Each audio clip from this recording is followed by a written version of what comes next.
Morning. Thursday, May the 19th, and strangely, last night, this morning, whatever it was, I can't remember, who knows what day it is.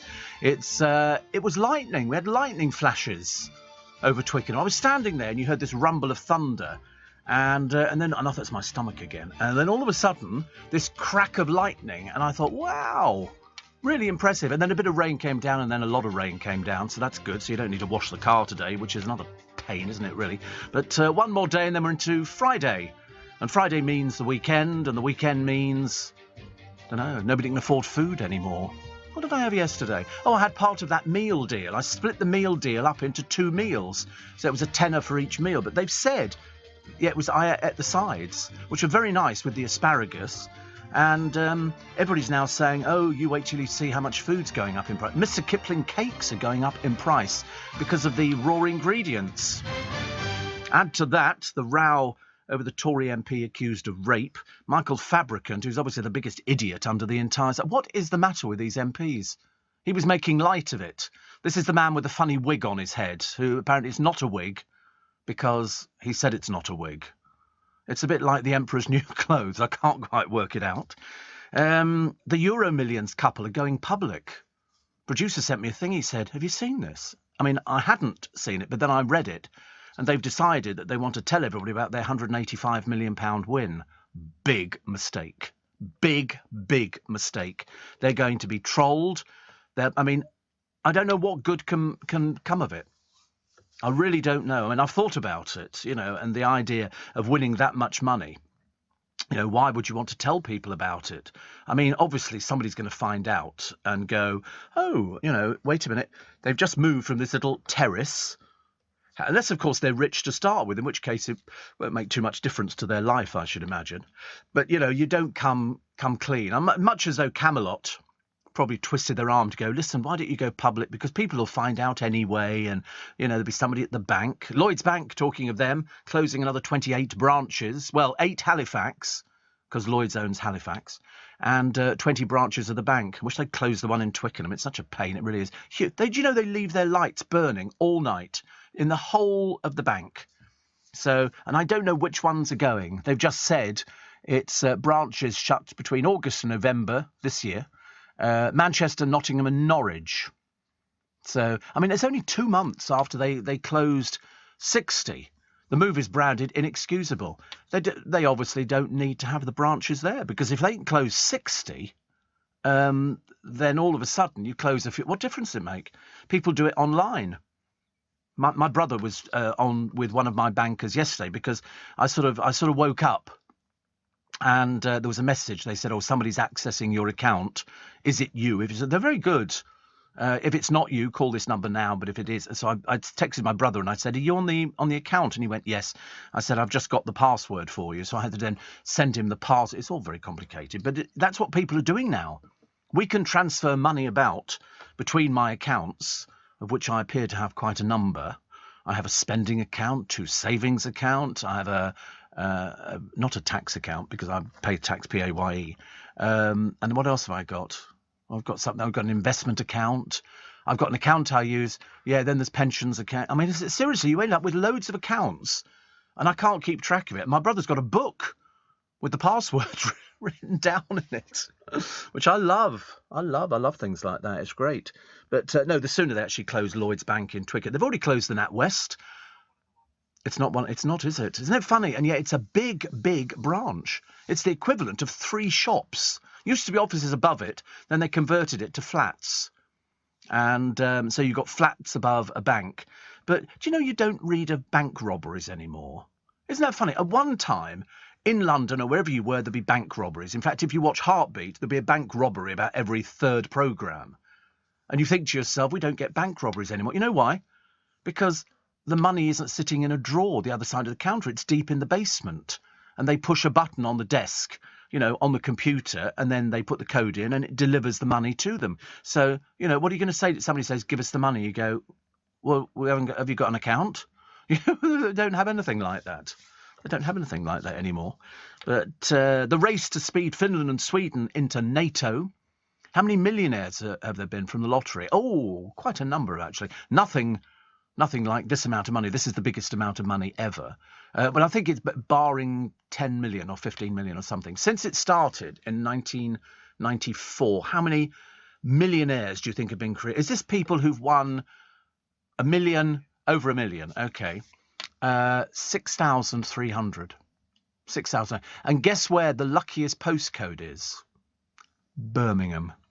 119 millionaires. There have been nearly 36,000 winners of prizes over £50,000. But I mean, who wants 50,000? 185 million. Thank you very much indeed, which would be very nice indeed. Yeah, the producer would take 50k, but there again, once cheap, always cheap. It's like 185 million. You just want it just to see what it's like to have it in your account. That's what I'd be going in there on a regular basis. The bank wouldn't exist. What am I talking about? It would just be a number on paper. But I'd definitely be banking with Coots and Drummonds and all the other. Yeah, I want it in cash. Because that's where, was it second on the list? People keeping money under the bed. I mean, I thought that, there was a survey that we did the other day. Well, we didn't do it. It was in the papers, saying that that's where the money is kept. There are 6 million winners a week. Over a quarter of millionaires, believe it or not, buy a dog. Buy a dog. I don't know why you do that. More than 4,000 millionaires created. Nearly a third of winners take 5 or more holidays a year. It depends, actually, if you'd really want. You see, I wouldn't be doing holiday. I can't think of anything worse. By the time you bought a house, I wouldn't change the car. I've only just changed the car, so there'd be no point there. And what would you do?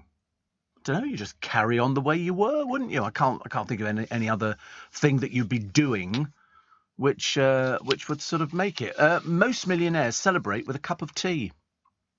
The average millionaire buys 4.5 cars, because you buy them for 4.5 cars, because you buy them for other people, wouldn't you? The good news is, apparently, according to one of the papers today, I don't believe it, but Rebecca Vardy's thinking of leaving the country. Good idea, love. Good idea if it's true, but I don't believe it's true. I think they've just put it in there because she's being basically destroyed in the witness box. And her former husband has gone in for an interview, and he said basically she's a nightmare. What he's said is, because she's had affairs with quite a number of footballers, and what she's looking for, it appears, is money. And he said he couldn't keep up financially with her. He said he wasn't earning enough money. Then he went for another football club, and his wages took a decrease. And he said that sealed my fate. He said she wasn't interested. He said she only wanted the money. So she lives in a house now with 12 bedrooms. She appears not to have any friends either, which is a shame. Listening to your podcast with Ian this week, says Paul, you are an amazing person, and I listen every day whilst trucking over Yorkshire, probably south, I should imagine, delivering milk to the milkman. You deliver milk to the milkman? Isn't this an unusual one? Well, do you have a tanker or something and you sort of deliver it, or do you sort of fill up the bottles? Because it was interesting, because Will Guyot was talking about the LBC milk bottle, and he sent me a picture of it, which of course is unusual because I have a milk bottle, and I remember seeing them with the milk in there, and that's why they were designed in the red and blue. Apart from it was the colours of LBC. It looked and it showed up really well on the bottle.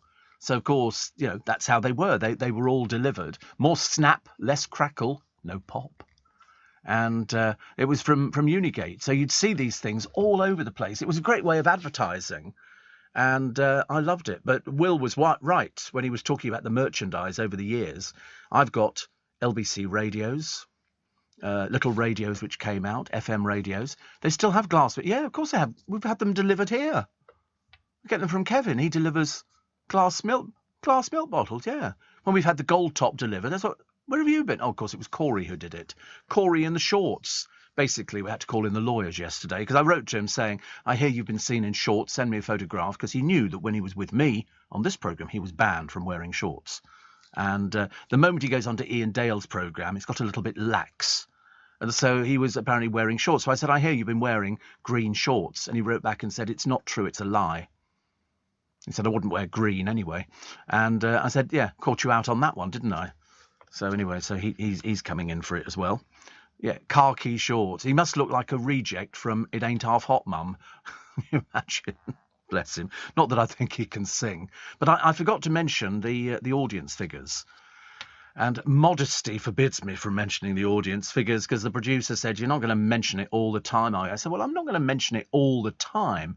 But when the audience figures go up, it's always a cause for celebration. And LBCs have gone up yet again.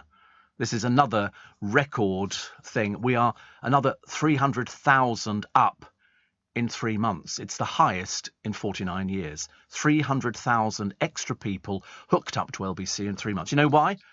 Because it's honest, it's very straightforward, no mucking about. You get what it says on the tin, which is news and all the things which occur in the newspapers. We ourselves cover all the newspapers, and we ourselves have inherited in the last 3 months. Am I allowed to say? I'm not sure if I'm allowed to say it. Is it a secret? I'm not allowed to say, apparently. I can't tell you how many thousands of people we've added to the audience figures for this programme. It's gone up quite a bit. I mean, put it this way, we are in the amount of audience that we've now got for this programme, considering we start at 4 a.m, which always makes me laugh when people go, oh, the graveyard shift. People of limited intelligence, very limited. And you go, oh, you'd love my audience, with no advertising, not on the side of a bus. Mind you, I don't think my face would fit on the side of a bus, but none of that. No, not today. Soon.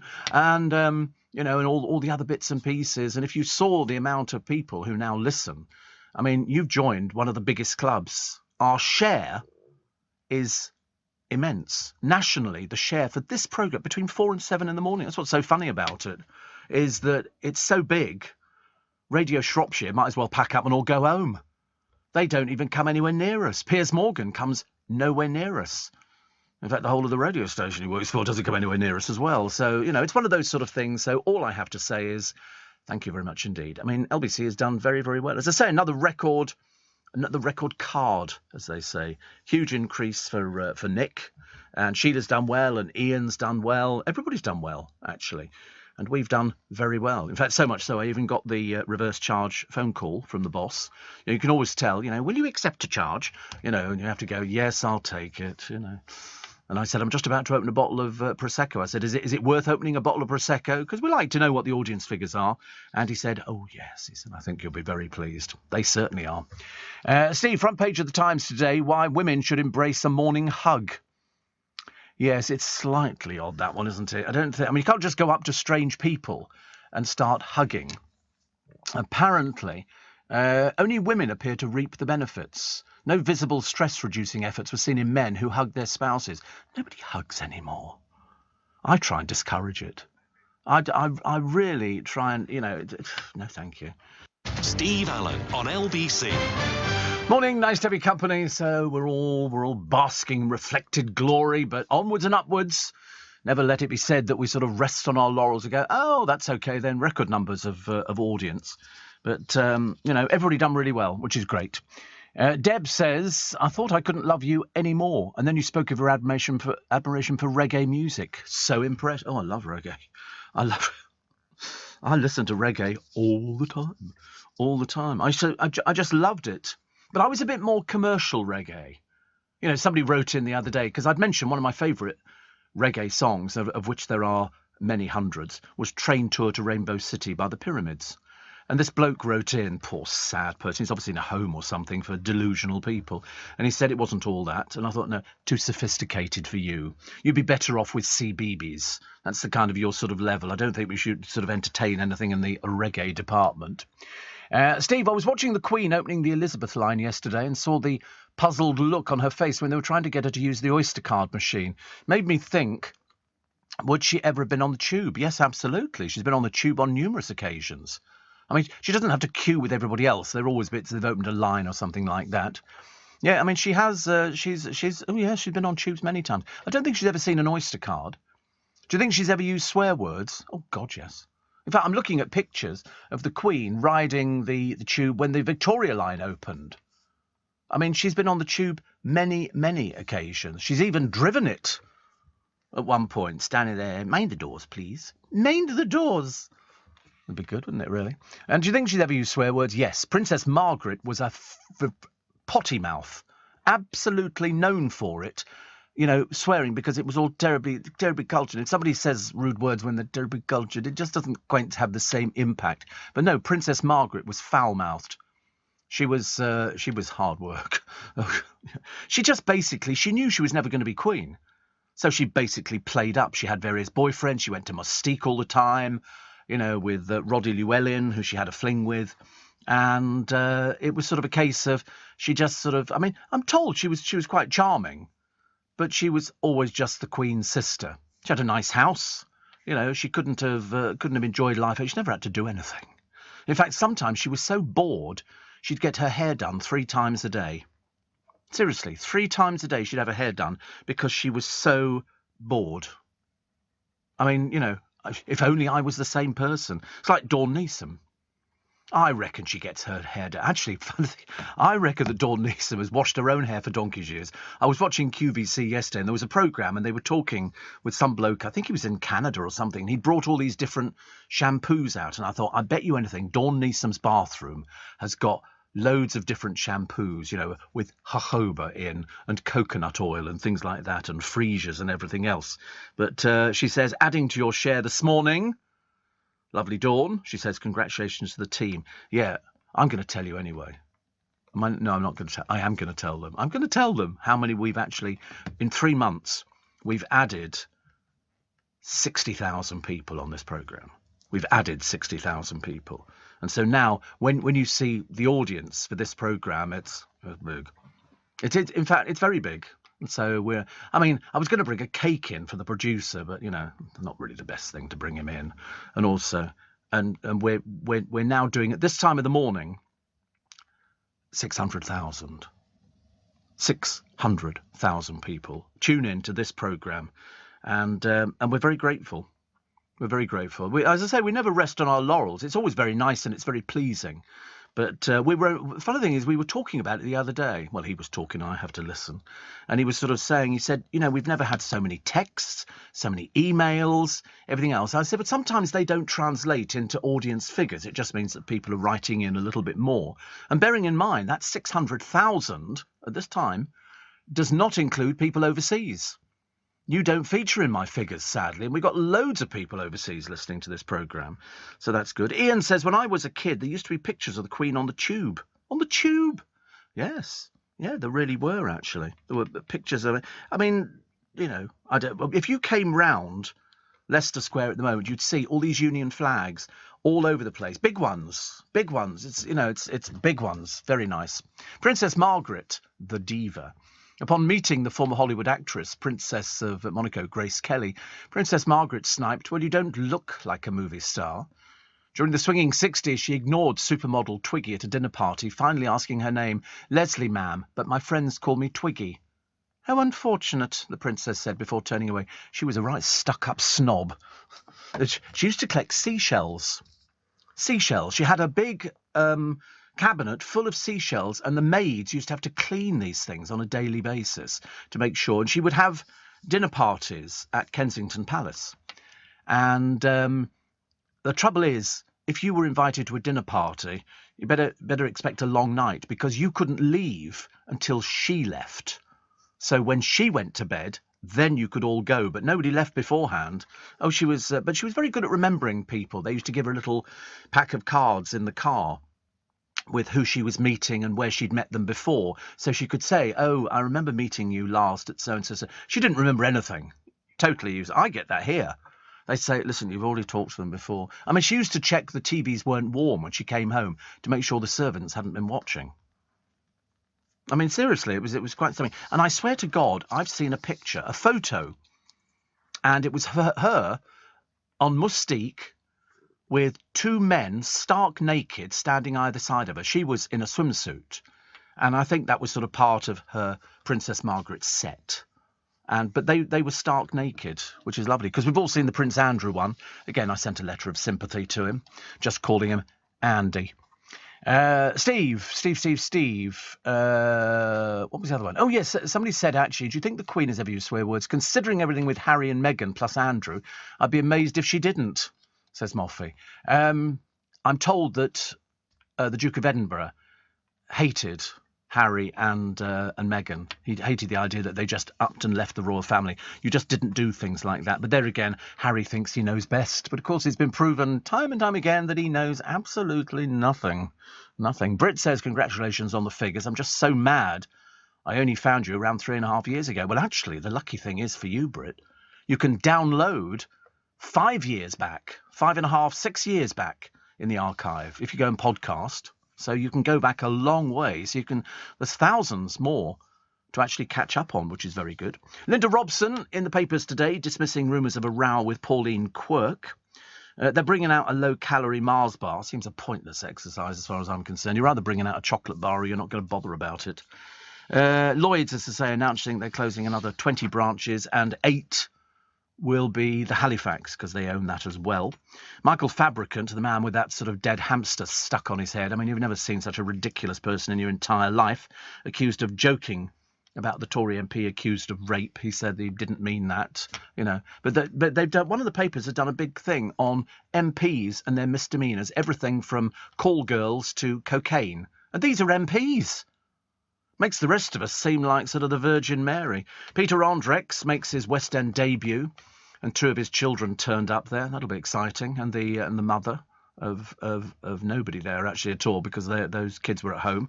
But as I say, Peter will be enjoying it for a little brief while, so that's good. Morecambe and Wise are going to return to television screens as ghosts this Christmas. I don't know how they're going to manage that one. That's very odd. And Uri Geller, mad as a fruitcake, says he knows aliens exist. Why? Because he's held a bit of a UFO. No, you haven't, love. You really haven't. Yeah, what was it? Was it sort of the control panel or something like that? Steve, do you remember when she went out with the late Mr. Bindon?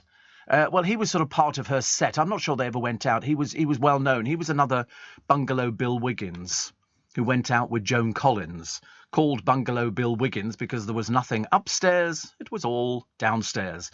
Unlike Peter Andre, where it wasn't anywhere at all. Steve, I remember delivering the LBC milk bottles when I was a much younger milkman, says Kevin, working for Unigate in 1982. Do you know how Unigate got its name? United Dairies was bought out by Cowangate in the 1960s, and they combined the 2 names, hence Unigate. He said, follow me for hundreds more useless dairy-related facts. Not old enough to know all about things like that. But yes, I remember Cowangate and loved it. Kim says, congratulations on the listening figures. Wonderful news. Well, I mean, it always it's so funny because it almost guarantees another contract. Because I said to you, in radio nowadays, far more than anything else, if you don't deliver, there's no point in them keeping you. Then they're not doing charity. What they're actually doing is they're actually sort of, finding and employing people who can produce an audience. And to produce an audience that's so loyal that they will follow you. I mean, if I moved to, daytimes, afternoons, doesn't matter where it was, my audience would follow me because that's what they do. It's far more loyal than it is with television. Somebody like Dan Walker moved from the BBC to Channel 5. Nobody will watch him. They're only watching because they watch the BBC. They're not watching for some bloke proving he's very clever and can read an auto cue. So he thinks he's going to, pop up on lots of different television programmes. Why? He's bland. He's beige. Mark in Romford says your show is soothing. Just what you need at this time of the morning to ease you into the day. I'm not sure easing into the day is the right idea. And Father Ted fans will be glad to hear it could be coming back. Well, I don't know how they're bringing it back. Well, they'll just bring it back without what's his name? Is it Dermot? Father Ted himself. I liked Father Ted. You will. I just thought, I interviewed her once before I'd even seen the programme. And then I kind of afterwards got into the programme, so I bought the box set. You know me. Mr. Kipling raising the prices. It used to be made by, I'm sure Mr. Kipling used to be made by United Biscuits. Now it's Premier Foods, I think, own it. They've also got various other little bits and pieces. He's not, what do you mean he's not real? Mr. Kip, of course he is. He makes exceedingly good cakes. You'll be telling me next Aunt Bessie doesn't exist. We know how busy she is in the kitchen. Amazon listing slammed for saying the tent that they sell is so easy to put up, even girls can do it. So what have they found? They found an amputee who's an actress, and she said, well, I can't. so they've had to take it down again. I mean, you have to think about these things nowadays. You have to think about these things because there's bound to be somebody who is offended, like a police officer branded Dolly Parton because he worked 9 to 5. He said that was sexual harassment. They've just awarded him just over £12,000 compensation. It's just, does that make it better? Of course it doesn't. Are you receiving tax credits? If so, this message is for you. Tax credits are coming to an end, and most people will be asked to apply for universal credit instead. The Department for Work and Pensions is writing to tax credit claimants. You won't be moved automatically, so look out for your letter explaining what you'll need to do and by when. And there's also lots of support to help you make the move. Get ready for your universal credit switchover. Search Understanding Universal Credit today. Eligibility criteria apply. Steve Allen on LBC. Morning, nice to have your company this morning on a good day, apart from the weather. But I mean, listen, it's quite nice to have some rain because the garden will be looking forward to. All of a sudden, have you noticed, all the stuff that I've got in pots at the moment is it's started to grow. And Lindy, my friend, said, look at it, it's all started coming up now. Do you know what they are? I went, no idea. It's literally going to be pot luck this year. But only 4 hanging baskets. Only 4 hanging baskets this year. I could probably manage 6. No, it'll be 4. I had to tell Paul Cooper the other day because he said 6. And I had to write back and go, no, 4. Which is enough because there's loads of things to water. But it doesn't bother me. I've got my X-hose. I should be out there. And once it all it's bursting forth. We've got a couple of little things now. There's a bit of colour is showing through. Dan in Sandbach says, if you were to go on Mastermind, which of course I would never, what would your specialist subject be? Me? No, I don't know. I don't know what it would be actually. I don't know. I'm trying to think actually.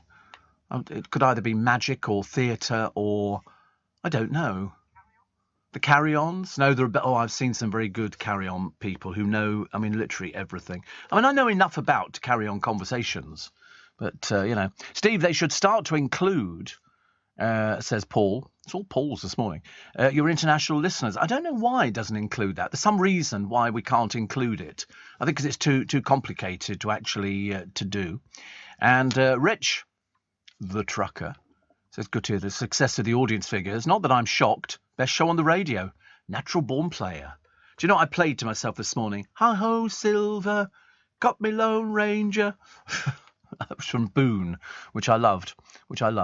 So Father Ted, the man mistakenly given 280,000 in relief money for COVID lost the cash on casino sites. That's the trouble with people who are too stupid for words. And the 4 KFC dinners scoffed in 12 minutes by a competitive eater. I don't even know what KFC dinner is. What is a KFC dinner? I know they do boxes of KFC. What's a dinner? Does it come... Burger and chips? What, a KFC burger? I've never had a KFC burger. No, never. I've never had a KFC burger. I had 2 Marks and Spencer's bacon rolls yesterday. I eat them while I'm waiting for the bus. Well, I eat the first one waiting for the bus, and then I go 2 stops and I get off the bus and eat the second one. And they were particularly good at the moment. So woman eats 4... Oh, it's a woman. So what she done, she's named the Every KFC Box Meal Challenge. So she gorged on 400 calories worth of food whilst on the clock. So it's 2 chicken dishes, 2 sides and a dip, and Leia feasted on favourites such as popcorn, chicken, burgers, twister wraps and fries. She thinks that the chain's beloved gravy is overrated. Me too. It's gravy, for God's sake. On chicken, do me a favour. No, I wouldn't touch that either. But she lives in Redditch. Of course, she's one of these people. She's thin. She could probably eat the entire output of the shop and not put on an ounce. She's one of those lucky people. A friend of mine used to be married to this Polish girl, and she could eat everything. She could eat 4 or 5 curries, a box of crisps, and still be stick thin. I used to be, like that. Yeah, I could eat and eat and eat. And then all of a sudden you get to that stage, especially for men, get to that stage, and then all of a sudden you start putting on the weight. I got very cross about it. I remember sort of thinking to myself, I don't like this. I don't like it at all. But I got a thing from a friend of mine who works actually just around the corner on Mr. Moyles' programme, and he's called James Robinson. And he says, I heard you talk about Jim Browning the other week. He said, I've now sat through countless videos of him getting revenge, and it's glorious. He's lovely. He's lovely. I've got lots of... in fact, he's the producer of the Chris Moyles programme, and he's from Cumbria. We've never met anybody from Cumbria before. Oh, Jim Browning, that's the software engineer whose content focuses on scam baiting and exposing scam call centres. I love it. Seriously, it's very addictive. Also, type in... I'll tell you the other good one to do. People thrown off aeroplanes in America, you know. And, as I say, the stupid woman who is sitting there and she won't sit down or put a mask back on again. She's complaining about a baby that is one seat away from her, which is fast asleep. But this woman is so ill, sick in the head, really. Absolutely dreadful person. Not very nice. Morning, Steve, says Tammy in Gateshead. Is that Gateshead, Tyne and Weir? I don't know why I know that. Because I'm a southern Jessie. I'm sorry, Tammy, I don't know these sort of things. Gateshead, a large town, and it looks quite nice, doesn't it? Actually, YA. So it's Newcastle, is it? Is that what we're looking at? We're looking at Newcastle. I went up there once to cover the tall ships race. I worked for a company. They employed me to go up there and do an interview with somebody from the tall ships, and then bring it back, and then you have to present a 3-minute tape, and it was sent out to all the radio stations. There used to be a company called COI. This wasn't COI, this was a private one. And COI used to supply what they call filler tapes for radio stations, and we would have boxes of these things, boxes of them, and it'd be a case of bonfire night, here's so-and-so from Standard Fireworks to tell you all about it, and there'd be these 3-minute interviews, and you got paid 20 quid a time. And which is quite... sorry, Tammy, we moved away from you. Who says, coming to London tomorrow from Gateshead, we're going to the BFI on Saturday afternoon to a Q&A session with the cast from All Creatures Great and Small. Only sad it's a weekend, and you won't be at work. Otherwise, I'd hang around outside the studios, an ageing groupie. An ageing groupie. John says, your specialist subject, Steve, could be your knowledge of the history of London. Even that, I know a lot about London, but only because I'm interested in history, and so I could probably do it on quite a number of things.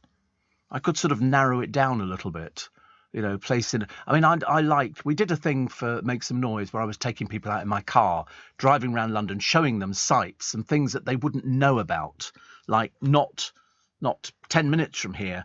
There's a little Regency Street in London, and it's sort of hidden. It's off the beaten track, but it's one of those things that you need to go and see, which is very nice. Hey, I tell you what, they've just found this tunnel. Have you seen from Mexico, the drug smugglers? This is 3 stories underground. They've managed to dig it. It's 4 feet square with a little train on it and everything else, and it's for the drug smuggling. They can go from one place, this drugs tunnel, connecting the US and Mexico. Look at it. Seriously, it's described as sophisticated. It's 531 metres long. It had a rail track, electricity and a ventilation system. 6 people have been held because they were caught going in there. A similar tunnel was discovered as well before. And you look at it and you think, my God, that's how much money there is in drugs. Do you know that people, I only learned this yesterday, a lot of people, a lot of drugs, and a lot of Mexicans get caught at the border smuggling drugs in. They've got dogs and everything else, and if somebody looks slightly suspicious, they'll rip their truck apart. But they were talking about people who deliberately get sent to prison. They will commit a crime so they can go to prison to sell drugs.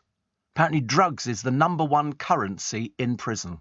You can get at least 10 times what you would get on the outside. So these people, drug dealers, secrete the drugs about their person, go to court for shoplifting or whatever it happens to be, and they send them to prison, and that's when they sell their drugs. Those and those little teeny tiny phones. Did I ever show you those phones? I mean, really tiny. And they were secreted in all sorts of strange places. Dave in Plymouth says, Steve, are your gardening efforts plagued by slugs? Not really, no. We do get a few of them. I pick them up and throw them away into next door's garden. My lawn is covered in them. I've never seen so many. It's like a slug carpet. Can't use slug pellets, though, because they poison hedgehogs. No, you can get them now that don't poison hedgehogs. And the other thing is you will find them under pots or paving slabs. You lift up a paving slab during the daytime, you'll find all the slugs under there. They won't come out in the heat. They come out at night or when it rains. When it rains. I used to sort of collect them with a pair of chopsticks and a plastic bag with salt in it. I thought, you're not ruining my plants, because they can devour plants easily, really. So that's what you have to do. Steve, I've just got my 6 monthly electricity bill for my small office in Hounslow, says Artie. It has more than doubled what we usually pay. Then I thought, oh my God, the poor shopkeepers with fridges to keep ice cream and cold drinks. Is the summer going to be worse than the winter? Yep. It's going to be bad all round. It really will be bad. I have to tell you, I can't emphasise enough. I've tried to tell people, listen, your bills are going to go through the roof, your food bills are going to go through the roof, and you're right, all these shops that have got fridges, like Iceland, and in fact Waitrose and everybody, they've all got fridges to keep the food chilled. You're going to be paying for that because the electricity is going up in price. They're going to pass it on, and it's going to be to us. Connie in Stockwell says, Steve, I have discovered that more and more taxi drivers are listening to LBC. You should walk around Clapham Junction. LBC's advertised all over the place. And who do you see on the global billboard in Vauxhall? Nick Ferrari. Yes, absolutely. You only advertise the best. Definitely. Greg in Holland Park says, I've crunched some numbers for you based on your glorious listening figures, Triumph. Your numbers are now the equivalent of 20% of the population of Wales, 15 times the population of Monaco, and 7 times the capacity of Wembley Stadium. There you go. That's what 600,000 translates into. I mean, I'm going to try, actually, next time round, I want to push it to 800,000, and then I want to see if we can get 1 million at 4 a.m. Can't be that difficult, can it? Can't be that difficult, because every time I get in a car, it's LBC they're listening to. And people also tend... I told you the other day I had a driver, and he said, because I just got in, he said, you Steve? I went, yeah. And then halfway through the ride, it kind of dawned on him, and he's kind of put the two names. He said, you Steve Allen? And I went, yes, I think so. He said, on the radio? Well, we nearly screeched to a halt.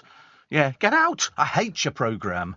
Yeah, but you're still listening. No, he loved it. He couldn't believe it. He was very excited. This Russian war criminal worries me because he committed murder, and as I say, there's lots of these people. But this one was in cold blood. It was an unarmed civilian. And the Kremlin have said, oh, we didn't know anything about it. Well, you do now, because he'll be spending the rest of his life in prison in Ukraine, praying to God that his fellow countrymen don't blow the prison up, because with it goes him.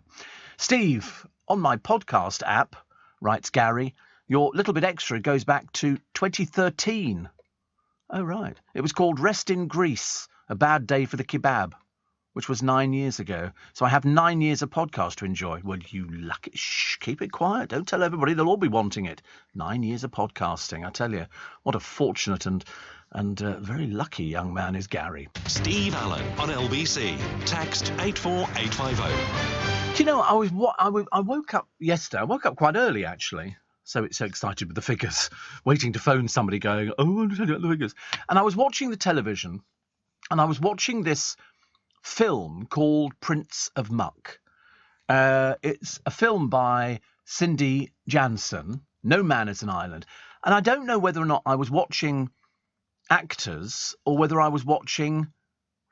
It's real. I thought it was real, because he lives on this island with his wife. I mean, he looked like he was on his last legs. As it turned out, he died on Monday. But it was so captivating, this programme, because all these people live on this island up in Scotland, I think it must be, and he's got cows and stuff like that. He's farmed the Isle of Muck since the 1960s. With his family, what he's done is created this rural retreat out of time with the transformation of the world around it. Revered for his eco-conscious stewardship, he now finds himself stubbornly battling to preserve the island for the next generation. And the Dutch filmmaker, this is Cindy Jansen, captured a uniquely cinematic portrait of a place and a person haunted by the past, and he could barely walk.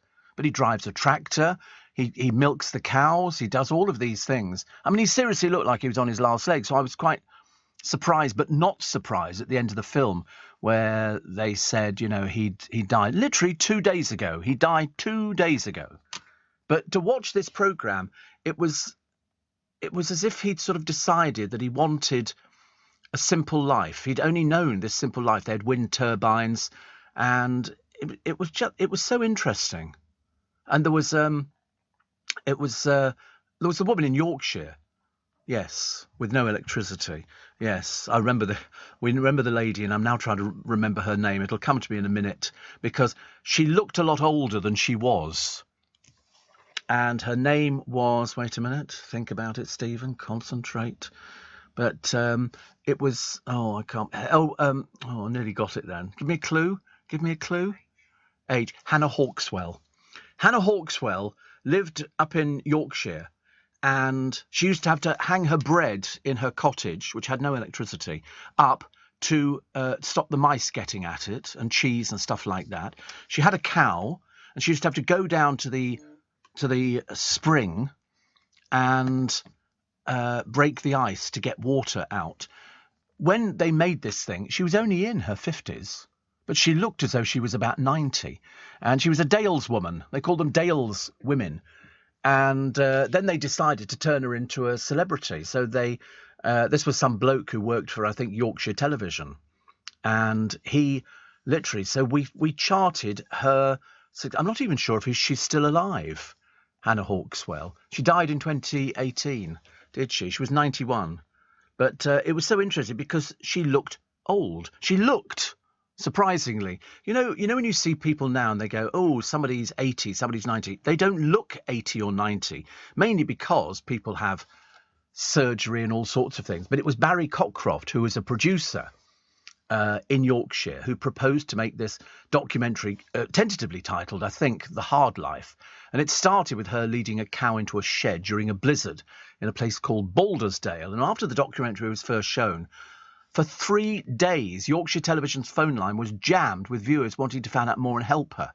ITV received hundreds of phone calls and mail containing gifts and money for the old lady in the Yorkshire Dales. It was quite something. A local factory raised money to fund getting electricity, and because she didn't have any of these things. She was a Dales woman, and she had what they call a tough life. When it snowed, she had to go out. So 2 decades after too long a winter, they returned to the farm to catch up with Hannah. The second documentary was, I think, called A Winter Too Many.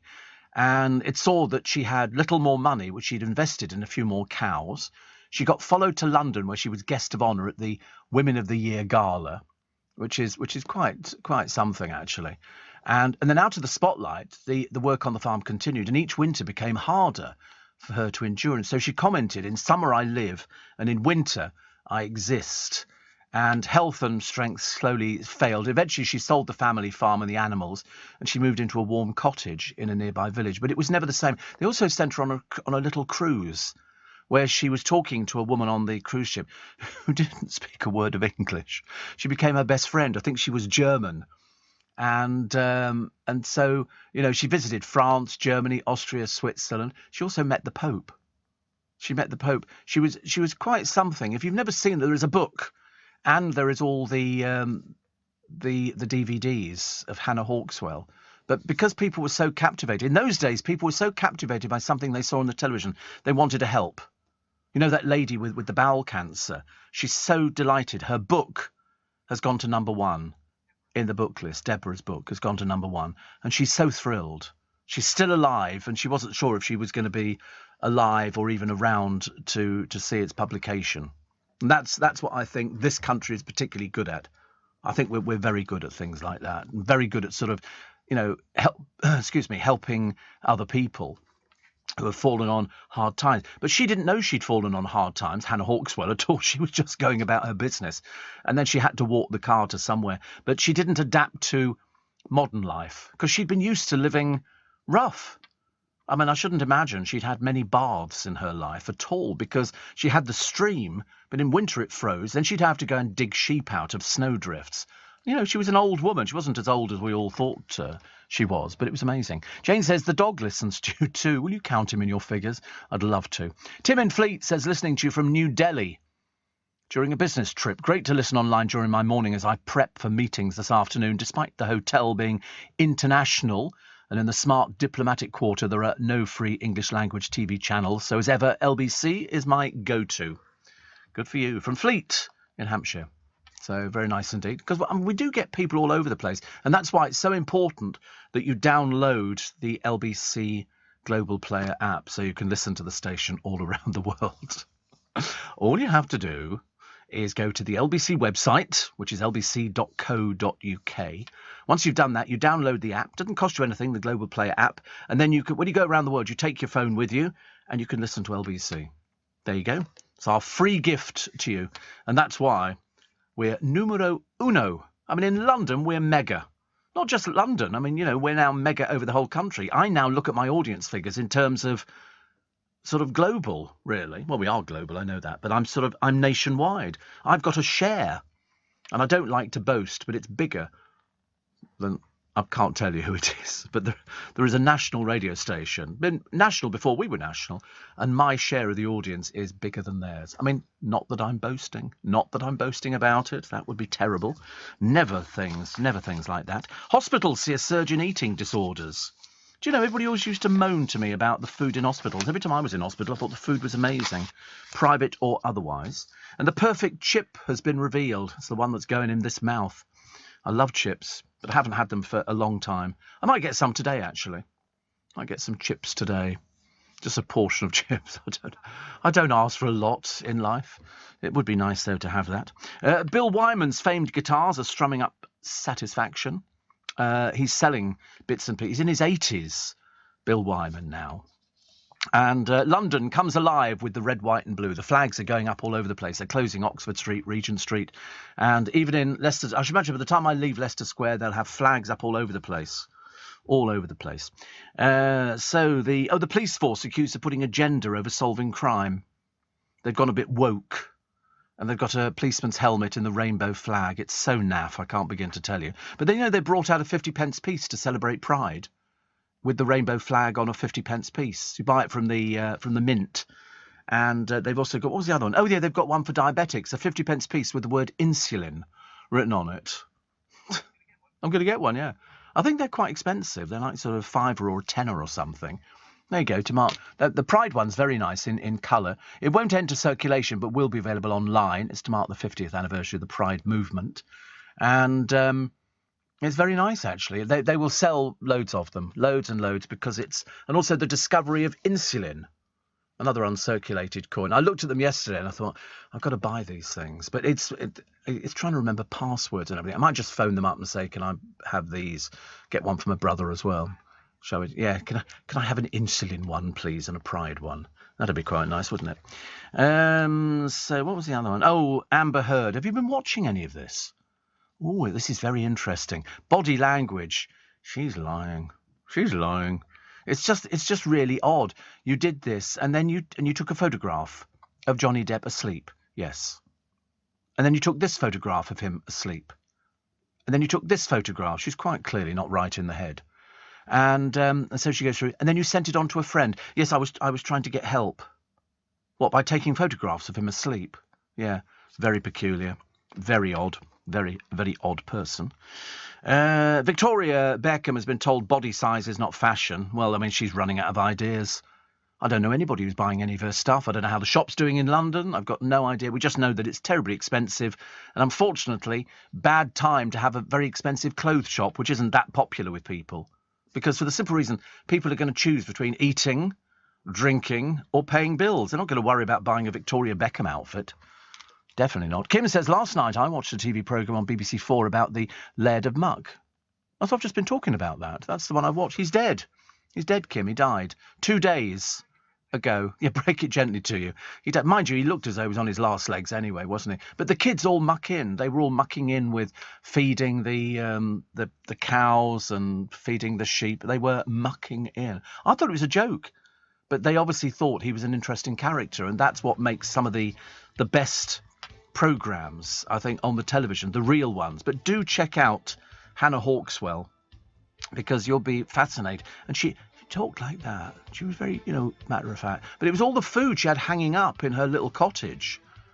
And she wore the same clothes every. I think she slept in the same clothes every. I don't think she actually climbed into a bed. I think she slept in a chair. It was as basic as that. But in the winter, Bloody freezing, I should imagine. Listen, we'll take a short break for the news at 5. This is the all-new, all-singing, all-dancing, all-huge audience Steve Allen Show on LBC. It's my early breakfast. It's Thursday, May the 19th. You've got about 3 minutes to get yourself a quick cup of tea, because you don't want to miss anything coming up in a second. Are you receiving tax credits? If so, this message is for you. Tax credits are coming to an end, and most people will be asked to apply for universal credit instead. The Department for Work and Pensions is writing to tax credit claimants. You won't be moved automatically, so look out for your letter explaining what you'll need to do and by when. And there's also lots of support to help you make the move. Get ready for your universal credit switchover. Search Understanding Universal Credit today. Eligibility criteria apply. This is LBC from Global, leading Britain's conversation with Steve Allen.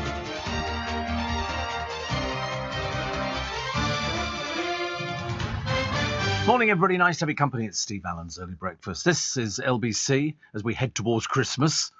He says, at the risk of incurring the wrath of people going, you're not talking about Christmas already. It's only May, for goodness sake. And you go, well, why not? Goodness sake, we've got to have something to look forward to.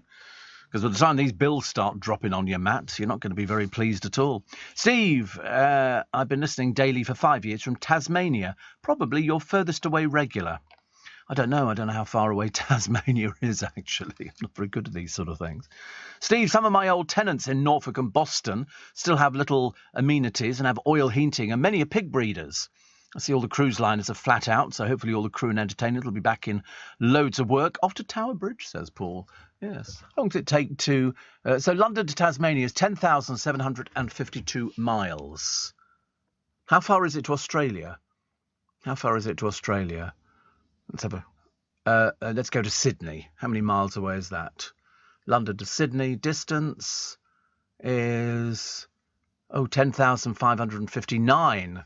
So that's more, is it? That's a little bit less, or a little bit more?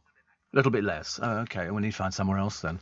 Let's find somewhere else. New Zealand. We got New Zealand. Let's see how far away New Zealand is. See if we can sort of find somewhere. Otherwise, you look as though you've sort of captured it. Oh, there you go. You've been beaten. London, New Zealand, 11,659 miles. Sorry. Couldn't resist it, actually. Couldn't resist it. Steve says, Costa Blanca Pete. He says, I'm getting up now to head to Alicante Airport. Coming to stay in Leicester Square at the Londoner for 3 nights. Woo! It's very nice. 45,000 Mackems are coming to town to support Sunderland at Wembley on Saturday in the League One playoff final. Wow. Who'd have thought it? Oh, you're like the Londoners, right in the middle. You can't miss it. It used to be a cinema, and we watched them building it over the years. Every morning I go outside and look into this chasm, where all the underground workings, of the hotel sort of come to fruition. Warren's getting very confused. He says, I've started singing Making Your Mind Up. He says, but I'm far too young to realise where the song originated. Well, it was Eurovision. So that's Making Your Mind Up. Don't let... And then they rip the skirts off, And so anyway, that's what it is. And my friend Ian says it's time to talk Christmas. The all-year Christmas store in Dallas have been stocking out for 2022, and Dolly Parton's new Christmas movie was just confirmed for NBC. Imagine LBC has now gone into there. I could have a part in a Dolly Parton movie. My friend Ian is as crackers about Christmas as I am. Craig... He says, off for the sunny part of Inverness, off to the airport to take our little baby boy Ethan to Lanzarote for his first holiday. Oh, we didn't like Lanzarote. It's all volcanoes. Kim says, oh, did he die? Must have been quite... Yes, it was 2 days ago. It was on the credits at the end of the programme. It said programme was dedicated to him. Died on Monday, aged 81. Yeah, so literally 2 days ago. And that's why it was so interesting. Very interesting, because, as I say, I was looking at him thinking, how much longer is he going to survive? And it turns out he hadn't. He just sort of pegged out at the end of the programme. There's another rogues gallery. In fact, they're all doing it. People who are in the House of Commons who have been caught out. One who admitted he twice watched porn on his phone in the Commons chamber. A more stupid person, that's Neil Parish. Imran Ahmed Khan, found guilty of sexually assaulting a 15-year-old boy, due to be sentenced next week. He's lodged an appeal. Andrew Griffiths, last year, found by a family court judge. I don't know what family court judges are, but I think there is one of them on the Euston Road. And the only reason I say that is because Dale used to live on the other side. And I remember it was very near the London Clinic where I went. And I remember getting off, and I think the sign on the wall said, it's a family court. And I think that's where they hear disputes to do within families, because you could sort of look through the window. I mean, you didn't have to sort of bend down too far to see it. And I think that was a family court. I mean, they must be all over the place, I should imagine. But this one, he was found to have raped and physically abused his now ex-wife Kate by using coercive and controlling behaviour. The former Conservative MP Charlie Elphicke, jailed for 2 years before being found guilty of sexually assaulting 3 women. Mike Hill, the former Labour MP who stepped down as MP for Hartlepool, found by an employment tribunal to have sexually assaulted, harassed and victimised a parliamentary worker. Amazing, isn't it? I mean, the list goes on. The list goes on of all these different people. And had he still been alive, Cyril Smith by now would be residing in prison. It was as simple as that. There was a vile person. The family courts apparently hear all the cases that relate to family and domestic relationships, including custody of children and divorce. I thought so. I just couldn't remember exactly how it worked. But no, Cyril Smith, that was the one. That was an odd one. Up on various charges, being questioned by the police. Phone call, let him go. Friends in high places or low places. And a senior Conservative councillor was allowed to remain in his role 3 years after he'd been arrested for child sex offences. This is John Humphreys, who also served as a primary school governor, was in prison for 21 years for raping 2 boys in the 1990s and 2000s. The council knew he was being investigated, but did nothing to prevent him from continuing with his duties. He was first investigated in 2004. But no charges were brought. The victim reported the abuse again, but police failed to investigate. I mean, what are they doing, the police, at the moment? I've really got no idea. Yeah, that's right, building woke helmets, I suppose. We shouldn't laugh about it, because he was arrested in 2016 only after a second victim came forward. As well as the 2 that testified, 2 other victims are understood to have been known to the police. Do you think they don't do it because it's the paperwork involved? Or, I mean, I can't think of any other reasons. It's just absolutely ridiculous. Absolutely ridiculous. Heard's sister, this is Amber Heard, describes Depp's drug-fuelled violence. Well, of course she would. It's a sister. I can't believe any of these people. I'm so sorry.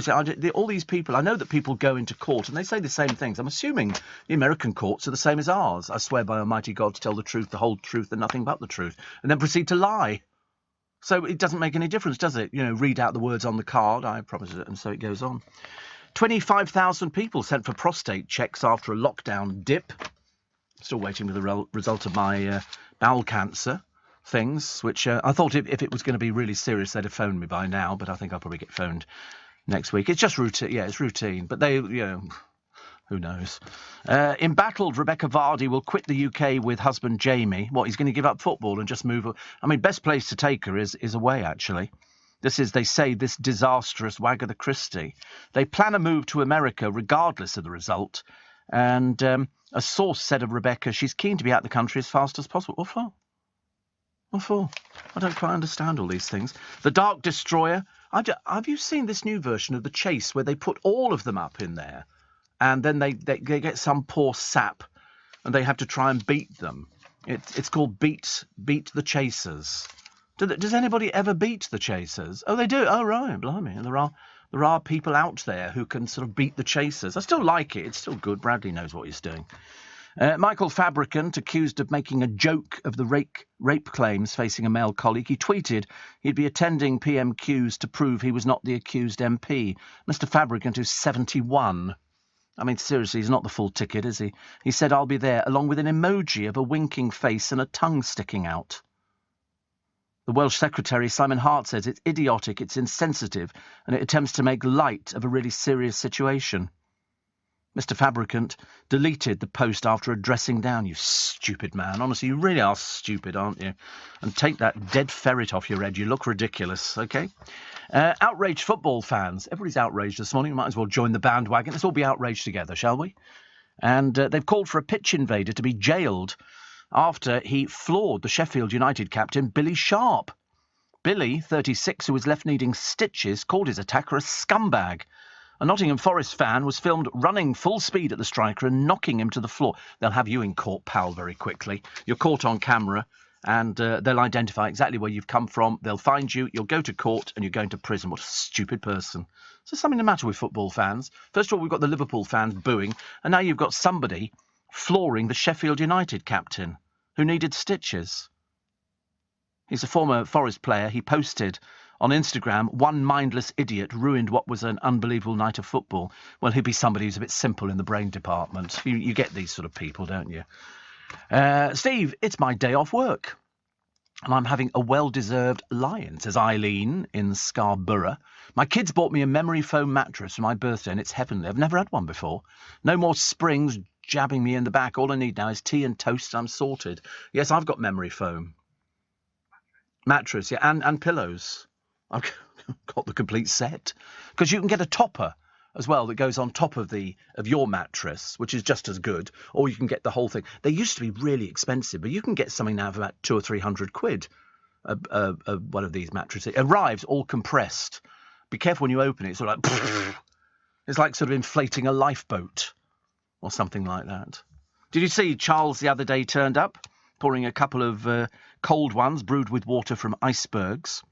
And I can't forget where it was, actually, but there was somebody holding up a sign, one of these people who's a bit doolally in the brain department. Abolish the monarchy, abolish the monarchy. They also go out and save pigeons and probably, talk to moonstones or something.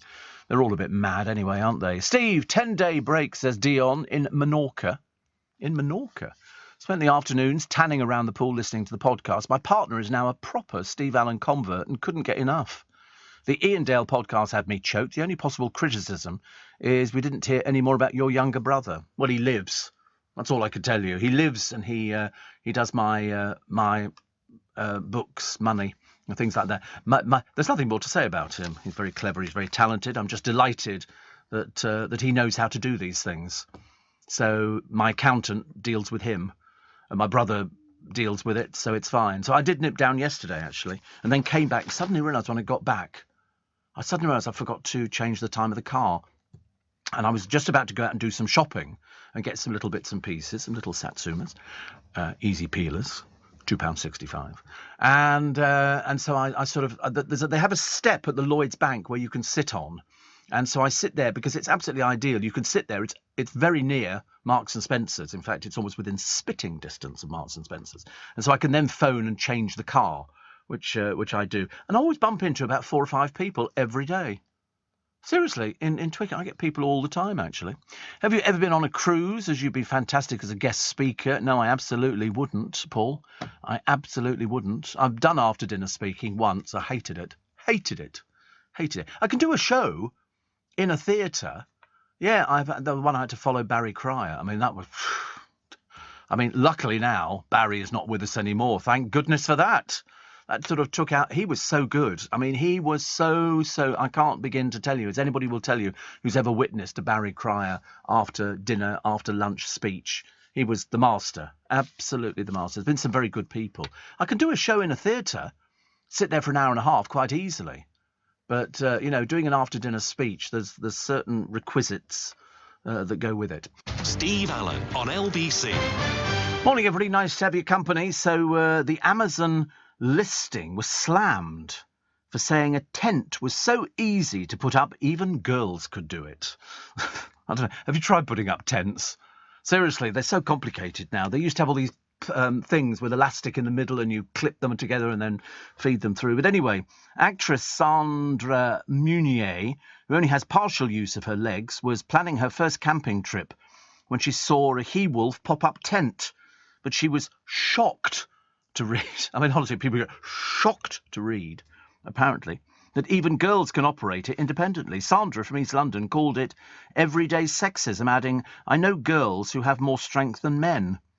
Amazon said the reference has been removed. Oh, God, honestly, why don't people get a life? It's just, it's a phrase, it's a saying. It's so good, even girls could do it. Goodness sake. Anyway. Oh, yes. As you know, because I've been mentioning it on the programme, we give you the chance to win an incredible holiday for two to Bali. If you're sick to death of the weather here, why don't you go to Bali? Go on, you go to Bali. You go to Bali. You'll like this holiday. It's very nice. And we're raising money for Make Some Noise, which is Global's favoured charity. And so this holiday comprises of a 7-night stay, 7 nights, at the 5-star Cross Bali Breakers Resort, with flights, transfers and breakfast each morning included. And if you go to Google, just put in Cross Bali Breakers Resort, you'll see all the pictures of the resort. It's beautiful. Absolutely beautiful. And you'll see your room as well, because you'll be staying in a 1-bedroom deluxe pool villa, which comes with its own private pool, not overlooked, an outdoor patio and a dining area, so you don't want to see other people, you don't have to see anybody. There's a luxury bathroom, and I mean luxury, and an extra large double bed. The hotel's also got 3 outdoor pools, restaurant, plenty of bars, and a fitness centre. The service is impeccable. It's wonderful. Now, for your chance to win, thanks to our friends at Flight Centre, you text the word beach, B-E-A-C-H, and send it to 84850. A voluntary donation of just £5 from every text supports our charity Make Some Noise. And you know, because I've raised money for Make Some Noise every year for quite some time now. We raise millions every year, and this year will be no exception, I promise you. And it helps out little charities that don't generally get any help from people, so we can give them and we can spread the money out between lots of different little charities, some of whom, as I say, are barely holding it together. But with the money that we get due to your help, we can sort of keep them going a bit longer. Now, you've got until 7 p.m. on the 31st of May to enter. Standard network rate supply. You need to be 18 or over. And if you want to see the list of participating global radio stations and full terms and conditions, just go to makesomenoise.com. So all you have to do is get your telephone, text the word beach, B-E-A-C-H, and send it to 84850. You don't even see the money. It goes out, you won't see it, don't have to put any credit cards in or anything like that. So beach, B-E-A-C-H, and send it to 84850. And as I say, every day, someone's going to win. Could be you. Could be you. Hope it is, because that's a lovely holiday. I've never been to Bali, but looking at the pictures of it, it looks beautiful. It really does look very nice indeed. A family of 4 have removed more than 2 tons of plastic from a tiny stretch of beach. This is Jeff and Rachel Pringle. They're actually called Pringle. Sorry, there's nothing funny about that at all, is it? It just, fits in. And their children, Finlay and Ella, cleared the huge amount in 6 sweeps since last summer. This is in Sutherland, in Scotland. Environmentalist Finlay says it's a continual battle, but one that we feel, with the help of others, we're beginning to win against the plastic tide. It's just unbelievable how much rubbish you find on beaches. I mean, beaches now, people literally all sit there, they do it, and then they go, I can't be bothered to find a rubbish bin. So they dig a hole, they throw their rubbish in it, and then put the sand back on top again. So when the tide comes in, it washes it all out. It's just ridiculous, absolutely ridiculous. And here is somebody in Speaks Liverpool, isn't it? Is Speak Liverpool? I think it is, actually. I'm pretty certain.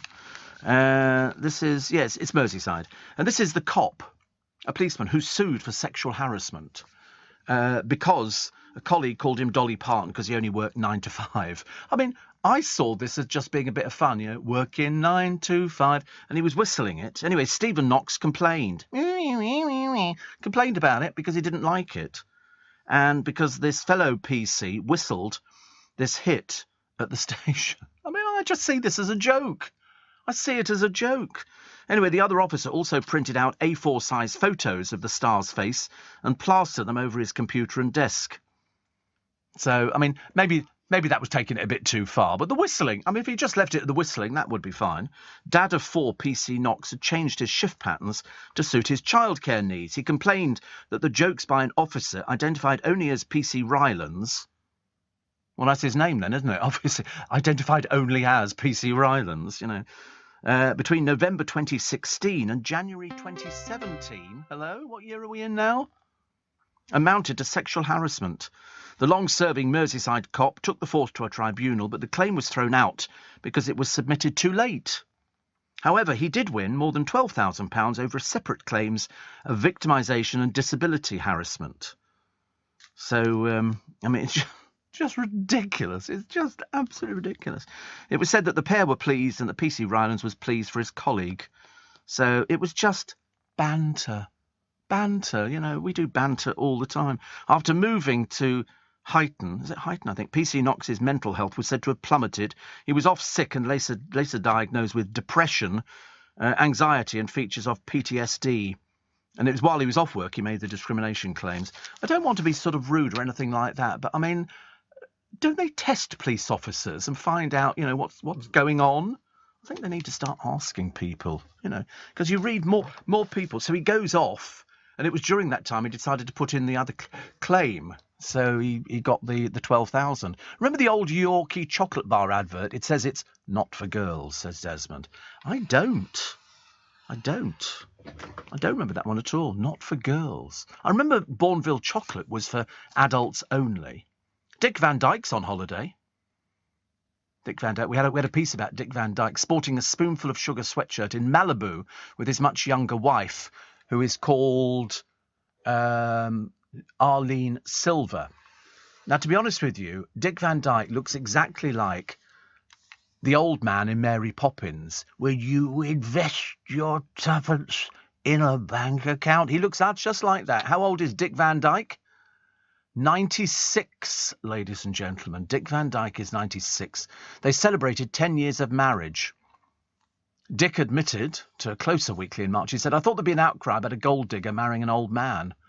But, so the legendary Dick Van Dyke. I mean, but he does look like the older Mr. Dawes.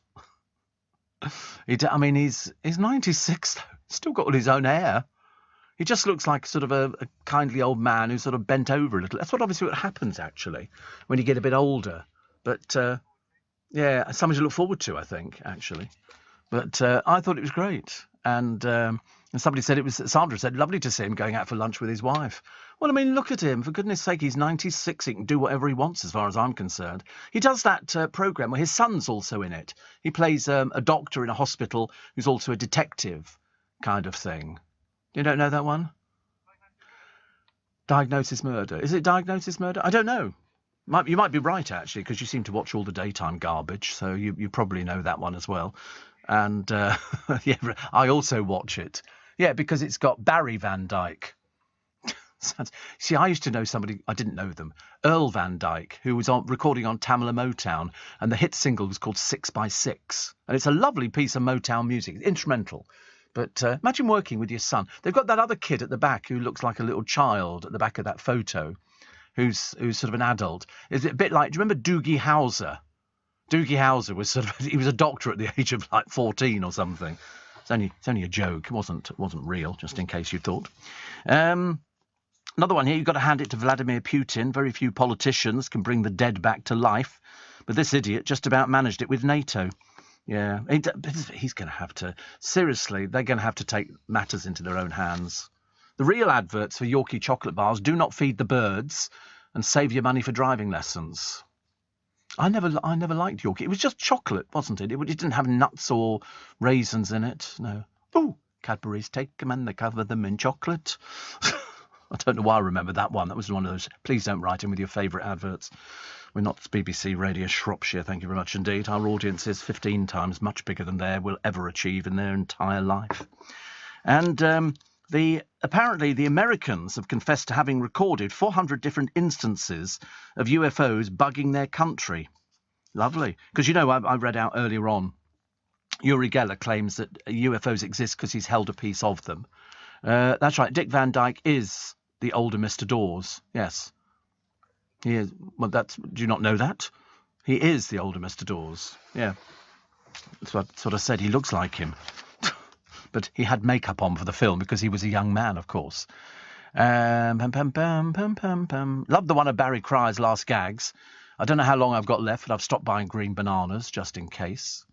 Thank you. We've done that one on the programme before. And Steve, the cruise liners have fantastic theatres on board. It'd be like one of your Christmas shows at the theatres. Will you be doing your Christmas show this year for LBC's Make Some Noise? I don't know, actually. Well, if we do it, and we probably will, because we've done one every year for years and years, it'll probably be coming next year.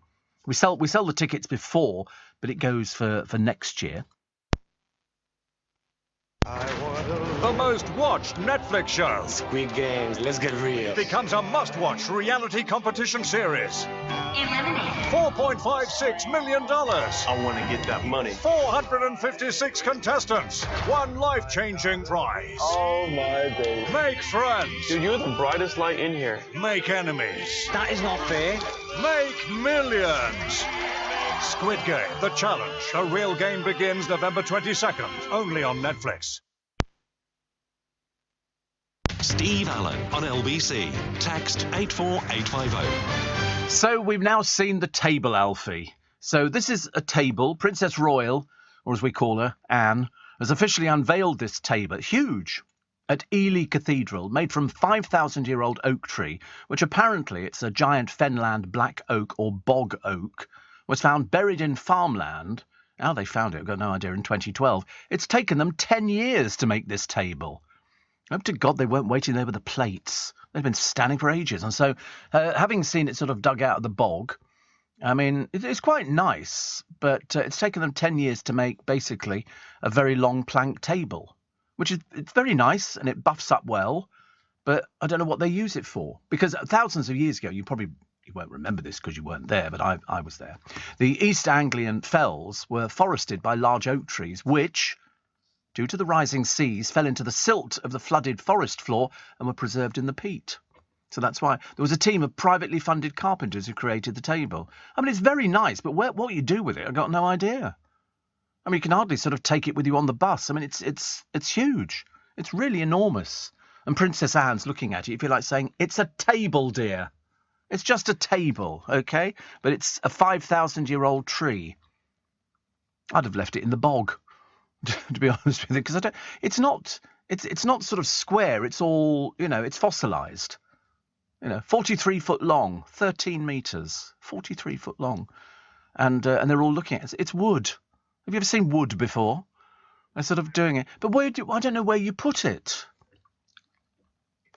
In my day, if that had been in our school, we'd have carved our names in that, which we used to do with our desks anyway. Which I used to think was quite pretty. So Tom Cruise is in Cannes. He loves the old publicity, doesn't he? And as I say, he's pictured with Glenn Powell and Jay Ellis. Tom is little man, not as tall as you think he's going to be. And loads of people were there because it's an opportunity. And then somebody will have to explain to them in Cannes who these people are, because they probably don't know. I mean, you know who Tom Cruise is because you recognise him, and all the men wear dinner jackets. That's what men wear. The girls can wear all the nice sort of dresses and frocks and sort of boobies hanging out and all the rest of it, and they like that at Cannes because it's part of it. Dorset has the slowest Wi-Fi speed in England, and Surrey the fastest. I don't know. You can put a thing into your machine, into your computer. You can test it to see how fast or slow it is. The world's broadband speed league statistics had Dorset at just 32 megabits per second, compared to Surrey's table-topping 59 and the UK average of 51.48. I've got no idea what mine is. It seems fairly quick. But apparently, Dame Deborah James, sharing her perfect hour with her husband as her book soared to the top of the charts. And so lots of people bought it. Gabby Roslin, Davina McCall and Lorraine Kelly all said they'd ordered a copy. Good, which is good. And £3 from every book sold goes to the cause. It's all about the mindset. And as I say, she looks great. Seriously, she looks great. You'd never know she was dying. You would never know. I mean, she's managing to get out in the wheelchair. I think she gets tired very, very quickly. But, I mean, even so, she's doing very well. Full-time at the High Court, and that fashion result is in. Basically, rubbish. Absolute rubbish. I've never seen two such badly dressed people in my entire life. And they're supposed to have all the class. Well, of course, they haven't, as we know.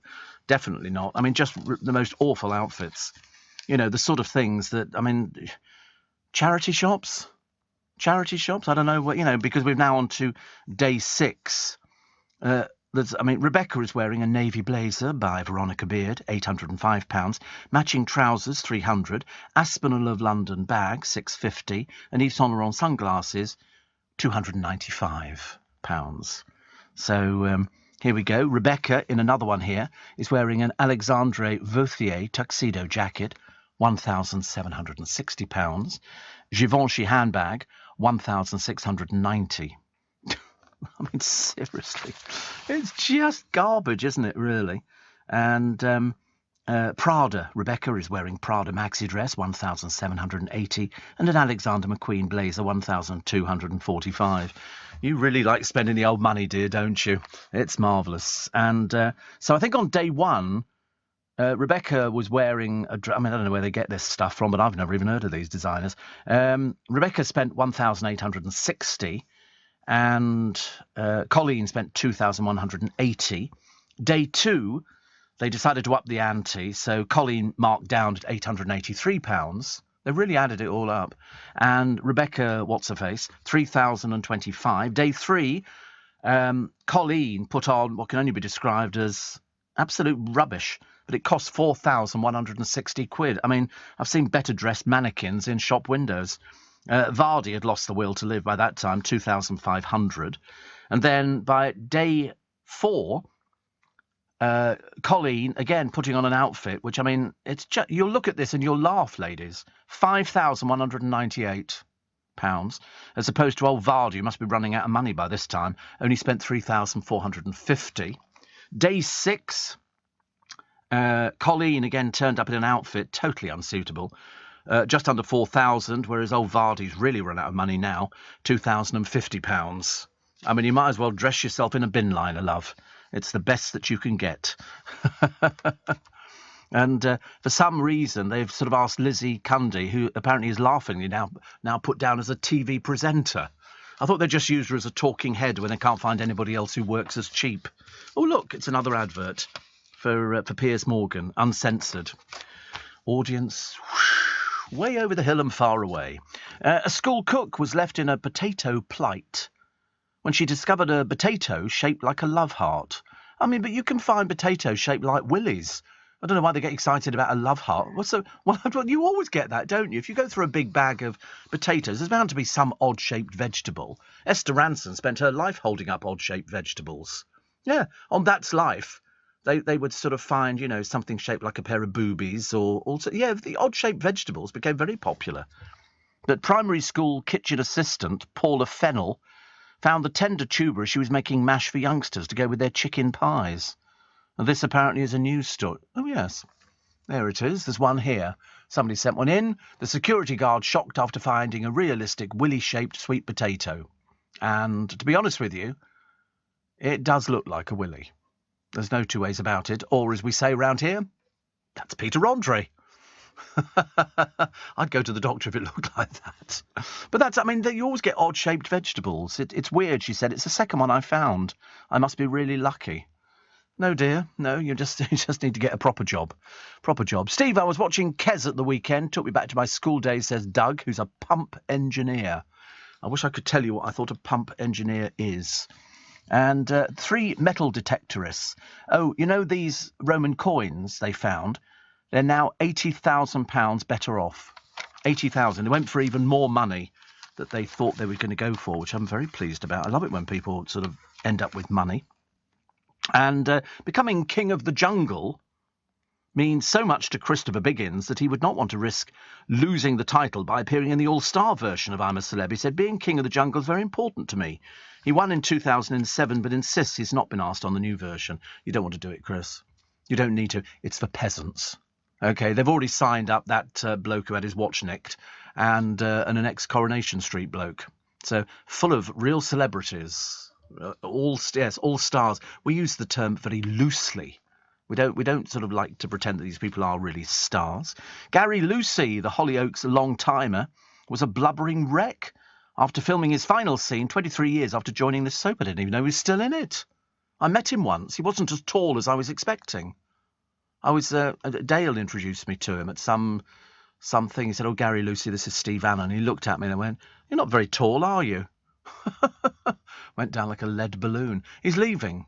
leaving Hollyoaks. He's filmed his last scene. He made the decision to kill off his character in a heartbreaking dementia storyline which reaches its climax. He's been in the Channel 4 show on and off since 1999. He said, it's very hard saying goodbye. Every time I was doing a scene with someone, we'd realise it was our last to get... Oh, for goodness sake, they're such emotional wrecks, these people. We're not going to be working together ever again. Yeah, just get on with it. Just say your words. Somebody goes, cut, print, OK, and that's it. Make such a drama about it, for goodness sake. I know he's been there 23 years, but for goodness sake. I mean, you know... dear. After Davina McCall and Shirley Ballas showed off long... faux tresses. People like false hair, don't they? They were saying there was sorry, I've got confused now, actually. I was reading something that somebody sent in to me who says he's very small. He is very small in height. The bloke we've just said in Hollyoaks. He was a sex symbol, wasn't he? Wasn't Gary Lucy a sex? I'm pretty certain he was a sex symbol. I'm pretty certain. Very good-looking boy. He's only 40. I don't think 40 is a bit old to be a sex symbol. Can you be a sex symbol at 40? I mean, at 68, I know. I mean, I'm the exception to the rule, for goodness sake. I mean, people are just, because I'm pumped full of filler. That's what I've got. Filler and Botox and everything. What did I watch? Oh, there was a woman on the... You get the best things on YouTube. And this is a woman in America. She goes next door, or a little bit down the street in America, to tell off 3 young lads in a house. And it ends up, you're not sure if she's really as cracked as she looks she is. And she told them off for polluting the atmosphere by leaving their car engine running. And she rants and raves about this. Then she says, and look at your filthy house. Dirty, disgusting. And so the bloke goes, what do you want us to do? And she goes, I want you to stop polluting the atmosphere. You know, California, the most polluted place in the entire planet. And so he says, oh, you want me to turn the car engine off? She said, yes. So he goes over to it and he turns it off. And then he thinks better, so he starts it up again. She said, what are you doing? It's making me ill. You're giving me a headache. He said, well, it's kind of tough, isn't it, really? It's your own fault. And so she calls the police. And at one point, she marches into their house to go, look at this filthy rubbish in here. And the policeman goes, out now. And in the end, they don't arrest her. They just, I think, take her to hospital so she can get back on her medication as quick as possible. Makes it a lot easier, doesn't it, really? Look away if you're of a nervous disposition. The word maths. Oh, sorry, I said it. Maths apparently upsets people. Upsets people a lot. And a Bank of England economist, an ex-Bank of England economist, says we shouldn't use the word. It's a bit scary. I mean, I can't believe it either. I really can't believe it. I don't know why it's scary. It's just one of those stupid things where they say, you know, people get worried about it because they're not very good at maths. So it should be banned. This is Andy Haldane, a former Bank of England chief economist, claims a frighteningly large number of adults in this country struggle with their sums, and he claimed people baffled by complex issues will do better if we call it numeracy instead. Oh, don't be so stupid, numeracy. The sort of people you're talking about don't even know what the word numeracy is. He says the important thing about numeracy is not to call it mathematics. Oh, go away, honestly, really, I'm the most boring person. I'm not surprised you're ex-Bank of England. Dear me, what is the matter with the world? We've gone completely balmy mad. Leading Britain's conversation, LBC, with Steve Allen. Morning, nice to be company. 12 minutes to 6. Good news. Good news. We haven't had good news for ages, have we? A fan has been arrested after Billy Sharp needed stitches. This is after this thug body slammed him. Billy tweeted, as you heard before, I'm not going to let one scumbag ruin my respect. And a Forest spokesman said the club was appalled and would work to locate the culprit. Nottinghamshire police said a 31-year-old thicko was in custody after being arrested on suspicion of assault. You dimwit. Honestly, you're about as stupid as the bloke who was throwing eggs at Margaret Thatcher's statue, which cost £300,000, and only one of the eggs, he's obviously a bit dim, hit the target. I mean, he really should be losing his job almost immediately. Apparently he looks after an art gallery, which we fund. We fund it. That annoys me straight away, actually. My friend Richard Spur is living in a Premier Inn at the moment in Southwark. He said, I was very disappointed to find that Lenny Henry isn't here.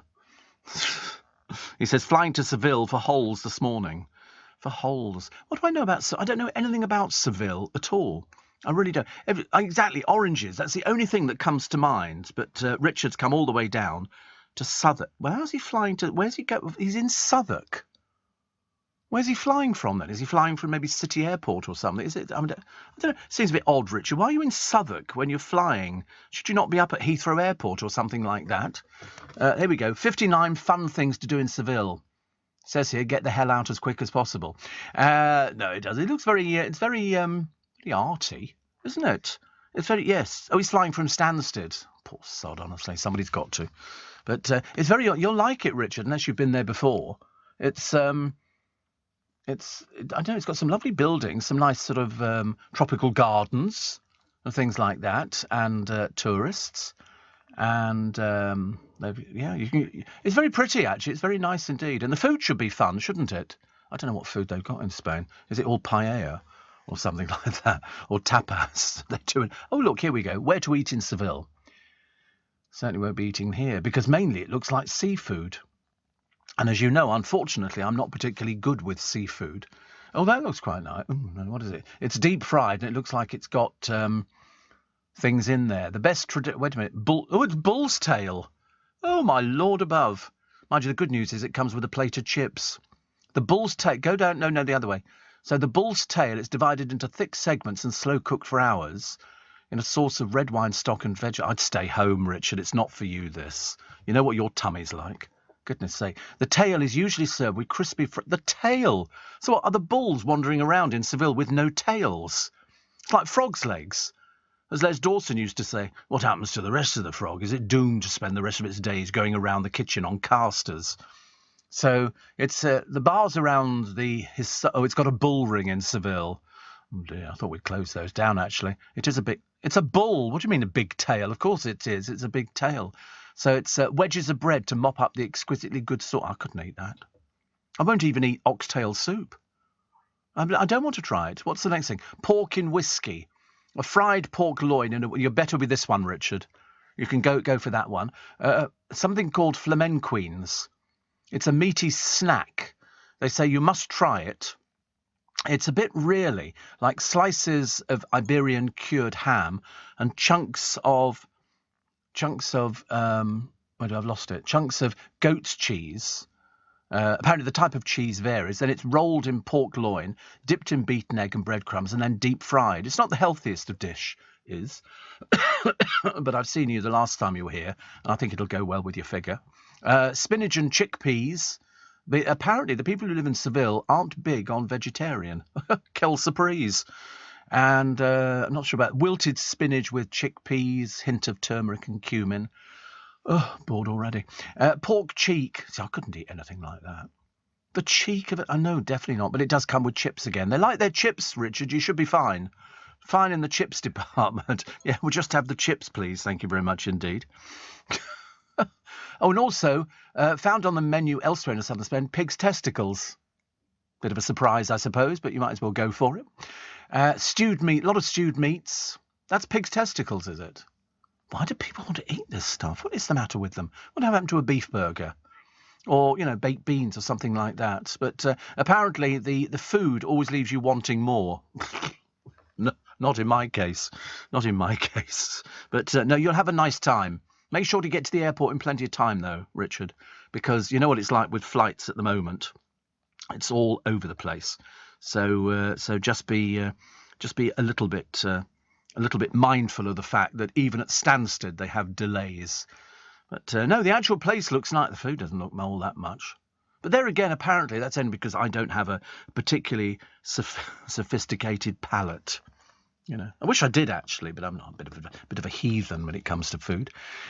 Steve, have you been to Wiley's Coffee in Crown Road, St Margaret's? No, not yet, Robert. I haven't got there. You would love their homemade cake. I do like homemade. I might bring in a bit of cake tomorrow, actually. Not that I would eat it, but I might bring some in. I might go and get one today because I've got a bit of money in my pocket. So I can go out there and buy it when I can afford to buy things. I might buy lemon. I might go to Tesco. I'm trying to think where our Tesco is. Tesco. So I might, I'm going to get a lemon drizzle cake. Do you like lemon drizzle? I'm not getting you Fortnum and Mason's. I'm not going to go to Fortnum and Mason. That is just a waste of money to spend. It could be £6 or £7 on when I can get it for a couple of quid. Honestly, he's always trying to sort of up his sort of ante, oh, Steve, why don't you take me in the car? No, I don't think so. We're not doing that kind of thing. Even though it turns out that the car I drive is apparently considered the footballer's favourite. Both Vardy and Rooney have got the same car as myself. Not as nice a colour, of course. They seem to go for 2 doors, whereas I'm 4-door person because I like it quite a lot. And of course I shouldn't imagine they've even got televisions in them. Steve, do you remember when newsagent says Joe used to have big jars of sweets that they sold by the quarter? Oh yeah, of course. It's called a sweet shop, dear. That's what they call it. And in fact, you can still find them about all over the place now. They've got all these retro sweets. You go in there, they've got, unfortunately, all the jars are plastic. They used to be glass. And there's loads around here, the American retro sweets, but loads of the old-fashioned, Old Ma Baker's sweet shop or something, or Polly Perkins' sweet shop or anything like that. And you go there, and the prices have just gone up a little bit. Just a fraction. We used to go for Toffee Crunch. Please don't write in with your favourite sweets. We're not BBC Radio Shropshire, as you can tell by the audience figures. And you can buy all of these things. There's a whole bewildering array. Cough Candy Twist and all that kind of stuff. It's all out there. But it was good. So, Joe, now you know. Hearing you talking about maths, says Tony in Newark, there are only 3 kinds of people in this world. Those who can count and those who can't. Get the gag? No, you probably don't get the gag. No point. Steve, Lorraine and I, says Charlie, had a wonderful day yesterday at the Queen's Garden Party. The gardens behind Buckingham Palace are amazing. It's the biggest private garden in London, actually, next to a house on the King's Road, which has got a huge private garden. And you lose all awareness of being right in the heart of London. Truly the event of a lifetime, much like the Steve Allen Breakfast Show. And we're honoured to have taken part representing the Sterling Trust. Oh, nearly forgot. No cucumber sandwiches. Well, this is very odd because the Queen has 2 favourites, which are normally served for most things. One is the cucumber sandwich, but they literally take all the skin off the cucumber and they go down to the seeds. And apparently it comes with a bit of goat's cheese or something else, or whatever it is. And the other sandwich she likes are called penny rounds. And it's 2 bits of bread buttered with jam in the middle, mainly from the estate. And then they've got a cutter, and they cut out round things. They're sort of bite-sized, about the size of a penny, or a little bit bigger than a penny. And I think that's why they were called penny rounds. And she likes those. She's had those for donkey's years. Absolutely donkey's years. And there you go. There they are. He says, how stupid am I? I've just realised I'm sitting here on the radio saying, oh, there they are, as if you can see what I'm looking at. Although actually I've got that dinner service that they're looking at there. That's why I recognise. Oh, good heavens above. That's my dinner service. But yeah, the penny rounds with the jam in there. They look as though they should be toasted. Steve, have been to Seville, says Cathy in Warwickshire, and interested to find many scenes from Lawrence of Arabia filmed there. Well, they filmed the whole of Lawrence of Arabia in Spain. They just made it look like Russia. They sprayed everything with the fake snow. Jack in Brixton says Fortnum's is never a waste of money. Spend away. I'm not buying him lemon drizzle cake in Fortnum and Mason's. I don't care what you say. Don't bully me. Make sure you get Tesco Finest lemon drizzle, says Rob. I think because you'd like lemon drizzle cake, wouldn't you? Tesco, yeah, Tesco. What I could do, actually, is go to Fortnum & Mason's, get one of their boxes, substitute the Tesco. He wouldn't know the difference. Seriously, he wouldn't know the difference. So no point. No point in spending that much money, is there really? What else we got? What else we got today? Nothing. Nothing in the pop music world, which I'm a bit disappointed about. I was hoping to be something in there. The Morecambe and Wise story, with them coming back as ghosts, they're going to appear in a special Sky version of A Christmas Carol. God, not another version of A Christmas Carol. I've got about 5. Gentleman Jack actress Suran Jones plays a female Scrooge. Oh, no, I'm not buying into that rubbish. A female Scrooge. Scrooge is male. Stop trying to change things. It's rubbish. Rubbish. Don't do it. The Russian gymnast Ivan Kuliak has been handed a 1-year ban for displaying the letter Z on his outfit during an event in Qatar. The 20-year-old Russian who won bronze at the Apparatus World Cup in Doha displayed the letter as he stood on the podium. The International Gymnastics Federation said Kuliak breached its code of conduct, also told to repay his prize. Stupid boy, honestly. 20 years old but brain dead, which is, his own problem. And porn legend Chicholona Used to go out with and married to a guy called Jeff Koons, who was an artist, but he never made things. They had a studio where students made the stuff and he put his name to it and it sold for millions. She's offered to bed Vladimir Putin on the condition of peace in the Ukraine. I don't even think, dear, he's that desperate. I really don't. Are you receiving tax credits? If so, this message is for you. Tax credits are coming to an end, and most people will be asked to apply for universal credit instead. The Department for Work and Pensions is writing to tax credit claimants. You won't be moved automatically, so look out for your letter explaining what you'll need to do and by when. And there's also lots of support to help you make the move. Get ready for your universal credit switchover. Search Understanding Universal Credit today. Eligibility criteria apply.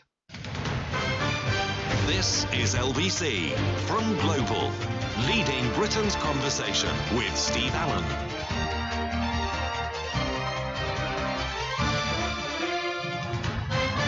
Morning, everybody. Nice to have your company. 4 minutes past 6. It's Steve Allen's early breakfast on LBC. Great news about the figures. I mean, it really is very, very good. Everybody's very pleased. You know, I mean, if I stuck around today, they'd probably buy me a sort of a Vimto or something exciting like that, because we're very happy with the way that it's going. Nick Ferrari, very, very happy. Everybody, even Ian Dale is very happy, and it's very rare that you find Ian Dale being very, very happy, but with record audiences, you know, why not, for goodness sake? And we've done particularly well. So that's all I'd say at the moment. I mentioned it at the beginning of the programme. You'll hear it on the podcast, which is very nice. So the perfect chip. The perfect chip. I mean, honestly, the papers must have run out of things to talk about. It's 2 inches long and golden with a crispy edge. Yeah, because it's been deep fried. What else do you think it is?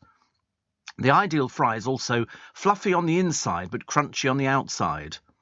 Well, that's what they call triple cooked chips. You know, and you buy them. You actually buy triple cooked chips. I wish they did them in the fish and chip shops. You know, actually cook them and then put them to one side and then refry them again, which would be quite nice. But they tend not to. Linda says, how funny. Yesterday I made a batch of Andalusian spinach and chickpea stew. Yummy. Yeah, not kind of winning me over on that one. I do like a stew, actually. I like sort of like a beef stew with sort of dumplings and things like that, and some mashed potato and gravy. That suits me fine. Suits me fine. Teachers were left stunned after discovering a pupil had taken a knife into class. This is in this country. Disguised as a pen. The fountain pen had a blade inside its lid, and police officers tweeted, "Pens have changed since we were at school. The pen was taken off a pupil in Cambridge." What sort of thick students have you got in Cambridge? Not that this was the seat of learning. Obviously not. After finding numerous youngsters with knives recently, the officers have been talking about knife crime in schools and urged parents to discuss the issue at home. What are they really thick, these? Mind you, I tell you, I was sort of sitting down the other day. And because the time I get home, I've got all the kids who are on the school buses. I swear to God, these girls' skirts are getting absolutely microscopic. It's a case of when they get on the bus, they have to hold the back of it down so it doesn't sort of. It really is. I don't know whether or not they've all started some new sort of trend, or whether or not, you know, I'm just getting old and a bit senile. I just think it just looks odd. Just looks very, very strange. I mean, the school should be sort of saying there should be a dress code. You know, you put this on. But these skirts are unbelievably... I mean, there was one girl, she was standing next to me at the bus stop, and it was a case of she kept looking in the glass window of the shop behind to see, and pulling her skirt down a bit at the back. And I'm thinking, it's too short. What parents let their kids go out looking like this? Dreadful. Absolutely dreadful. That passenger jet... It's now turned out. This is the one that smashed into a mountain. The China Eastern Airlines Boeing 737-800 plummeted to the ground at 350 miles an hour in the mountainous Guangxi area in March. They now reckon it may have been deliberately crashed by somebody in the cockpit.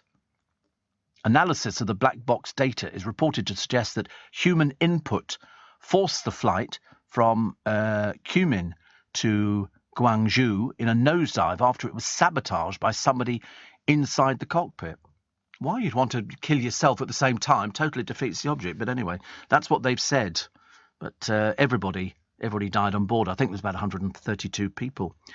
Shoppers can now pay for goods with a smile or a wave. Sometimes you don't really feel like waving or smiling, do you? But this is MasterCard's biometric checkout program. Those who sign up for the service will no longer have to go through their pockets or bag for their cards. They can just check the bill and smile into a camera or wave their hand over a checkout reader. I quite like that idea. I could go for that. MasterCard's president says the way we pay needs to keep pace with the way we live. So spending less time in the queue, it could be more hygienic and boost security. I don't mind that, because when you go to most airports now, you look into the camera. When we went to America last time, we looked into the camera. They go, they don't need to know anything else because it recognises you, and it also saves you opening your phone or doing anything else, doesn't it? Because if you're just smiling into a camera, that's it. Because I've got when you're doing your phone, you look at it and it gives you a tick in the box. So sometimes it's Face ID. I've got my mask on, and it goes, and you have to put the number in. So I pull the mask down and it goes tick.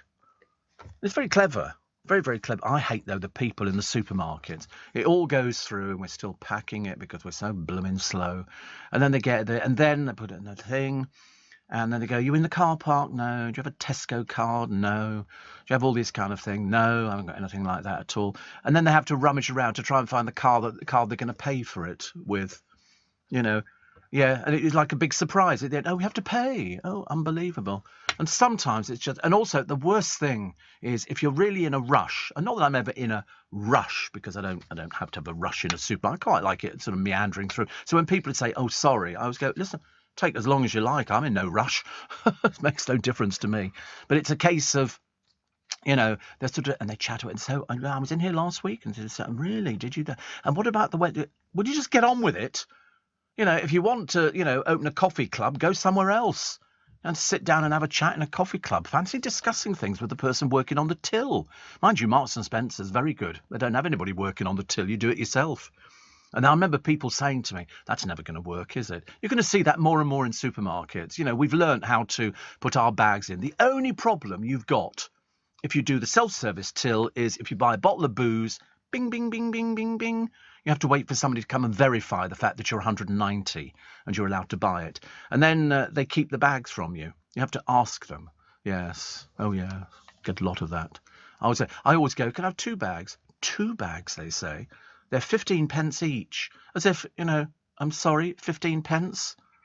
Yeah, yes, it's been a good month this month. I can just about afford it. Steve says, Helinka, I'm considering purchasing a new mattress. I'm reluctant to buy a foam mattress, as it might be too warm to sleep on. How do you find your foam one? Absolutely fine. This is memory foam, but it's not like the old foam where you could sweat quite badly on it. It's high density foam, and you won't have any trouble with it at all. What everybody does, Helinka, is you have there's a special cooling foam as well. Now I put the cooling foam on the bed. It's the topper. Then over that I've got a mattress protector, and then the sheet on top of that. So I've suddenly realised it makes me sound a bit incontinent now when you're sort of talking about I've got the all these different sort of layers over the top of it. But no, I've never had any problem with that at all. No problem with sweating. But years ago with the old foam mattresses, it was a thin, bit weedy foam, but this is high density. That's why it comes wrapped in plastic. So you'll struggle with it. So if you buy one, get them to deliver it and put it in the bedroom. And you put it on the bed, cut it open with the scissors, and then leave it for about an hour, and it'll rise to its density, and it's fine. You won't have any problem with it at all. So good luck with that one. I like the idea of this, paying for your goods with a smile or a wave. But they always ask you, don't you? And there's something. It's when they ask you all these questions. I mean, it's like 20 questions before you can get through the checkout. In America, they have kids, young people who work on all the checkouts, just packing your bag. And it's all paper bags. They don't tend to use plastic bags in America. It's all paper bags, and they put the stuff in there. And they'll carry it to your car, which is very nice. A little bit difficult for me because I generally get there on the bus. So it's fine. I always have something that I can eat on the bus or drink on the bus. Always take sort of a drinking yogurt or something like that. Something with sort of a healthy thing for your gut and everything else.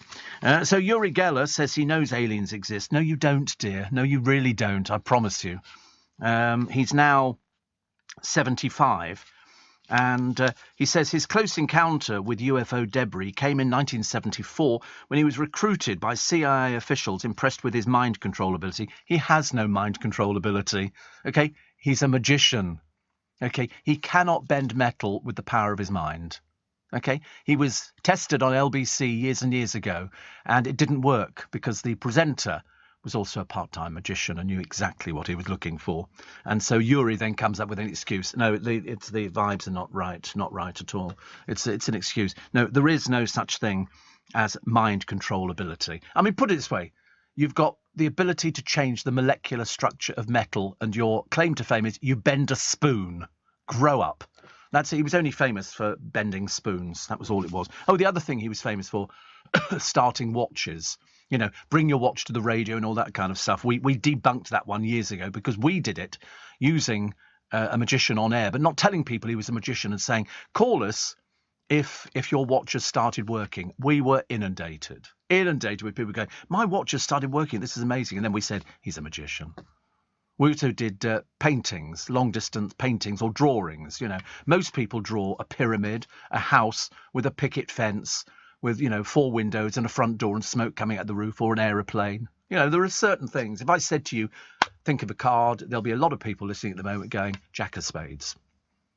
Somebody at the moment will be going, what? How do you know that? 3 of Clubs is fairly popular too. But no, there's no such thing about this. He was recruited by CIA officials. Yeah, they wanted to prove it was a pile of old hokum and a load of old rubbish. But apparently he said he was shown a piece and asked to hold it and describe what he felt. This is the rubbish, I mean, seriously. He said, it was metallic, smooth, pearl-like, with rainbow reflective skin. When I held it, I sensed vibrations. I felt it was breathing as if it was alive. Well, it wasn't, dear, OK? They were just winding you up. But he says, the fear is you can't handle the truth. Yeah, right. I mean, you have to ask yourself the question, if there is such a thing as UFOs, why would they bother covering it up? What do you think it's going to be? It's like War of the Worlds all over again? No, not at all. And an RAF hero is told how he helped save a tourist who was savaged by a crocodile.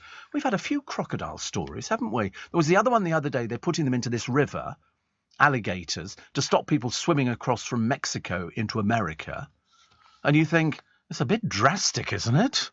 A little bit drastic. And now this tourist is very lucky to be alive, attacked as he swam in a pool. A 2 to 3 metre crocodile this was. I mean, you ain't going to be arguing with it. The one thing they can't do is put their tongue out.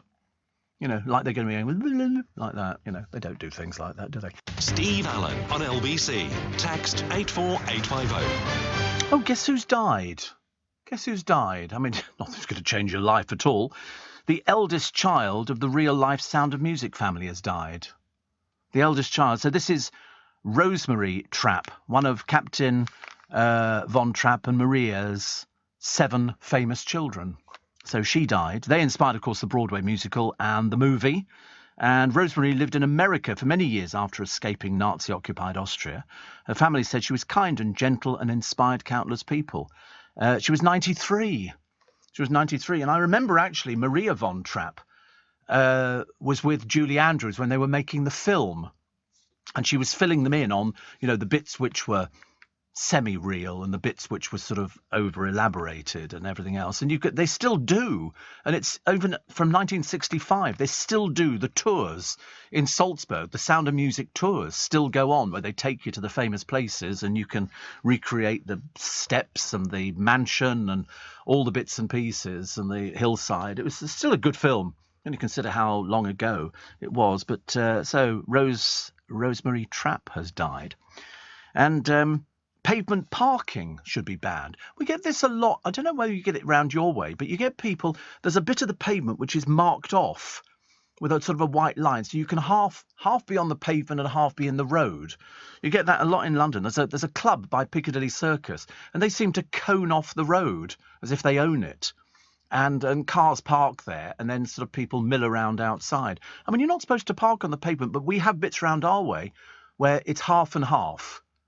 So there's, I mean, it's a bit bizarre. But they say it puts people off walking in the local areas. Well, I don't know, as long as they're not actually parking right up to you, that should be okay, shouldn't it? But if they outlawed vehicles from footpaths, it would help 70% of people to be more active. Oh, what a load of rubbish. You don't just have to walk on a footpath. You can walk all over the place. That's what's stopping us being active. That's exactly what it is, actually. Greg and Leighton, the buzzard, said, Steve, avoid the lemon drizzle cake. 1, you're diabetic. 2, it's impossible to have any one slice. Oh, listen, I haven't had a piece of cake for ages. I look on it as a treat. To have a piece of cake for me is something quite rare. I used to like jelly. And I haven't had a jelly for a long time because it sends me round the twist. I go completely, mandarin slices in sort of orange jelly is quite nice. And they did there was a trifle that they did. It's not a trifle. It's a pot of jelly in Marks and Spencer's, which is ready made up. And then somebody said they do this sugar-free jelly. I said, I've tried it. It's rubbish. Absolutely. If you can have sugar for goodness sake. Even if you're diabetic, but you don't have it all the time. It's a treat. That's the way it works, actually. Connor says there's only one place to get a decent mattress, and that's Bosch Beds. Bosch Beds. Oh, look, sorry, just show me a picture of an orange jelly with segments. Very exciting. They deliver. They've also got a shop in Brentwood. Oh, we know about this because Thomas Skinner writes to me on a regular basis. He was on The Apprentice a few years ago. Sells pillows. We know all about Thomas Skinner. He's on Twitter. He's a Jack the lad. He's probably out there listening this morning, I should imagine, actually. But yes, Connor, we know all about him. Thank you. Gary says, myself and my tote bag came back last night from the lovely island of Paxos. Not once, but twice returning from my morning swim. Members of the yachting fraternity recognised the bag and called out to me, hey, Steve Allen, nice one. I sat next to somebody on the bus once who had a Steve Allen bag. I'm sitting there looking out the window thinking, don't say. He had this bag over his shoulder. I remember thinking, it's one of my tote bags. Yeah, didn't know it was me. No. I was in disguise. Steve says, Catherine, the thunder and lightning knocked out electrics last night. Fridge off for 7 hours. Would you sling the food or risk it? As long as you didn't open the door, you're fine. Yeah, it's only don't ever, if ever you get a power cut, and you've got a fridge freezer or something like that, leave it closed. Leave it closed. Don't open it. But flights were diverted, actually, from Gatwick Airport because this storm hit the southeast. And as I say, we had it over Twickenham. Very exciting. Very exciting. I like seeing a storm. As long as I'm not there, it's fine. But people are saying it's a bit... I mean, I wouldn't want to be in an aircraft flying through a storm or anything like that. That would frighten me a little bit. Only a little bit. But I haven't flown for quite a while, actually, now.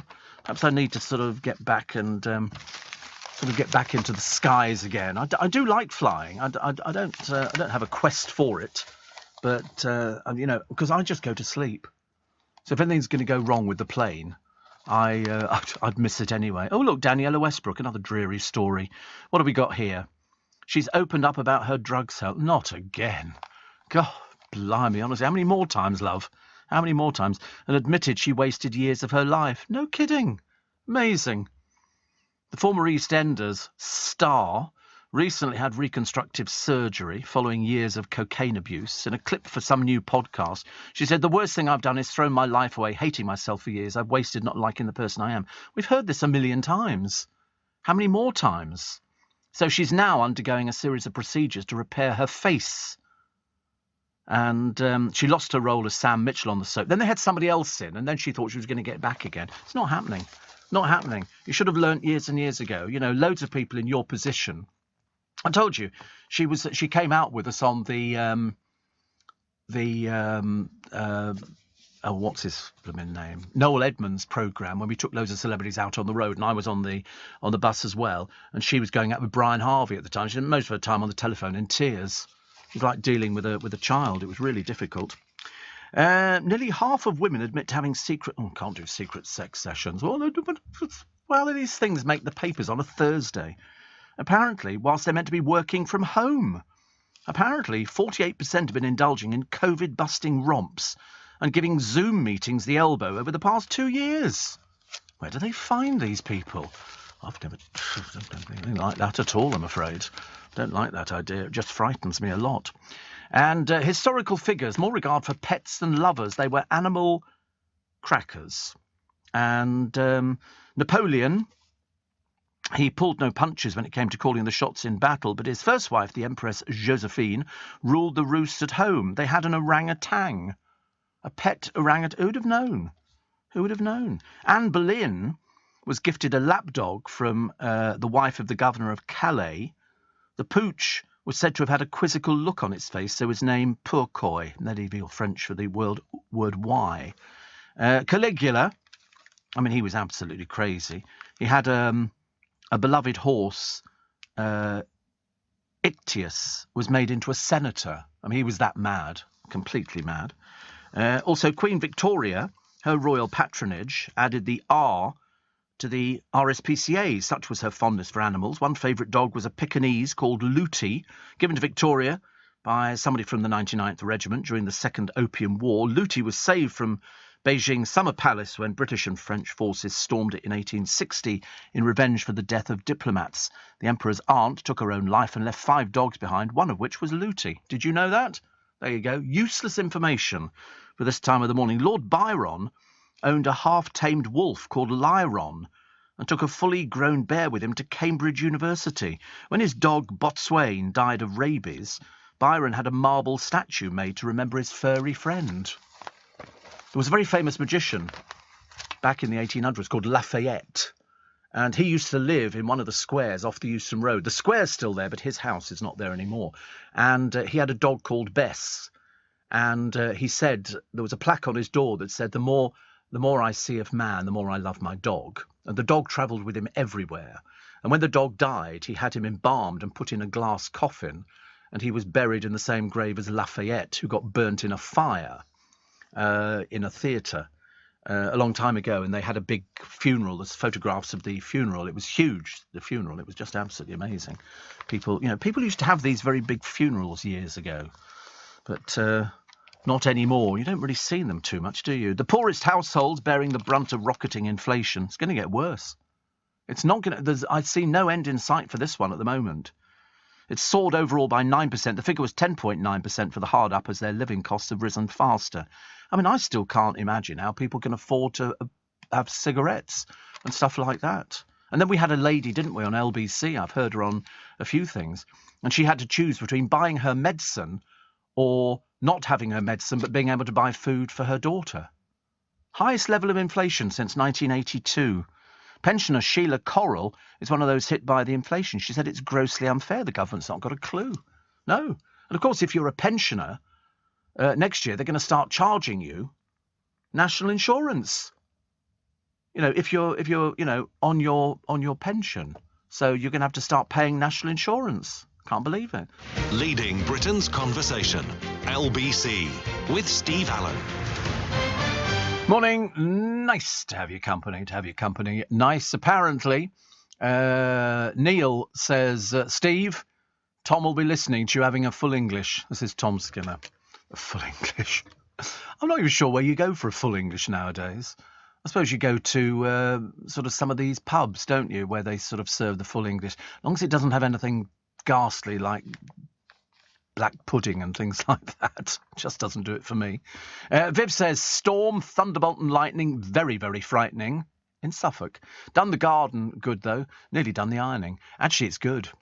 I love the idea. A little bit of rain for the garden, for the pots and all the rest of it. Then today, go round, tidy up, trim back and all, a little bit of feed. Gives them a bit of a kick. 23 degrees today it's going to hit. Sunny intervals and a gentle breeze. Tomorrow 20, so we drop off. No, sorry, tomorrow being the 20th is 18 degrees.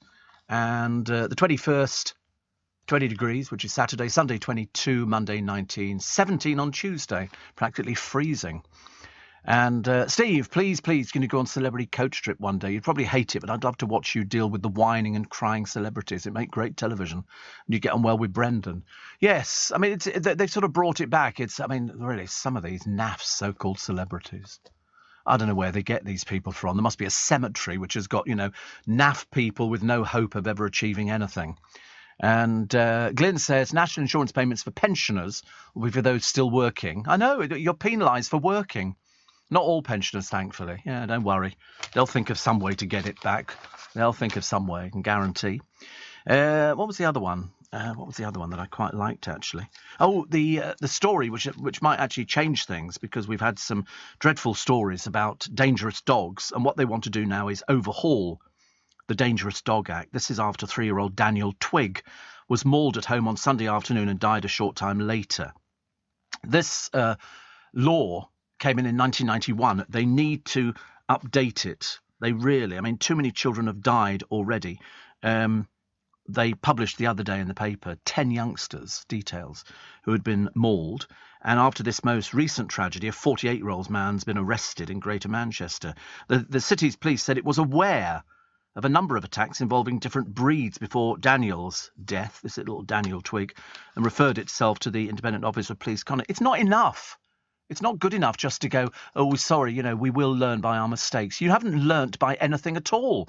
10 children are dead because you haven't sorted out the act. I mean, it's just absolutely appalling. They go, the legislation's 30 years old.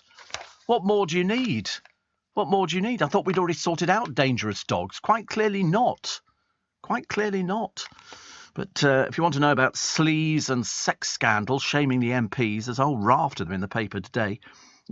From sexual harassment claims to prostitute and drug scandal, sex assaults on boys, sex assaults on 2 women, coercive and abusive behaviour, office computer porn claims, sexual misconduct, exchanged X-rated... What is the matter with these people? They're in positions of authority, and they're basically just a bunch of perverts. But yet we vote for them. And yet, in one of the cases, they were well aware of his history with boys and didn't do anything about it. 3 years it took him. 3 years before they finally got round to it. And he went to prison for 21 years. Bit late, isn't it, really? I mean, the police had even ignored these poor kids who'd been there to complain about it. And it's happened. It's been going on over the years. It's nothing new. So these chips now, what does it really matter whether make the perfect chip or not the perfect chip? Why don't they just sort of say, how do you make... mind you, somebody wrote to me earlier on and said, what is the perfect chip? And you go, well, it's apparently 2 inches long, fluffy outside, fluffy inside. Crispy outside, fluffy inside, and golden brown, according to a poll. They did a survey. They actually went out and asked 2,000 adults what they found the best. Chunky chips were the top ones at 43%. While 22% preferred skinny fries and 5% potato wedges, 4 went to the toilet properly on a Thursday, 5 went and bought their mother a bird. I mean, it's just rubbish, isn't it? It's just absolute rubbish. 28% say Maris Pipers are the best spud for the job. 31% go mad for mayonnaise. 53% like ketchup. Are these people on another planet or something? What is the matter with them? 17% of paired chips with ice cream. That'll be those kids from the other day where their parents were giving them this odd food. They're going to turn out to be real worries later in life. Wetherspoons do a full English, Steve. Yeah, I did actually know that, actually, John. I just couldn't remember what they were. And it's cheap, isn't it? I believe it is, but I've never had one in there. I've never had it. Wayne Rooney has accused Jamie Vardy of running scared after the ex-England teammates disagreed over their wife's libel trial. I'll be glad when the blooming thing's over. We can get back to some sort of normality, because that's what we need, isn't it? And Linda Robson has dismissed rumours of a row with her best friend Pauline Quirke and said Birds of a Feather could return. I can't remember because Pauline quit the sitcom in 2017 and then I think they brought it back. But Pauline wasn't with it. Linda said it's a load of old rubbish that we've had a falling out. We've never fallen out. I've been best friends with her since we were 10 years old. And Linda was reunited with Pauline and Leslie Joseph the other week, speaking at a party held by, of course, the talent agent Jonathan Shalit. Linda said they talked about the possibility of a comeback. So, fingers crossed. Because they don't seem to have aged. They really don't seem to have aged, which I like. Shane in Sydney says it was cold this morning, 8 degrees in Sydney, so you must be going into your winter phase. Stacey says the Puddle Duck Cafe in Upminster is fantastic for a breakfast. Bit of a trek for me, little bit of a trek, the Puddle Duck. We have had a look before, actually, and it's called the Puddle Duck Farm Fishery. And it's not a bad-looking breakfast, although I'm not sure about the size of that tomato, which looks so it's come from anywhere. It's a bit big. Bacon looks quite nice, beans. Only one hash brown. I'm sorry, I'd have to go for 2 hash browns. I'm a bit of a hash brown fiend, I think. Working, says David, in the Royal Horticultural Hall in Victoria on Sunday at a vintage photographic equipment fair. Hope it's not too hot, as the building is basically a massive greenhouse. Fancy having a photographic equipment fair. That'll probably be really, really popular. Have you been to see Andrew Lloyd Webber's Cinderella? If not, catch it before it closes, says Jules in Chelmsford. I haven't. I think they were gutted when they had to announce that was closing. Absolutely gutted. And here we go. It's the spectacular in Canada. Prince of Wales, Duchess of Cornwall, taken on a musical ride by the Canadian Mounties. Whey! Charles and Camilla watched in awe as the Royal Canadian... Oh, they must have seen them before, for God's sake. They must have done. They performed in front of hundreds on day 2 of their tour. I'd forgotten they were touring somewhere. Yeah, they're always doing something, aren't they? It's just a freebie holiday, you know. So, you know, they just sort of go out there and sort of wave and shake hands and do stuff like that. So here she is, terminally ill Dame Deborah James, enjoying a rare... Do you know, she looks amazing. I can't get over how good she looks. But her book has now topped the charts. And her husband is... it's... there's nothing you can say, is there, really? But the book's not released until August the 18th. But she went to Wisley in Surrey, the Royal Horticultural Society's garden. She said it was a bit of a mission, but perfect for an hour. So far, £6.3 million she's raised. And with the sales of the book, I think £3 for every book goes to her fund. She got the treat from banker Seb on How to Live When You Could Be Dead, topped Amazon's bestseller list. And loads of people are ordering it. So good for... I said it would do well. I said it would do really well. The Mars a Day story. They used to run this story years ago. It was Mars a Day helps you work, rest and play. I couldn't quite work out how that was, but they're now bringing out a triple treat. It's a new naked version of the bar. It's made with date paste, nuts and raisin. A bit pretentious, isn't it, really? So it's being launched amid new junk food laws. It'll be sold alongside traditional bars, but will be more prominent on shelves. Its stablemates, Snickers, Bounty and Galaxy, have been revamped with similar ingredients. So this is date paste, nuts and raisins.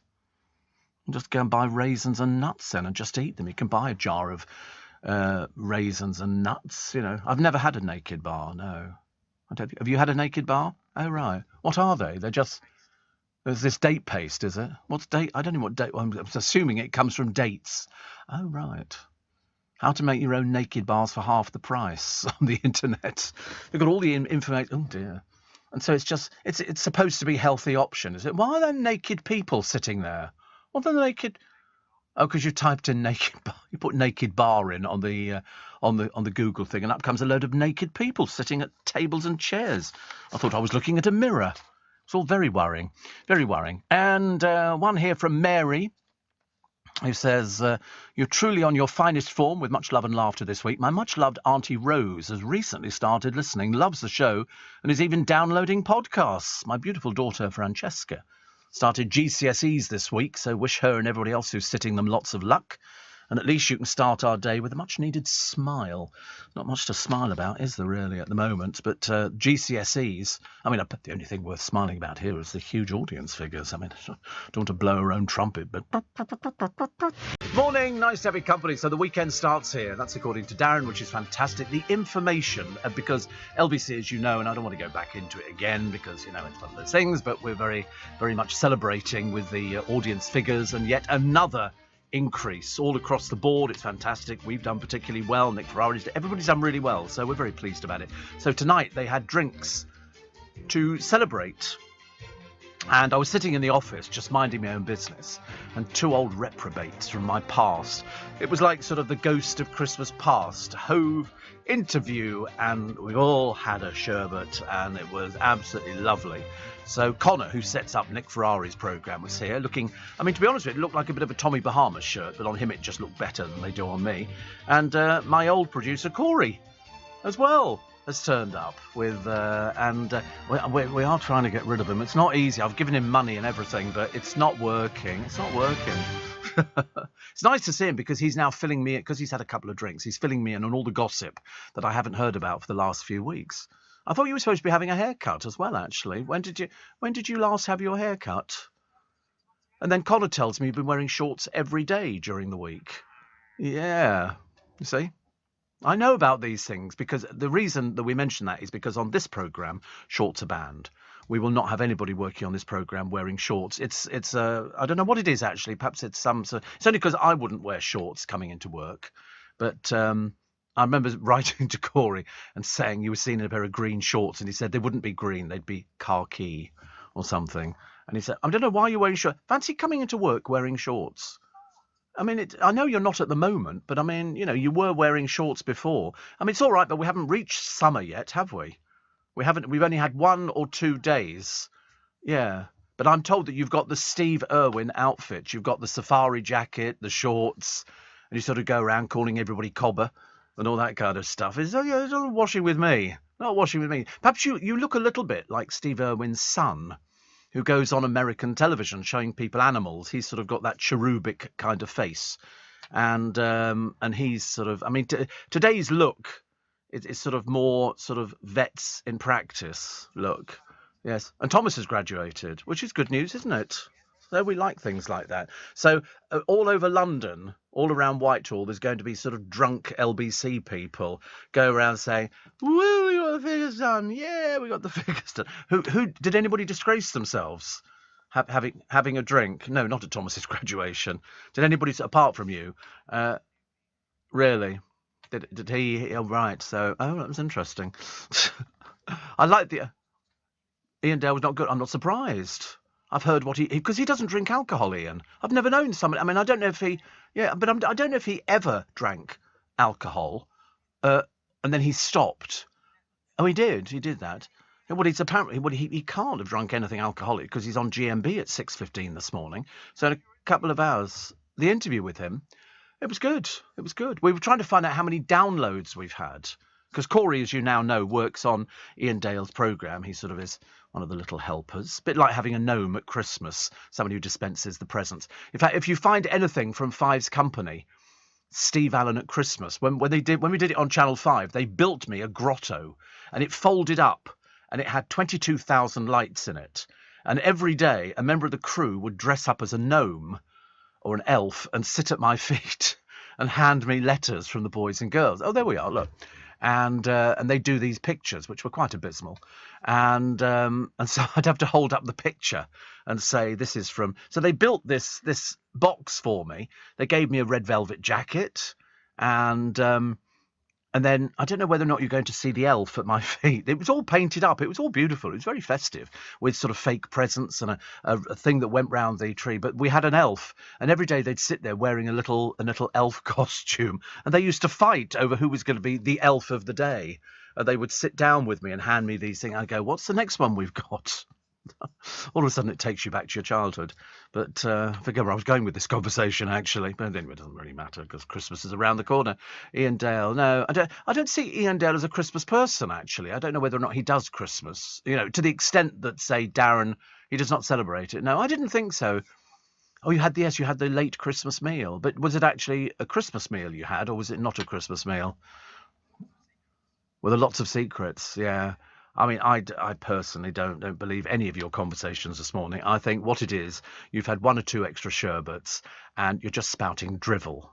I think that's what it is. It's a case of don't sit me next to Corey at the company Christmas lunch because Corey, although actually, years and years ago, LBC used to have these Christmas lunches for our advertisers, and they would give you. There'd be all the LBC presenters, well, a select group of presenters there. There was me, and in those days it was Michael Parkinson, Fred Housego, who won Mastermind. And Fred, the taxi driver, was the one you wanted to sit next to because he would talk for the world. And it meant you didn't have to talk to anybody because they would be asking Fred about, so what happened on this part of London and what went on there? And Fred would come up with it. I mean, I was sort of, I was very popular, because I wanted to sit next to Fred all the time because I thought he was so good and he was entertaining, and I learnt stuff as well, and it's kind of been sort of passed on a little bit, which is quite nice. But no, so everybody had a nice time tonight. The company picked you. Didn't have to get your little credit card out, did you? Were they sort of? Were the drinks cheap? Right. Oh, was that you had some white wine? Mixed with what else? Because I know you mixed your drinks. I can tell. I know you did. I can tell. Yeah. Have you had it with absinthe? That good old licorice flavour, isn't it? You are helping. You really are. Back in your old position. You only have the one, don't you? But no, it's good. It's good. Because Corey and I go out for lunches every so often. Yeah, because we go way back a few years, don't we? That's the trouble with this company.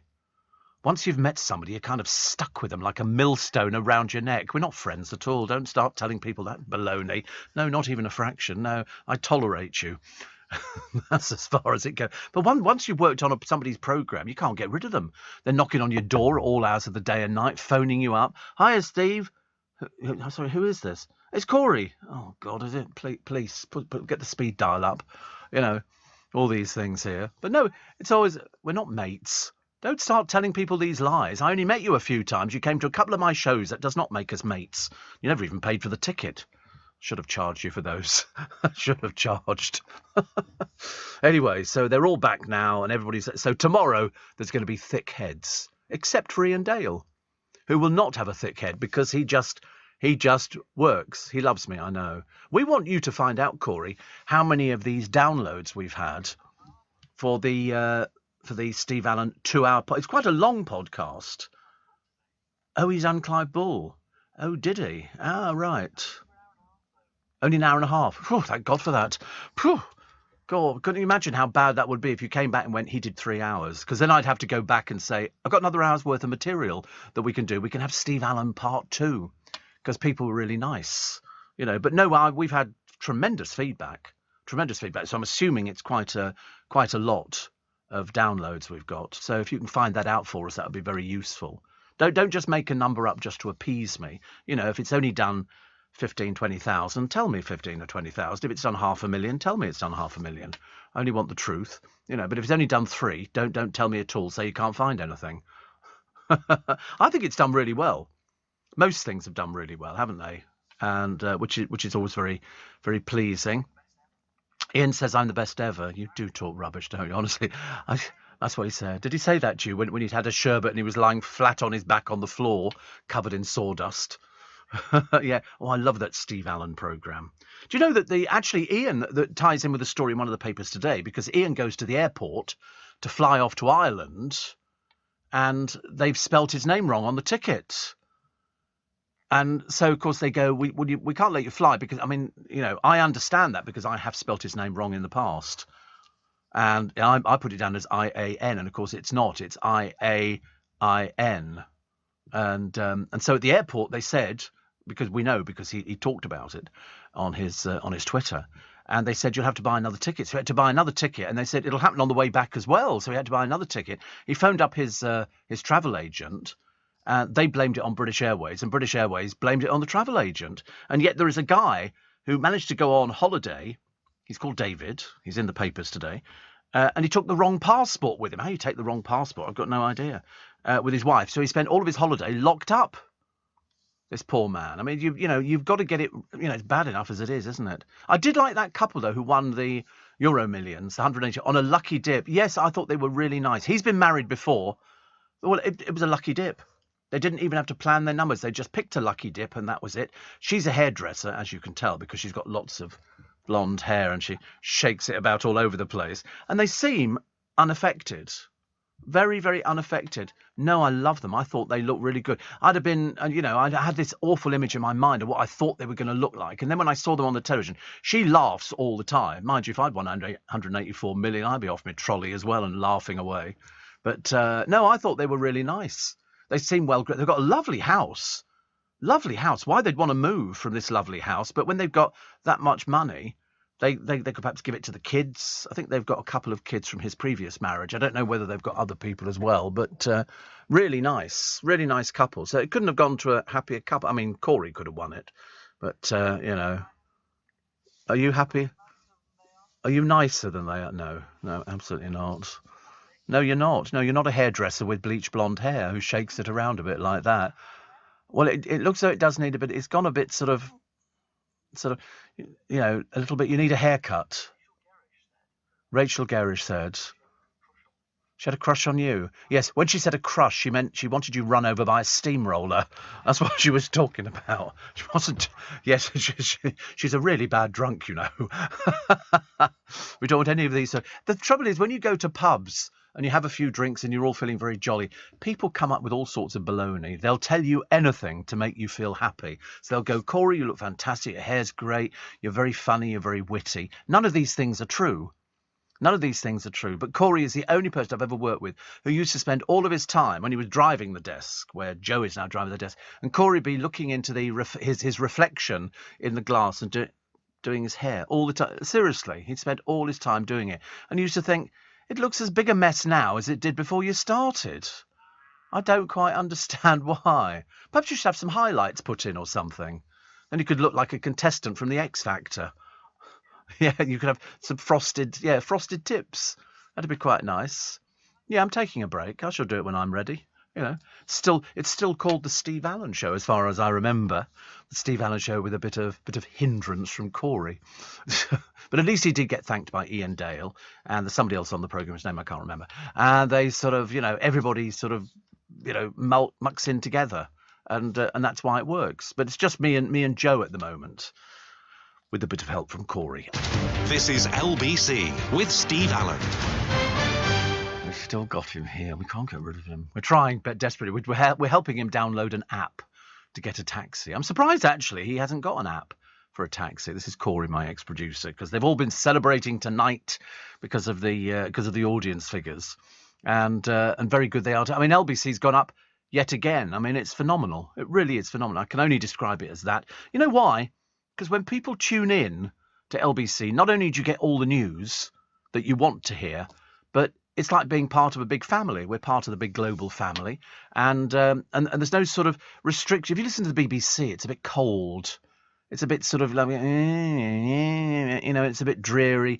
And if you watch the people on the television, they're more interested in getting their teeth whitened than actually concentrating on what they're talking about.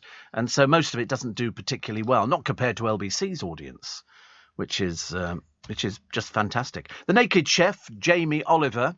Do you know, when they first called him the Naked Chef, I interviewed him many, when he was at the River Cafe.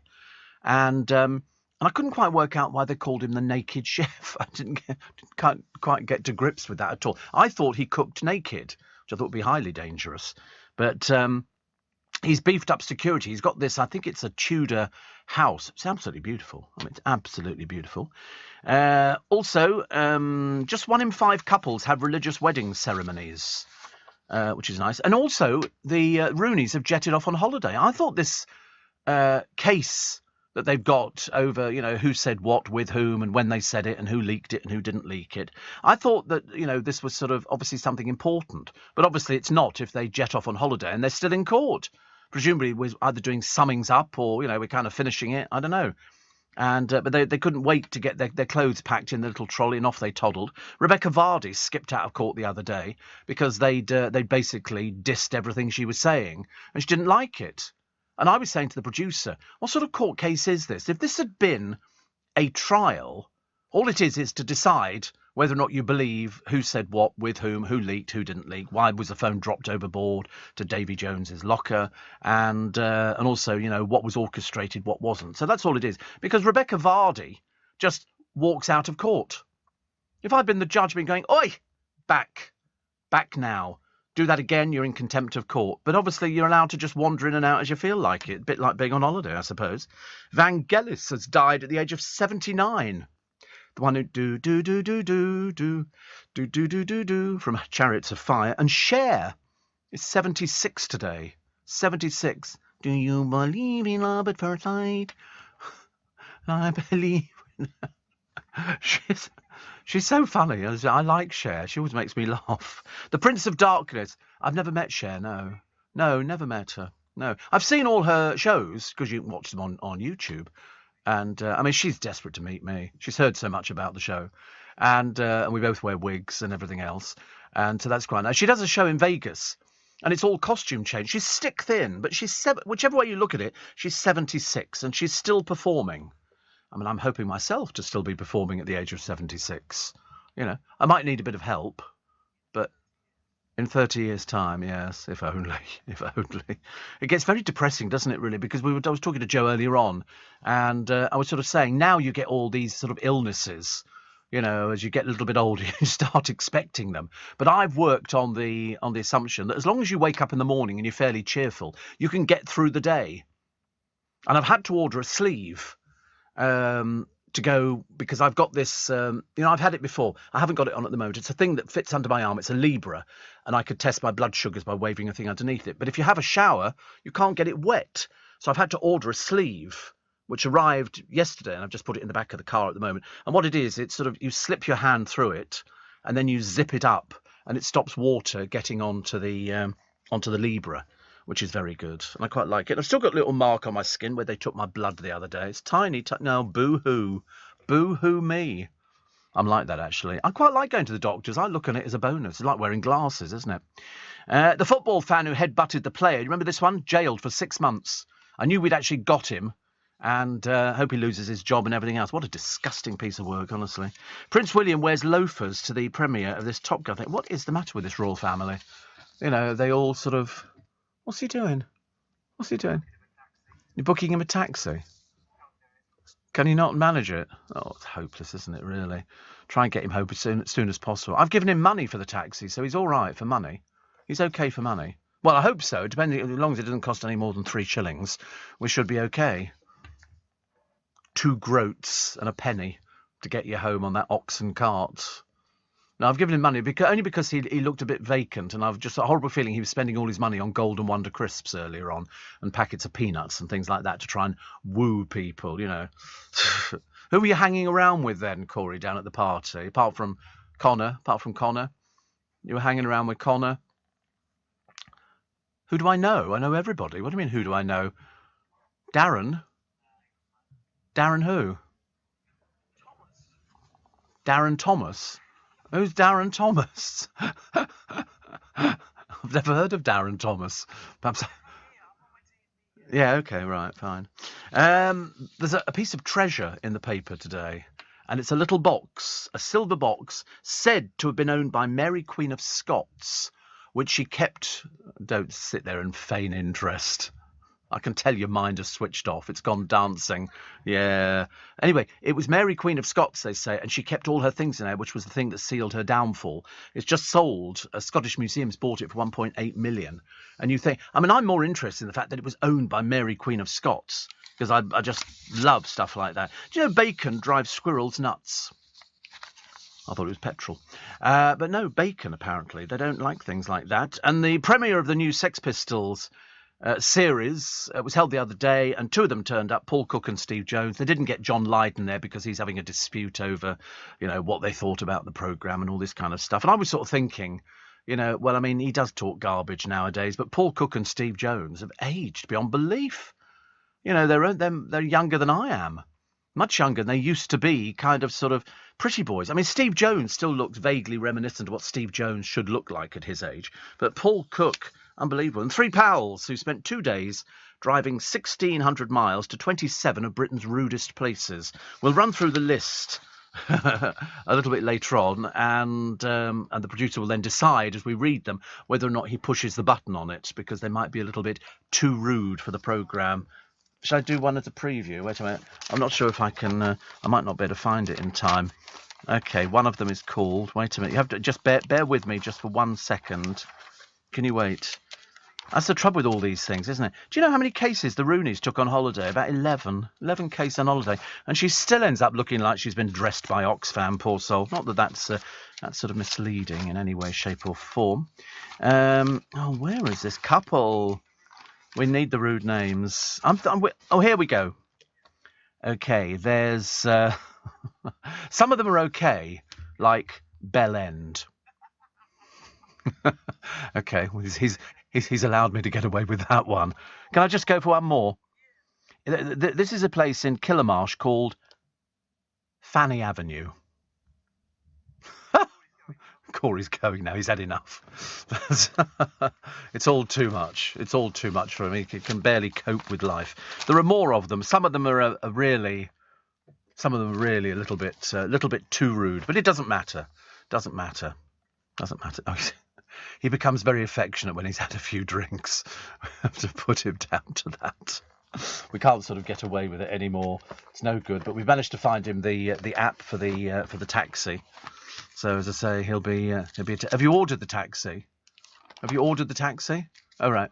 Oh, it's outside, waiting. So that's good. Yeah, you must go. You must go. See you. Bye. Wouldn't want to be you. Look at him, honest. He's got the quivering lip, ooh, like that. I love it when things are like that. The lady who won the jackpot, biggest lottery winners, she said, my dad always used to ask us how we'd spend a lottery jackpot. It's like he was preparing us. Their house is beautiful in Gloucester. I mean, really, it's really beautiful. You know, I mean, even if you hadn't won the lottery, I would stay there because it's so nice. So nice. And it's one of those sort of houses you think, if you won the lottery, that's where you'd go to. So they won the lottery. Now they're going to have to give it up because they've been identified, not only as themselves, because and they explained it very well. They were talking about it on Loose Women yesterday. And they were saying, but what else can you do? You have to tell people they've got kids at school. All of a sudden, somebody's going to say, so, you know, your mum's now got this, your dad's got this. You know, there is no way that you could ever keep that quiet. Somebody in the bank will go, you won't, because what they'll do, they won't be able to stay with their same bank. They will have to go to a big bank. It's £184 million. Your local branch couldn't handle that at all. They'd be lucky if they had 100,000 quid in. You know, to have 184 million. I mean, local branches just don't keep it. If you want to take money out of your account, and it's a lot of money, like maybe you wanted 250,000, they'd have to order it in, and it would have to sort of come in the following day. Steve, a new listener, Pete the Pool Man, who says, been given the heads up about your show by my mother-in-law, Sue. She says he's great, so here goes, don't let me down. Oh, God. I don't know whether we can cope with that. Walsh says, locked into the Spike. I always listen back when I can't listen live. And Ben from Worthing, on a coach trip from Gatwick to Heathrow, has taken my mother on a cruise and want to make sure she gets the wake-up call. Just back from Benidorm, off to Miami. It's where a lot of the cruises go from, isn't it, Miami? Do you ever see, oh, you might not have seen it, actually, because it was quite good, Ben, called The Love Boat. And that was all about cruising. It was set on a boat, and it was great, from America. Big American series with all the cast, and it's lovely. Banks usually keep between 50 and 200,000 in the branch, depending on how big. Yeah, as I say, if you wanted 250,000, you'd have to order it, and they would then get it in and put it into the safe. It would sort of, yes, it'd be FedExed over or something like that. I've never actually taken that much money out in my life. The most I've ever taken out of a bank is, what have I taken out? Well, actually, nothing, because if it's a lot of money, you don't take it out in cash. You just sort of transfer it. The most I've taken out in cash would be £1,000, and I do that. But I very rarely take it out in one hit. I do it in about 3 or 4 hits, so that I save it for Christmas. I've explained this before, so that when I get to Christmas, I don't need to sort of worry about I'm going to lose loads and loads of money because I've prepared for it. I have to sort of budget in the right departments. So, Scott in Littlehampton. Oh, you poor soul. Oh, sorry, no, I do beg your pardon. I was thinking about Peter Andre again. Lovely to hear your dulcet tones. Have you seen the article about the misers at Aberystwyth Council, who removed an unofficial memorial to a man who sat on the seafront and swore at seagulls? Yes, I did see it. That was in the papers yesterday. And but somebody else has taken a plaque off, and it's to honour a policewoman who was killed, and somebody's stolen it. And I never understand people who do things like that. I find that, this is Julia James. She was murdered. She was a PCSO, went missing from Aylsham Marketplace between 6:30 and 9 o'clock, and it was erected in memory of her. She was a mother of 2. And it was hours after Callum Wheeler was found guilty of murdering the PCSO with a railway jack in April last year. I mean, it's... I can't believe why anybody would ever take something like that. These people are scum. Granny and Grandpa had their hearts set on getting Jess a drum kit for her birthday. And because they bought it on their Barclay card, they were rewarded too. It was music to their ears. Same can't be said for Mum and Dad. What you buy is your business. Rewarding you is ours. Search Barclaycard to find out more about our range of rewards cards. Barclaycard. Make money work for you. 28.9% APR representative variable. Subject to application, financial circumstances and borrowing history. T's and C's apply. Steve Allen on LBC. Morning, nice to have your company. To have your company, very nice indeed. Apparently, Steve, my hometown of Colchester is to become a city.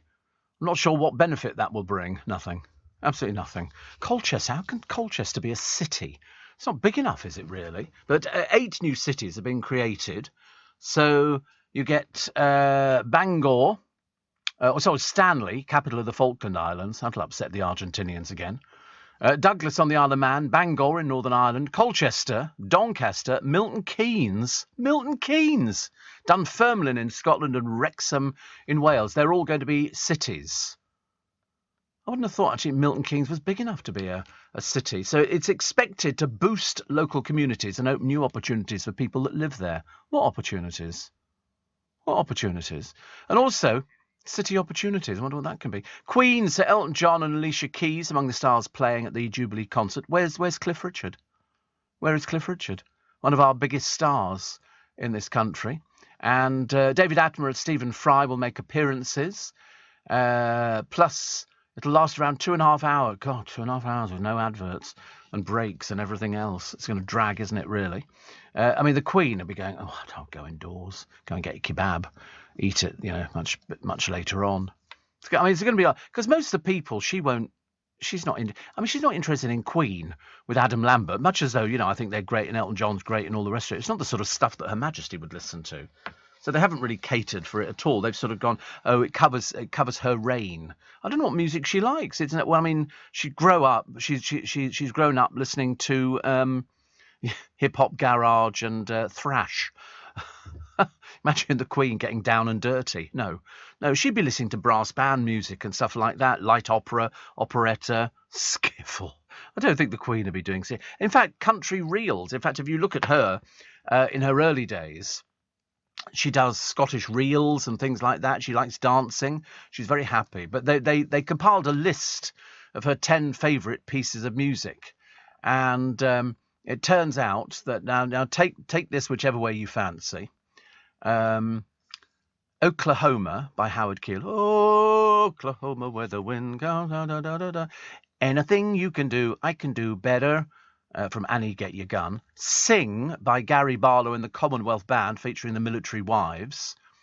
Cheek to Cheek by Fred Astaire. You see, you know which direction we're heading in. The White Clip. There'll be bluebirds over. Vera Lynn. I'm leaning on a lamppost at the corner of the street. George Formby. Praise My Soul, the King of Heaven. Praise my soul, the King of Heaven. To his feet thy tribute bring. Ransomed, healed, restored, forgiven. Who like me? The Lord's my shepherd. And the other one I don't know Lester Lannin medley, but she likes a regimental march. Milanolo. But I know most of those. But in fact, the White Cliffs of Dover, anything by Vera Lynn. But George Formby. I'm leaning on the lamp. Like George Formby. Excuse me, I must just have a little slurp of the old tea this morning, which is very nice indeed. So that's what she likes. No mention of Queen, no mention of Elton John, but she wouldn't. You have to look at what she would hear. She would also hear a lot of the Rihanna she likes. Yeah, where'd you get that bit from? Didn't. She'd be hearing it at Buckingham Palace and at Windsor Castle. They would be playing popular tunes of the day. And most of it she wouldn't know, actually. Steve listened to your interview with Ian Dale and thought it was excellent. Lovely way to pass time on my 4 a.m. drive to work, says Elliot. The GB Rail Freight team are still out there. Do you know, I saw a train at Waterloo Station the other day. I don't know what it was, but it was obviously an old train. But they obviously use it for doing... It seemed to have seats still in it, but it was yellow. It was very old, and the engine that was pulling it was really old. It wasn't steam or anything like that. It was electric, but I don't know whether it was part of the sort of the fleet of things that go around repairing things. I wasn't sure, but it was at Waterloo Station early yesterday morning when I went to get my little chuff. Do you know I can make it? I'm really good, actually. I've worked out, even if was it that one there? I don't know. It's a bit difficult to tell, actually.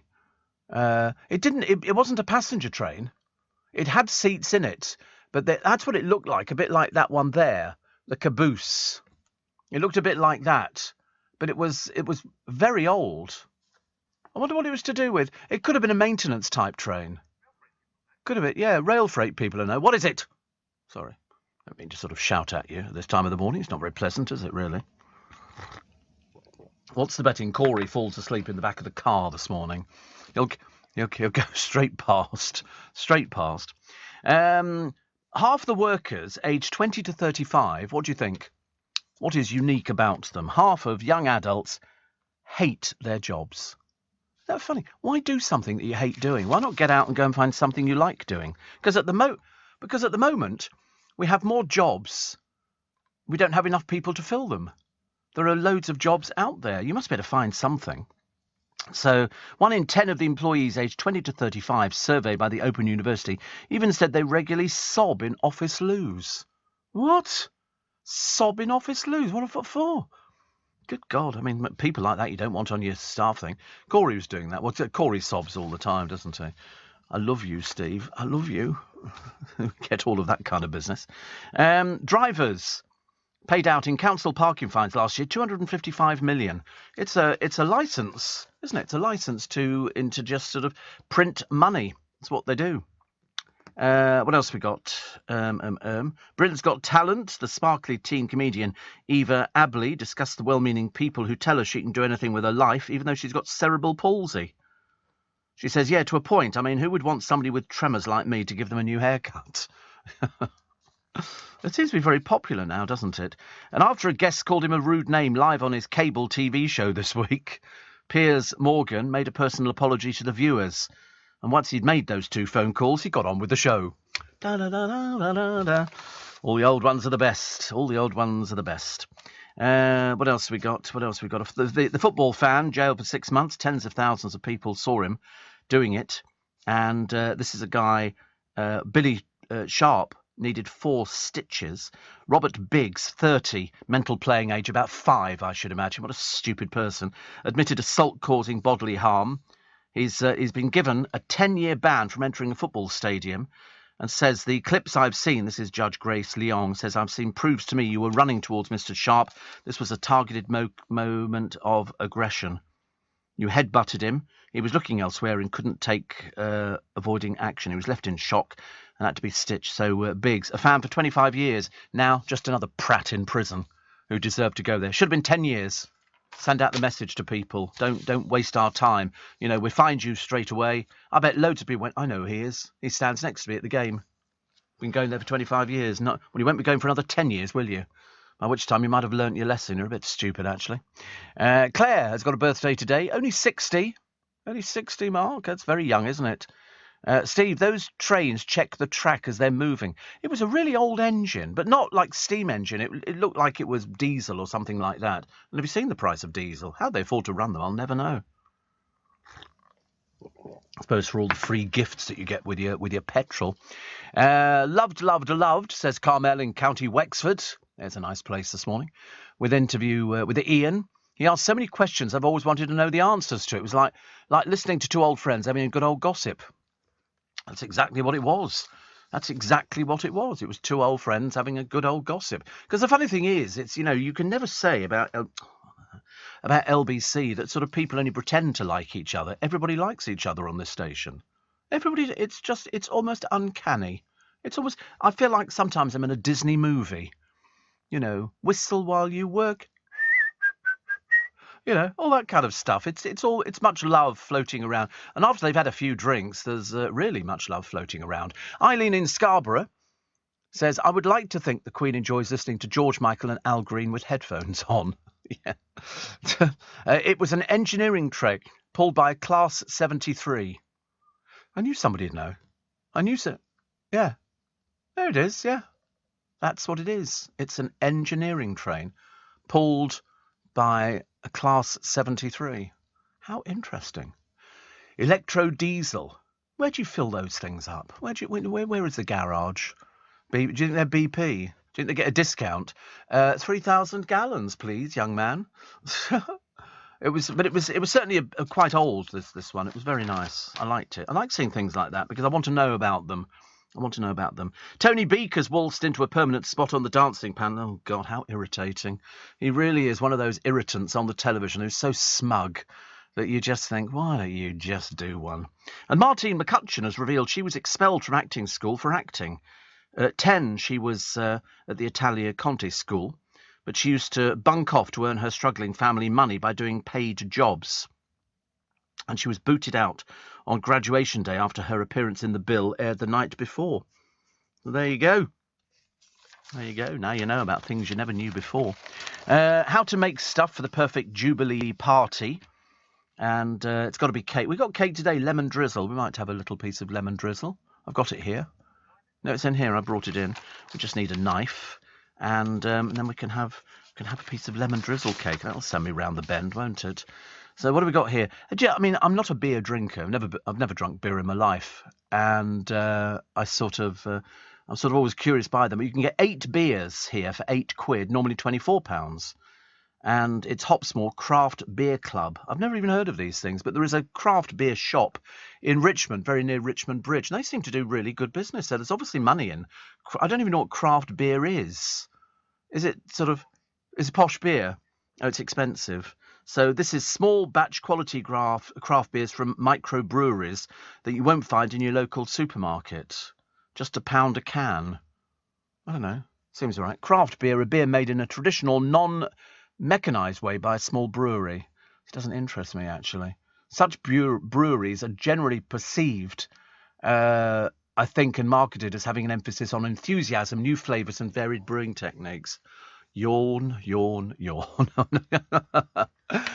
Leading Britain's conversation.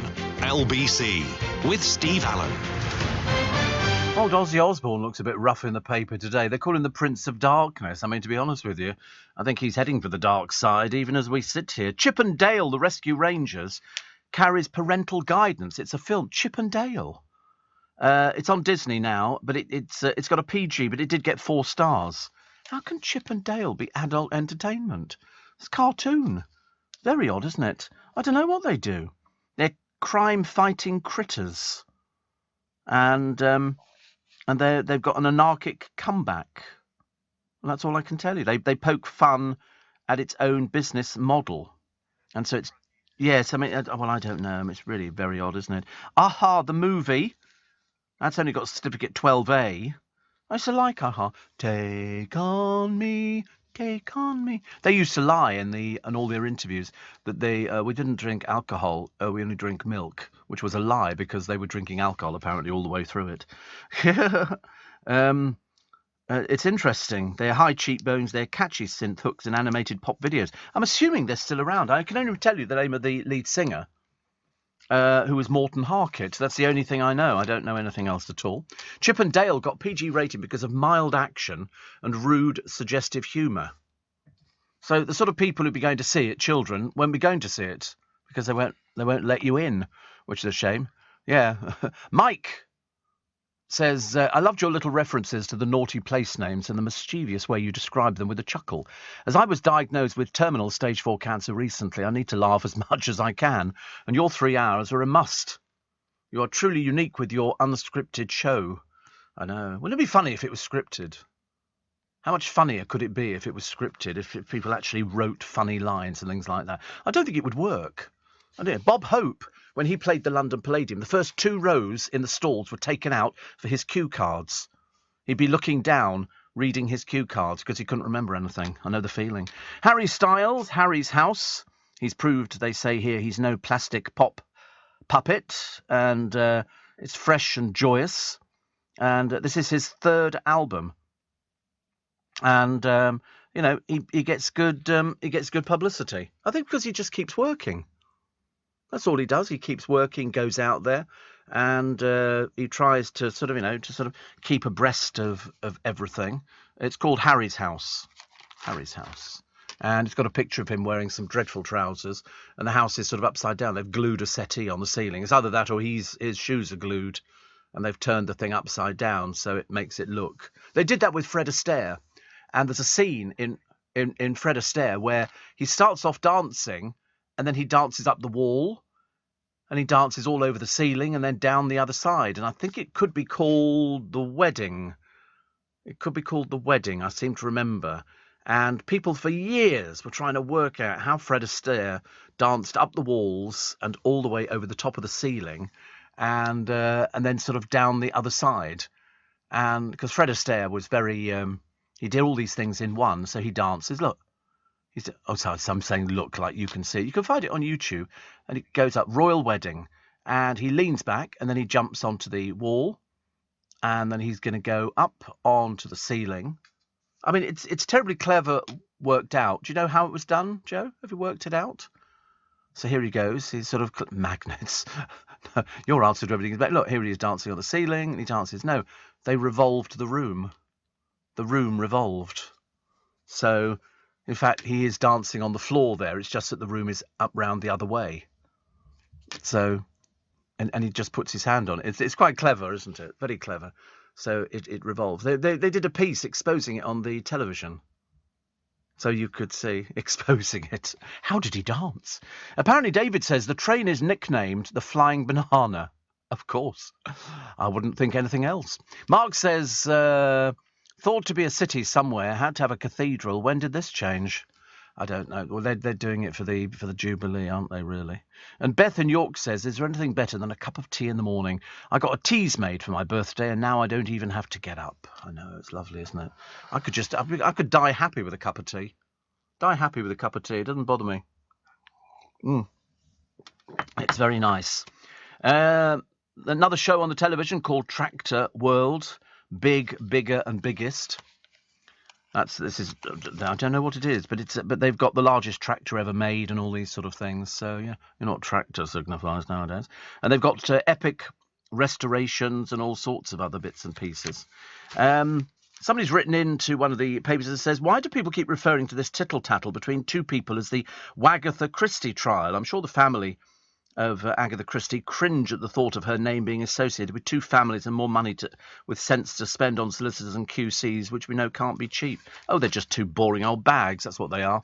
Nobody cares, really. They don't have a half a brain cell between them. If one of them didn't know who Davy Jones's locker was. I'm sorry, who's Davy Jones?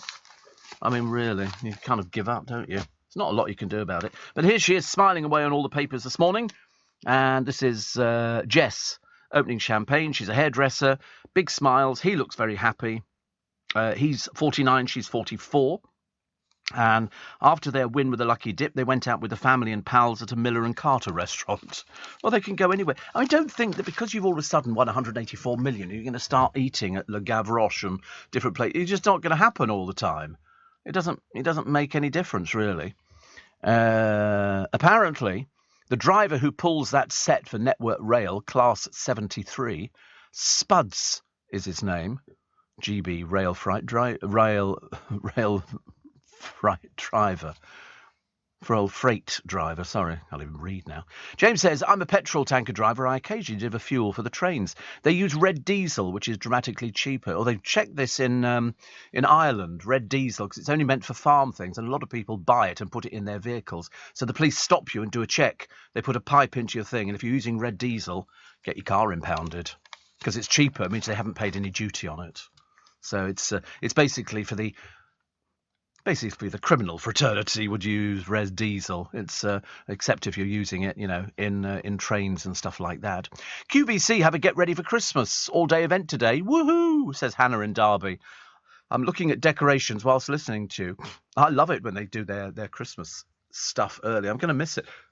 Unfortunately, because I'm out for lunch today, which I'm very much looking forward to. I don't know what to have to eat actually. I'll probably end up having liver, bacon, mashed potato, gravy, onions, usual sort of things. No, I'm not saying where I'm going, no. It's very posh. Very, very posh. So, the Rooneys jetted off for a luxury holiday in Dubai, because for them, that's a luxury holiday. Dubai. Everybody else goes, no, that's where all the chavs go, to Dubai. Oh, it's good. It's all people drinking champagne and, being sort of... I mean, Dubai used to have a reputation. Unfortunately, it's now become the new Marbella. It's the case that, let's all go to Dubai. And I suppose for sort of Colleen, Rebecca Vardy, I mean, I was the entire time crying and the whole thing. But methinks not. But so the barristers were given an extra day to prepare their closing speeches. How it's going to finish, I've got no idea. I can't even second guess this one. I can normally second guess these sort of cases. And so Rebecca is seeking substantial libel damages. I've got a feeling Neither of them will get this. That's what I think they'll end up deciding. They'll end up deciding you're both two stupid women, who are spending this time, wearing all these different outfits, especially in the Vardy woman's case. Lots of fancy clothes and all the rest of it. We don't care how you spend your husband's money, dear. We're not particularly interested in you or your family or anything else like that. This is just the most ridiculous waste of money. But good for you. I hope you lose loads of it. Over in Ukraine, that Russian tank commander who's on the charge of murder because he murdered a civilian who was not armed, just in cold blood. I secretly hope that they're going to bring back the death penalty for you, but you'll probably end up spending the rest of your life in prison. Never get to go and see anybody. That's it. He didn't even look old enough to be driving a tank, to be honest with you. But, what can you do about it? After 6 weeks, writes Ali Ross, we like Ali Ross, writing in The Sun today, of pseudo-scientific blah, the entire point of BBC One's Freeze the Fear with Wim Hof seemed to boil down to a bungee jump. In the event, 7 of the celebrities took the leap off Italy's Colossus Bridge and were deemed to have faced their fears, whilst Professor Green, yawn, refused the jump and was deemed to have faced his fears. I mean, it was absolute rubbish. It was rubbish. I mean, Professor Green, for God's sake. What is going on there?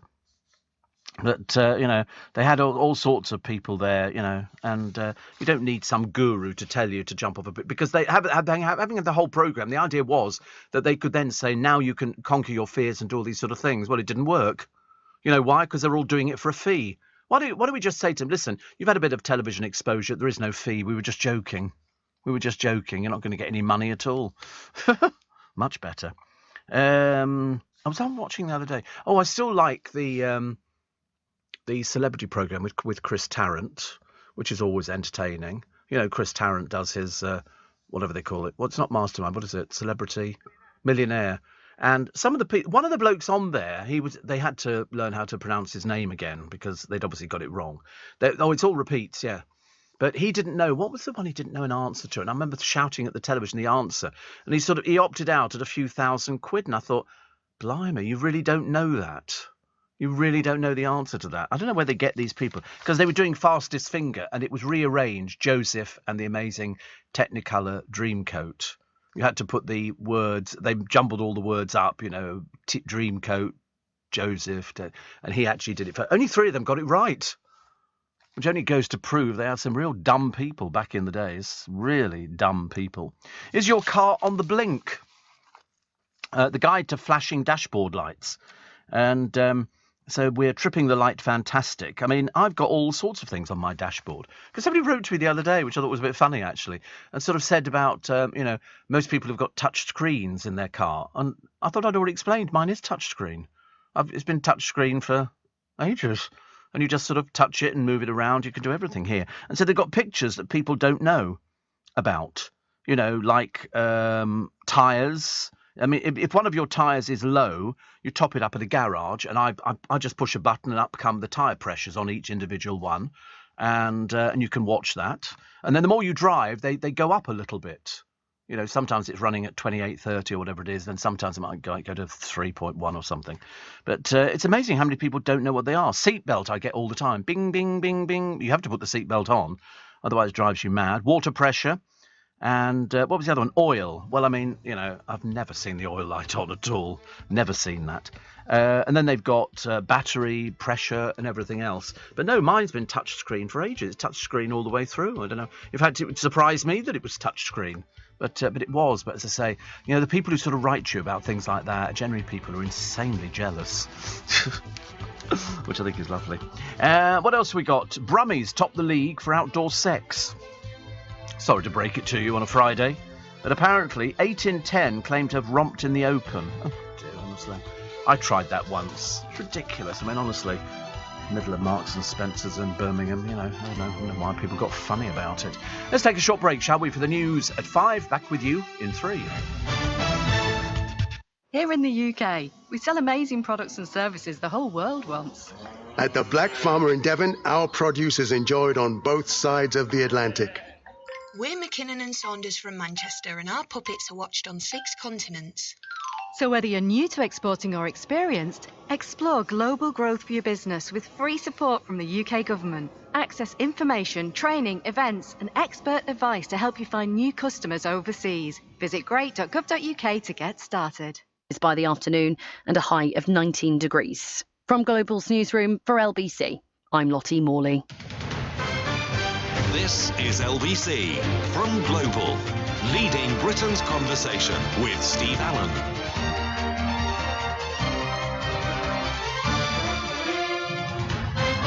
Morning, everybody. Nice to have your company. Welcome to Friday. Made it through the week. Great, isn't it? You know, when you could put your feet up at the week. I can't. I've got to get a haircut today, all sorts of things. But luckily for the weekend, it's a fairly sort of, what do I call it? So a lackadaisical weekend. I'm not doing anything. I'm going around to take a friend's blood pressure. He wants to borrow my machine because his machine is is not giving him the right blood pressure. I said maybe it's faulty. They do get faulty. They're so cheap, these blood pressure machines. You put the strap round your arm, push the button. You've got to keep your arm steady and just relax, and then get the right things. So I'm on blood pressure tablets at the moment, which seem to be working. So that's it. So it's just going to be. I think it's going to be eating this weekend. I can't think of anything else that I've got sort of coming up, which is quite nice. Corrie's Michael Lavelle. He plays Kevin Webster. Remember Kevin Webster? He reckons he's going to grow back his trademark moustache to please his gay fans. It's a bit homophobic, isn't it, Michael? I don't know whether you're aware of this. I mean, do you assume that sort of gay people are now wearing moustaches, you know, a la Village People and all that kind of stuff? What decade are you from? But apparently his character, Kevin, became a big hit with his bushy tash. When he joined in '83, he made a fortune from bookings at gay pubs and clubs. Really? What for? I can't believe it. He said, it was so good when I had my tash, I went to every gay club from Land's End to John O'Groats. As soon as I shaved it off, the bookings stopped. But, I mean, I don't understand what that means, actually. I've never had a moustache. No, I hate moustaches. Doesn't do a thing. No, I remember Andrew Pearce having a moustache, yes. I love this hot news story of the day. Brace yourselves. Rhiannon Sugden, apparently, is deciding whether to have a boob reduction surgery. Hold the front page. Keep us informed on that one, darling. I tell you, I don't think I'll be breathing. Really, the ex-glamour model says her breasts are so big they make her back burn. This is a news story, is it? What have you done? Put out a press release or something on it? Can't you do anything without sort of this dreariness? I love the idea, ex-glamour model. But she says, I can't wear nice outfits. Oh, God, honestly. That's the worst thing in your life, love. You need to get a life, which is a bit embarrassing. Carol Vorderman turned up the other night for the premiere of Top Gun Maverick in Leicester Square, just out here. They had one of the planes in, which was lovely. They all turned up. Denise Van Outen, but she'll turn up for the opening of the fridge. You know, she's got no boyfriend. They found her a boyfriend to put on Gogglebox ever since the last one cheated on her. And I thought, perhaps she'll do us all the big favour and sort of keep off it. No, they've dragged on gay boy Duncan James for some peculiar reason. I don't know why, what he's doing on there. I mean, obviously they hadn't ever thought of using him before. And so now they've decided, perhaps she went, Duncan James will do it. Because you can't put it with a straight bloke. Because that would sort of kind of look a bit odd and people would start putting two and two together and coming up with six. Pub diners are spitting feathers after a top chain ditched chicken from the menu because of soaring poultry prices. Lord above, you've got to be very careful because, you know, a lot of the chicken that you're buying in some of these not Kentucky Fried Chicken places, these other chicken shops, you know, it's not British. You know, all these different... I don't want to mention any names, because most of it comes from Thailand and places like that, where the standards are not quite the same, and it's cheaper over there. They'll have huge farms with it, whereas over here, the prices have gone through the roof. Pork is now cheaper than chicken. Isn't it funny? At one time, they used to say, chicken. Everybody can eat chicken. Nice to see Wayne Rooney left holding the bags as his wife, Colleen, skips the final day of the trial to jet off on holiday. Nice to know you're taking it seriously, love. Really, you know, fantastic. They dressed down for the trip. What do you mean dressed down? They're wearing the same garbage they wear where they were waiting in court. So they go on holiday because their life is just so busy. Colleen's really busy going shopping with her curlers in and stuff like that. Rebecca Vardy flees the Wagatha Christie trial in tears after being accused of lying to the court and destroying evidence. She stormed out. after Rooney's lawyer, David Sherborne, said she had lied under oath, given implausible evidence and deleted incriminating WhatsApp messages. Not looking promising, is it? Too much money, too little sense. That's the trouble with them. So, Colleen, you go and have a holiday, love. You know, you go and have a holiday, you know, because you've worked so hard, haven't you? So hard. It really is so annoying. What have we got here? NATO could use nuclear bombs on Russian bases in Ukraine if Vlad deploys nukes first. I think he'd be an absolute fool, and he knows that. He knows that the moment he actually deploys nuclear weapons, that's the end of Russia. It's the end of everything. You might as well just give up now. The man can't be that stupid, surely not. Charlie Mullins, the real apprentice, can't quite work out what's odd about him, whether it's the teeth they've given him, or because it's like Ryland's teeth. I mean, nobody has teeth that colour. It just looks absolutely ridiculous. It looks so fake, and also with his badly dyed hair and his Botox and all his other. It's a peculiar looking package. But Charlie talks about Wagatha is part of a stupid cult. He said it's the most ostentatiously disgusting display of everything that is wrong with modern Britain's obsession with celebrity culture. But the trouble is, Rebecca Vardy is not a celebrity. Colin Rooney is not a celebrity. They just happen to be two old biddies who are married to footballers. And that's all it is. And Charlie Mullins says, can somebody explain to me why two people famous only for being married to footballers are able to clog up the court system with their petty feud? 2 weeks in court. Good. I hope their lawyers take them for everything they can, because they've made themselves look as stupid as you possibly could. Rebecca wanders into court every day with the big glasses on, the big bag which she's got with her, probably full of her makeup or, you know, all the other bits. God knows what she's got in it. I can't even imagine. Perhaps a spare outfit. But the Iron Lady, Dame Margaret Thatcher, Charlie Mullins is a big fan of. He says, she's a hero of mine. When she died, I put her face on all of my 300 vans. That's how much of a fan. And the reason he is such a fan is because she told working class people like me we didn't need to stay at the bottom of the pile. He says we could work hard, start our own businesses and be successful, and people could get on the property ladder by buying their council houses. And so that's what he did. He said, and that's why. Lay off the Iron Lady statue, because there was that prat the other day, wasn't it, who threw the eggs. The stupid man who apparently, I mean, really, I really hope he loses his job. You know, I mean, obviously, you cannot encourage things like that. A man who destroys art or tries to destroy art. And yet he's in charge of art. Doesn't make any sense.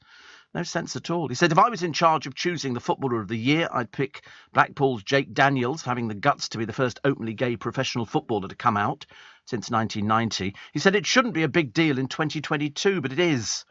There are obviously many gay players, yet, due to the culture of the sport, they've not felt comfortable about going public.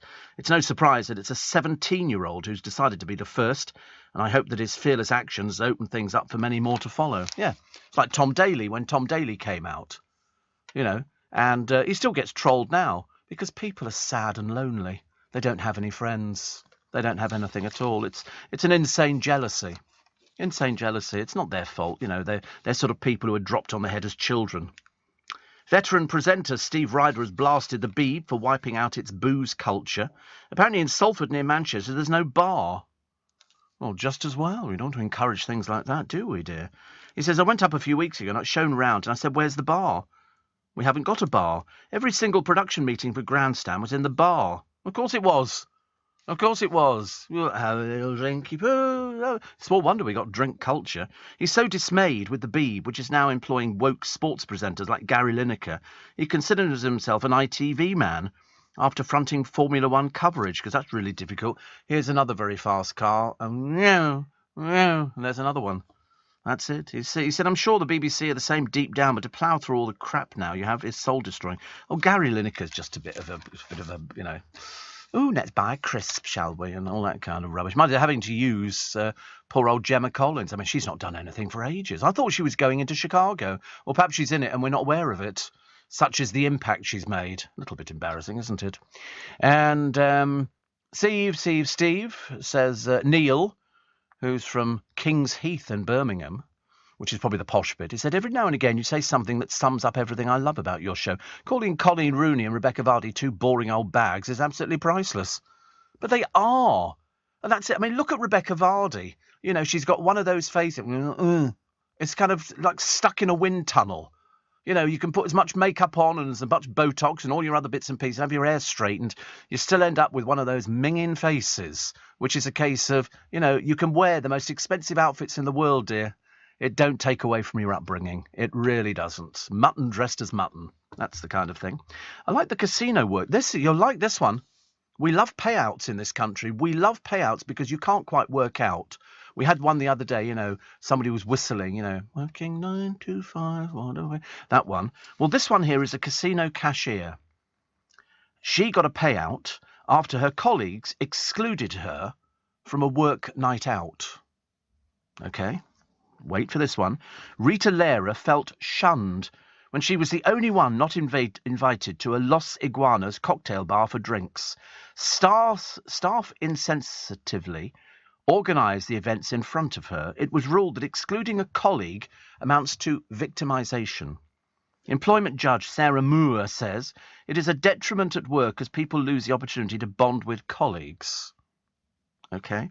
The ex-gaming table dealer, who is of mixed African heritage, what's that got to do with it? I've got no idea.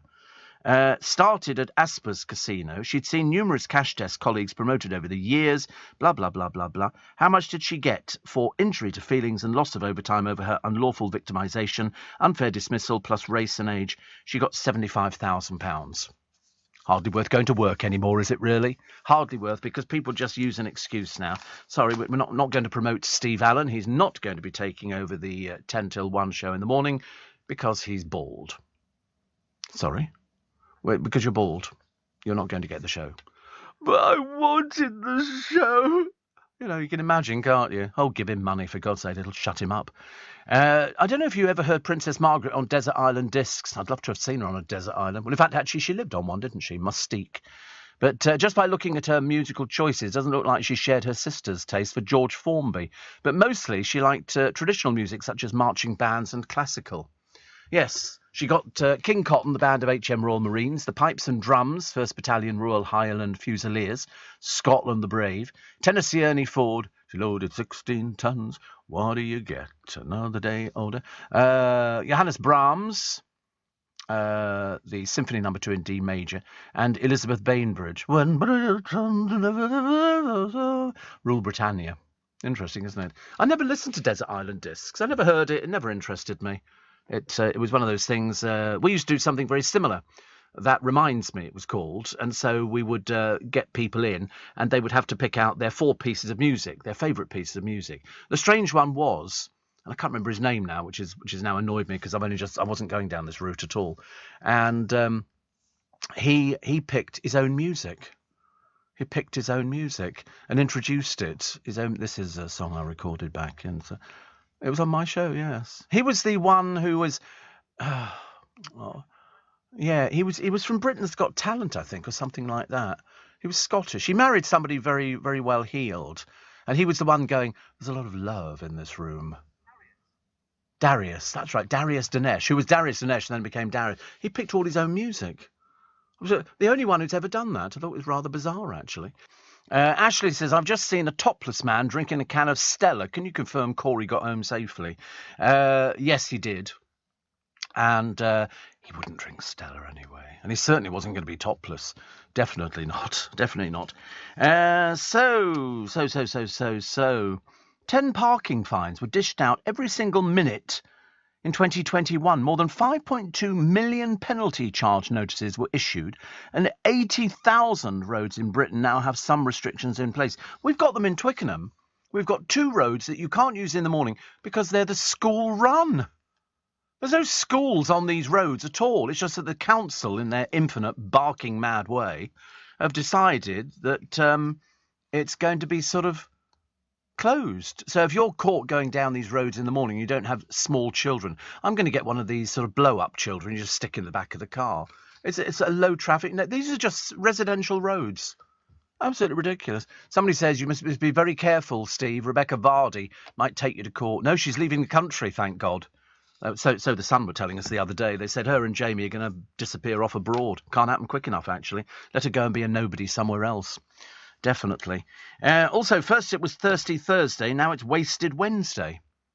due to home working. Hungover staff are making the most of no longer having to face their boss and can log on from the sofa on the last 2 days of the week.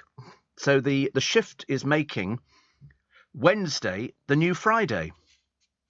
I'm not sure about this working from home malarkey. I really don't. I mean, it can be done in this business, but it's just doesn't work, And Warren says, what? No Cliff on the invite to the Palace? I'm really surprised. He's going to be on a bus, apparently, with Gloria, because they go back a long way.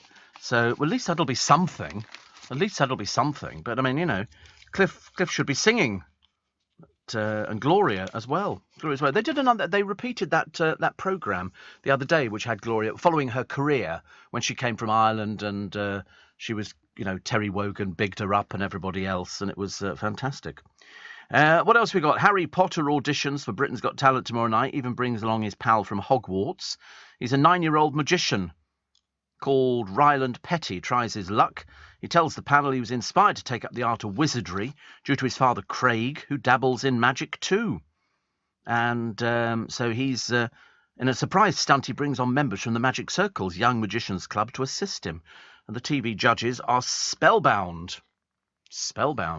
And so they should be. So let's find out whether or not he sort of makes it. He is very young, actually. He's only 9. Magicians start very young nowadays.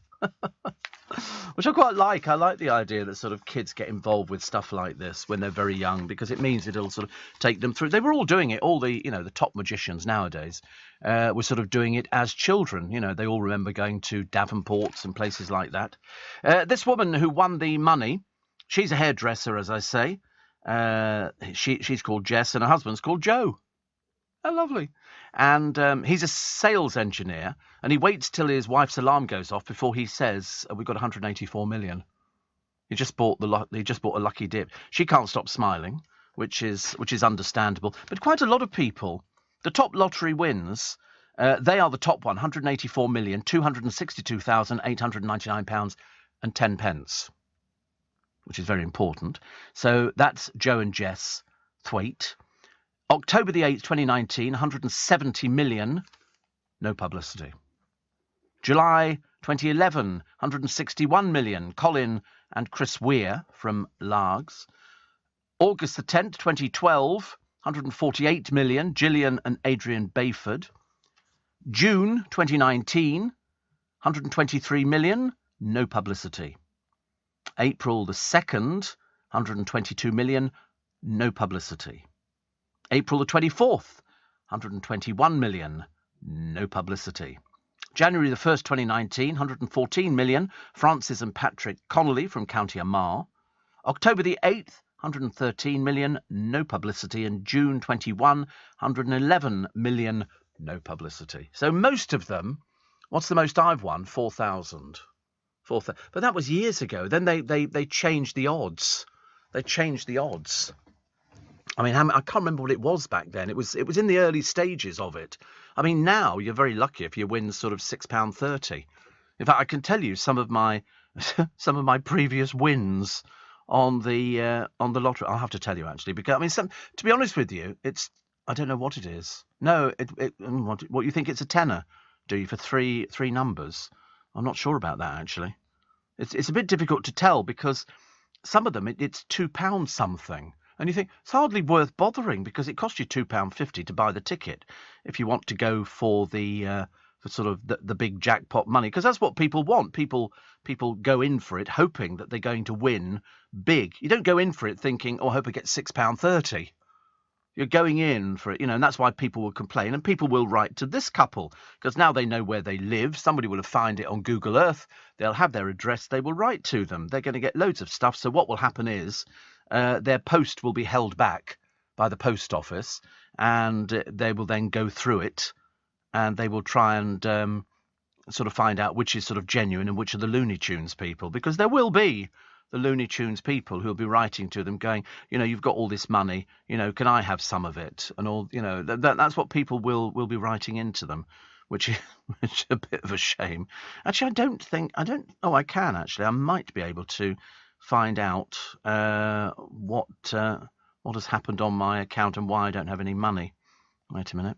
Accept all cookies. Yeah, I'm just going to tell you on what some of my previous wins were on the lottery. The other day, £4.90 and £3. Okay. Before that, £6.50, £2.60, £5.20. Oh, actually, on one here on the 11th of last month, I won £11.30, this is Euro Millions, yeah. And another one, you've won £6 on Euro Millions, £3.90 on. I mean, it's hardly worth bothering. The ticket cost £2.50 to buy it in the first place, and I think that's about the most that we've ever had. Actually, a lot of £4.10s. In fact, on one particular ticket, I had four winning numbers. I mean, if you match 5, it's only £80,000. To match 5, matching 4, it's 140 quid. Match 5 in the bonus, it's £1 million. 5 and I've come nowhere near it. £5.50, £6.60. You know, I keep checking it every so often to think maybe they've missed me out. Maybe they've decided not to give me the money, just to make sure. But the main lottery prize, when it says it's only one person, and you phone up, and they will then confirm it, because it will say if you buy your tickets online, it will tell you whether you've won. It'll say congratulations, you won a prize, and then you go on there and it's £2.30. I mean, you can imagine, can't you? Spitting blood, and then they win it. But no, they couldn't be a nicer couple. £184,262,899 and 10 pence. Which is very important. You want to make sure you get it all. And they will guide you all the way through it. You don't need to worry about it. But when you've got that much money, you need the advice. Because it's too much money. You know, and I mean, tonight's jackpot is £35 million. I could be okay with 35 million. I could get by. I'd have to struggle a little bit. We'd have to cut down on not having fillet steak as often as I usually do, once every month. But no, 35 million, that would change your life, wouldn't it? Well, it would if you were fairly ancient and you paid your mortgage off. Because, I mean, it wouldn't make any difference to me. It would just, well, I mean, the only thing it would change, I wouldn't stop work. They were discussing on Loose Women whether or not if you won that much money, you would stop work. I wouldn't. My brother said he would. He said he would stop work. I said, well, I wouldn't stop. What would you do? Who would you have to tell? You'd have to tell people all about it. Today I bought another Lamborghini.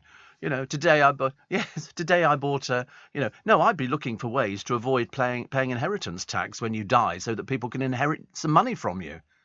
Because at the moment we're having to sort of set up a trust fund to make sure that you've got something to leave. Because otherwise paying high income tax, 45%, you know, your pot that you're giving away and leaving to people at the end is diminished somewhat because the government thieve it from you. They thieve it from you. 84850, steve@lbc.co.uk. Chris at Chelsea says, you jokingly reference the hypothetical reason for not getting the 10 a.m. slot is because you're bald. You may have heard a few days ago Mr. Ferrari covering a recent industrial tribunal ruling that calling a man bald constituted sexual harassment. Oh, yes, we did it on this programme. Never bothered me. Somebody said to me years ago as they were walking down the stairs behind me, they said, oh, you're losing your hair. So Tony Finn, he was called bald. It's sex-related harassment. He's in line for compensation, but he's bald. I mean, you know, you can only, well, he is bald. He's got no hair, unless he's got alopecia and he's got some sort of medical condition. He's bald. Got a little bit of hair at the side. You know, I'm getting my hair cut today, and they always make a noise with the scissors and all the rest of it, you know. Oh, shall I blow dry it into shape? No, don't bother. I'll just take it as it is. Ross Kemp, you know, looks like that. The producer asked me earlier on, he said, you know, when did you start organising a number one all over? And I can't remember, but you need it cutting every about 2 to 3 weeks, which is fine. I pay 11 quid for it. Seems an awful lot of money for just sort of doing it. It should be like £1. You know, or failing that, I could do it myself, actually. It was cheaper when I got Jake to do it, who was working on the programme. And he was very good, because when you do a one all over, it's so simple. It's so easy. It couldn't be easier, but they charge £11 now. And some places charge £30 to £40 for cutting men's hair. And those people are just ripping you off. I mean, I don't have a problem with hairdressers or anything like that, but it's just a case of, you know, seems a lot of money, doesn't it, for taking away something. I wouldn't mind. They don't even give it to you in a little bag, so you can sort of maybe stick it on a little bit later. But it makes you look. I feel so much better when I come out having had a a haircut. It changes your whole demeanour. You're nice to people. You can't help it. It's just everything about it. You've got a smile on your face and a sort of a step forward, which is lovely. So here's Tom Cruise out in Leicester Square the other night, Top Gun Maverick, and the Duke. This is old Will. He turned up in a pair of Crockett and Jones loafers embroidered with an F-18, the US fighter jet that features in the film. I mean, is there something the matter with him? Or something? Are we like a child? When you go to Spider-Man, will you put on the little suit, dear, as well? And have a little sort of red bobble hat on or something when you're doing something about Christmas? What is the matter with you? Perhaps he thought he was being trendy. Because the royal family are just not funny. And do you remember, he's 40 this year, he's supposed to have grown up by now. When him and Harry and Charles went to Canada, they gave them jackets and baseball caps, which they put on backwards, and they both did the wicked kind of thing. They looked like complete and utter turnips. They really did. It was very, very embarrassing. Shopping online this festive season? It's not just you looking for a steal. Help protect yourself with an email password that's easy to remember and harder to hack. Just look around you right now and choose 3 random words. For me, it's chocolate, keyboard, snorkel. What a bargain. Go on. Make your password even stronger with 3 random words and take your email security to another level. Search CyberAware from the National Cyber Security Centre. Leading Britain's conversation. LBC with Steve Allen. Morning, Baldy here with you until 7 a.m. this morning, which is lovely. So the COVID booster programme set to be offered to the over 65s. Whoopee! Vulnerable workers and healthcare workers as well. I mean, last year, anybody over the age of 50 was eligible. Well, I'm high risk, and over 65, so I shall get it as well. I don't mind, actually. I mean, I've been dead lucky. Dead lucky. I've avoided it. I've been around people who've had it and then recovered from it, and I've picked up nothing. So I'm being very, very good. Nicola from Whetstone said, it's my birthday today, so happy birthday to you. Hope you have a lovely day. I don't know what the weather is like. I don't know what the weather is like today. I can't remember. I was sort of thinking, because I try and travel a bit like light rain and a moderate breeze. Oh, God. I can't take a blooming umbrella with me. I'm going out for lunch. Take a Mac. Yeah, but then when the sun comes out later on this afternoon, I'm just going to look like a bit of a dipstick, aren't I? I'm going to look ridiculous. Steve, I won £75. A few weeks after the lottery first started, says Margaret, I collected the money at the local Tesco store. I was the first winner they'd had, and I was treated like a star. Can you imagine 75 quid when it first started? That was like a load of money. When I got £4,000, I thought that was a load of money as well. I don't do the scratch cards. I don't do the scratch card. You won £100, did you? The trouble is, it's not bad money when you think about it. But the trouble is, then you keep reinvesting the money. And, gradually it goes down. Yeah, you bought 200 quid's worth. Talking about your love for magic, says Dale, do you get upset that people now know how a lot of tricks are performed by watching YouTube? An old guy stopped my daughter in a supermarket and did a disappearing coin trick. Even knowing how it was done, it was great to see. Oh, there's loads of things. We had the masked magician, a rather pathetic, feeble-looking American, whose name was Valentino. And he decided if he put a mask on, nobody would know that it was him exposing magic tricks. A bit stupid. But, of course, magicians retaliated quite quickly by going, oh, that's just one method. There's loads of other methods of doing things. There are loads of methods. I mean, put it this way, in card tricks, it's either an appearing card trick or a disappearing card trick. Or failing that, you will see one card. And it doesn't matter. Even if you know how it's done, it's sleight of hand. It's still very, very clever. I can still watch people doing magic, even though I know how it's done, and I go, it does look good, that. Perhaps I'll go and resurrect that one. I'll go and do that as well. But people like that sort of thing. That's why that bloke from Japan won Britain's Got Talent the other day, and they gave him the Golden Rain or whatever it was called. I mean, and it's also not in the spirit to give it away. Although the worst thing was Muhammad Ali. I mean, his religion forbade him from saying it was a magic trick. So he went on American television and said, oh, look, I'm going to do this, this, this. And they went, oh, that's amazing. He went, no, I do it like this. And he showed them how it was done. What an idiot. What a complete idiot. But his sort of religion, But, magic shops will sell magic to anybody.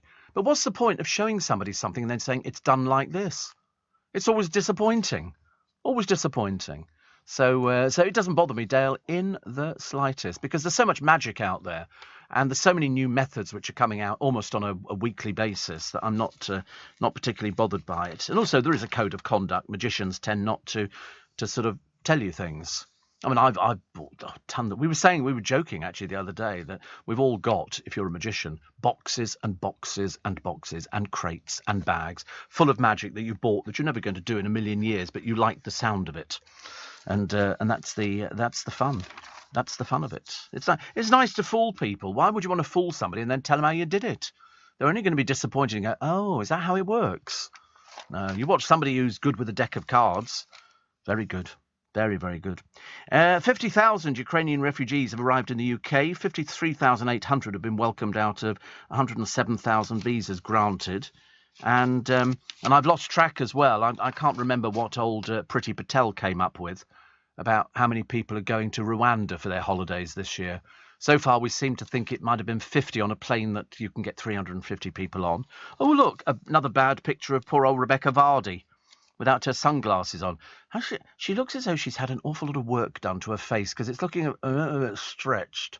You know when you get people like that. But as I say, it's a case of it's another oversized bag. What these people keep in these things, I've got no idea. But obviously her life is so empty that she just sort of spends money on clothes and things like that.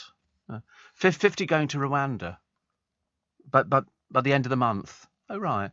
So what are they doing at the moment? Sort of shopping and getting a few bits and pieces in. Yeah, get everything. I mean, what are they doing? Actually, what are they? I mean, it's just a stupid idea. So the plane. I mean, what are they sending them up in? A balloon or a biplane or something like that? 50 people on an empty plane. Will they be doing the shopping trolley thing? Duty free? Anybody duty free?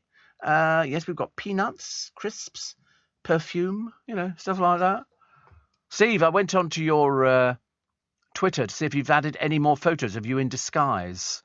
I'm getting withdrawal symptoms, says Stella. We have one. It's going up today. In fact, might be going up a little bit quicker than you imagine, which we looked at earlier on, actually, and we sort of decided. We actually looked at about 4 or 5 of me in disguise, and we liked this particular one, which we thought was quite funny. Because I don't think we've actually topped Baby. Baby was very good. We like Baby a lot because that was quite cute. Warren says, I'm very surprised. The Queen's Jubilee, it's full of American singers. They've not even got Shirley Bassey going to the palace for the Platinum Jubilee party. Actually, Adele is not even there. And if you think about it, Cliff has been singing for almost the same amount of years as the Queen has been on the throne. I know. I don't know. I'd love to know who actually put the list together. Because it's a very, very odd list. Very odd list of sort of people. You know, some of them you think, yes, I could definitely see that. And then other people you think, what the dickens are they doing there? You know, Alicia Keys, Hans Zimmer, Mabel, Eurovision singer Sam Ryder will also appear in front of Buckingham Palace. Brian May will return 20 years after he appeared on the roof for the Jubilee. And there's also other musicians, Craig David, Ella Eyre, Elbow, Jax Jones, Celeste, Andrea Bocelli, Sigala and Nile Rodgers. Hello? You know, I mean, Sir Elton John will take part, although his performance is pre-recorded because he's currently on a European tour. So he won't be there either. And they've also got Emma Raducanu. Oh, she'd probably ask for a fee, I should imagine. Sir David Attenborough. David Beckham is going to be there. Oh, there'll be appearances. Now, whether that means they'll just be on thing. All right, yeah, hello, Dave here, waving, and Julie Andrews, Stephen Fry. I mean, why David Beckham? What's the point? Don't tell me we're still going on past glories. Composers Andrew Lloyd Webber and Lin-Manuel Miranda will help celebrate musicals, as will the cast of Phantom of the Opera, Hamilton, Six, The Lion King, and Joseph in the Amazing Technicolor Dreamcoat. I closed my eyes, drew back the curtain. Ah. Always wanted to be one of the kids in that thing, just doing the la-las, which was good. I went to see it loads of times, actually. I remember going to see it at the Palladium when Philip Schofield had a go at it and took his shirt off. Half the front row nearly passed out. It's a case of Philip Schofield. Oh, we were sitting upstairs, actually. It was Philip Schofield with his shirt off was just a little bit too much for everybody to bear, I think. But no, Jason Donovan did it with a sort of a wig on. And it's always been great, actually, because it started down the road from our last studio. Not our last studio before that in Hammersmith. Started at St Paul's School. And they did it as a little 15-minute end-of-term piece. And somebody wrote about it in one of the papers, one of the boys there who sang in it. I've got the original concept album at home with the mixed bag, doing all the vocals and everything else, you know. Way, way back many centuries ago. Everybody knew it. It was a 15, 20-minute show, which by the time it appeared at the London Palladium all those years later, every song was reprised at least twice. And then, just when you thought that they couldn't milk it anymore, at the end of the Palladium show, they did the disco version, which ran 16 minutes, where they did all the songs in the show, but with a disco beat. Go, go, go, Joseph, you know what they say. It was the mega mix. But I've got the original concept album, and it was just up the road from us at St Paul's School. I had a little bit of a trouble with, let's just say, one of the music masters there. The least said about that, the better. But they actually performed it at Central Hall, Westminster. And one of the boys' fathers worked for one of the national newspapers, and he wrote a review of it and said it was fantastic. And the next thing, the thing took off, you know, and then everybody under the sun. Then they did the film and then the stage show. There were two versions. Bill Kenwright had a version of the show doing the rounds, and Andrew Lloyd Webber had the version doing the rounds as well. It's very good. I loved it. I always thought it was great. Potiphar had many new cares. He was one of Egypt's millionaires. So here it is, the silver casket, believed to have been owned by Mary Queen of Scots, and which played a part in her downfall, bought for the people of Scotland. It was bought by the National Museum Scotland from a private owner since the mid-20th century, 1.8 million. This casket, they say, is truly one of Scotland's national treasures. Venerated as a relic of Mary, it's believed to represent a momentous and disastrous moment in her turbulent life, because Mary, Queen of Scots, was beheaded for her alleged involvement in a plot to murder cousin Elizabeth I. And such a casket was produced at a hearing ordered by Elizabeth against Mary in December 1568. And it contained what became known as the Casket Letters, the love poems and notes allegedly from Mary to her third husband, the Earl of Bothwell, implicating the pair in a conspiracy to murder her second husband, Lord Darnley. Mary later became the focus of various English and Spanish Catholic plots to overthrow Protestant Elizabeth. Made in Paris, the casket was said to be given to Mary by her first husband, Francis II of France. It's an early example of French silver, very little of which survive even in France. Put on display, and it was bought on the understanding it belonged to Mary, according to a handwritten note stored with it from the late 17th century. Can you imagine how they coped in those days? You know, where they go, Mary, Queen of Scots, you're going to be beheaded. And you think to yourself, there was no... Nowadays, when they do these ghastly, revolting beheadings in certain countries with bad human rights, most of them look as though they're drugged.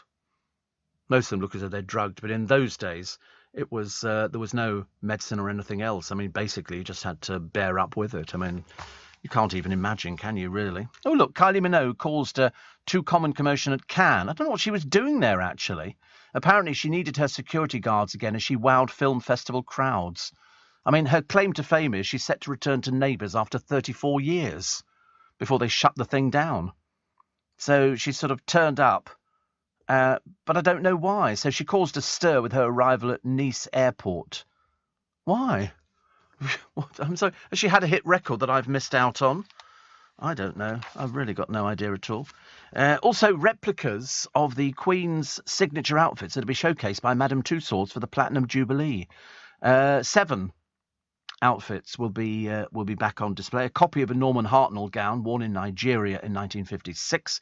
Queen's Order of the Garter ceremonial robes, which featured on wax figures. And it'll be quite nice, actually. Did you see all the flags outside in Leicester Square? We've got loads of flags, which is lovely. Nadine Dorries, she doesn't seem to know anything, actually, does she? She's about as bad as Priti Patel, has warned the BBC that an extensive review is imminent as she again attacked licence fee funding. Oops. This is LBC with Steve Allen. Oh, I knew I forgot to mention something. They were doing scams on the television, and one in India, the beggar scam, is quite clever, actually. And so they showed it operating on television. And the bloke goes to India. He said, if you're going to India, He said, be careful. Beggars will come up to you holding a baby and they want you to buy them rice and milk for the baby so that the baby can be fed. He said, but watch them. He said, because what they're doing is you buy them the rice and the milk, he said. They then go and sell it. He said they have no interest in it. The baby's very well fed. And this bloke goes along with it. He's known for exposing all of these people all around the world. You get them all over the place. Italy, rife with sort of people scamming you, trying to sort of sell you something, you know, or you drop this or everything else. And they're in a shop buying rice. And this woman picks out the most expensive rice. And another Indian woman in there goes to this bloke. Don't fall for these. These are people are scammers. And he says, I know. He said, I'm just going along with it. And she said, but you know, and she told her off. And she said, you're crook. You buy cheap rice, you know, much cheaper rice. And he said, no, I'm well aware of what she's doing. But you get them all the time. The other thing you've got to watch, you go to France, you sit at France in particular and Italy, I think, because there's so much outdoor eating. It happens around here, but it's not quite the same, is it, in London, outdoor eating. And people put their phones on the table. Somebody goes past on a bike, whoosh, gone. I've known people stand at the bus stop on their telephones. Somebody goes past or somebody bumps into you and you turn around like that. Somebody else on a bike grabs your phone. It's very cleverly orchestrated. So I always, if ever I'm standing by the bus stop with my phone, it's in my pocket, actually. It's in my pocket. So just be careful, okay? Just be very careful. There'll be people who really don't care about you. They just want it. Little Julie says, greetings from Naples, our final port of call before we head back to Barcelona and return home. Yesterday, we spent the day in Rome and visited the Colosseum and the Trevi Fountain. Today, we're visiting Pompeii. So please can you say hello to Winnie's mum, also called Winnie. She's a listener and doing the same cruise with Winnie in September. Yeah, we did Rome. We didn't get to go to the Colosseum because our boat was late docking. You know why? They lost the key to start the boat, the ship. Seriously, so we didn't get there because we don't have much luck. But you had to get a coach which took you from the coast all the way into Rome, which is about an hour or something. And the Trevi Fountain was just down a side alley. It's not. You think it's been a big sort of palazzo? No, it's in a side alley. And I'd never been to Pompeii. I wanted to do Pompeii, but we didn't have enough time. We did a few things. God, it was hot. Definitely hot. Paula says, I'm a courier, start work at 4:30. I've always found it a little tough to get started until I found you last week. Now I find myself shouting at the sat-nav when she speaks as she blocks you out. It's outrageous. You have to change the sat-nav. Steve, can you please, says Cheryl in Farnborough, put out a warning about drive-by muggings? My daughter was mugged in Old Street last night, just checking her phone for the train time. Thieves on the scooters hit her at speed, swung her round and stole her phone, apparently along with 10 other people in the same street. The doorman on the bar that she'd been in, though, thought it was quite funny and said it happens every night. The police are totally uninterested. Thank God she's not physically hurt, but yet very unnerving. Absolutely. Where was I? I was hearing something very similar again. Oh, that's right. It was somebody on with Nick Ferrari. I think it was Nick Ferrari yesterday morning. And he was a chemist. He bought a chemist shop. And he said the thieves used to come in there, he said, and they would steal bottles of perfume. He said, and he would chase them down the road. He said he used to get it back on most of the occasion. He said, you mentioned it to the police. He said, they couldn't give a toss. He said, they're not interested at all in anything like that. You know, if you call the police out for somebody who's been stealing from a supermarket, 20 quid's worth of meat or something like that, they're not going to bother with you. You're way down the list. Way down the list. It's a shame, really, isn't it? And, shoplifters taking under 200 quid's worth of goods are not pursued. The amount of people that we have beggars around. We got one sitting outside Marks and Spencer's. He's part of an organised gang. But still, I was talking to somebody the other day. He said, why do people keep giving them money? They're organised gangs. They arrive in a car. They're told to sit on the pavement. They're given their rug and their silly little sign saying, hungry, thank you, God, and all the rest of it. It's terrible. In Kingston, same family. They move them around. They move them to Twickenham, to Richmond, and to Kingston, all controlled by one bloke who drives them there. I know because I've seen him saying to them, no, you need to move to another shop further up. And they move them because some of the shops say, we don't want you outside here because they're organised beggars. They're basically criminals. Basically criminals. Steve says, Robin Sidcup, I was lucky enough to work on Joseph from start to finish at the Palladium as head of automation. It was a great show. Oh, I bet. I loved it. You know, I just thought the whole thing was. It was the nice thing about Joseph was that you knew all the songs. You could sing along to it. Favourite West End show? I don't really have a favourite West End show. I like so many. I liked Blood Brothers. I liked Wicked. I like Joseph. I like Phantom. I like Miss Saigon. I like Les Miserables. I saw Les Miserables when it was first at the Barbican, and it ran about 4 hours. I was losing the will to live. It was lovely, but it was like watching a film because it started off in the Barbican. The Barbican Theatre is very lovely. You sit in it, and at the end of each row there are doors, and the doors close in. So all of a sudden you're in a theatre. Before then it's just sort of open seating. And they had an interval, but it started off with at the end of the day you're another day older, and the shirt on your back doesn't keep out the chill. But it was done through a gauze. It had the year. It had Paris and the year, and whichever year it was, I can't remember. And then gradually you see the characters acting out behind it, all the people coming towards the curtain. It's a struggle, it's a war, and there's nothing anyone's doing. One a day thinking about, what is it for? One day nearer to dying. And so it goes on. But then this gauze lifted, and you see it was really magical. And the barricade got a round of applause.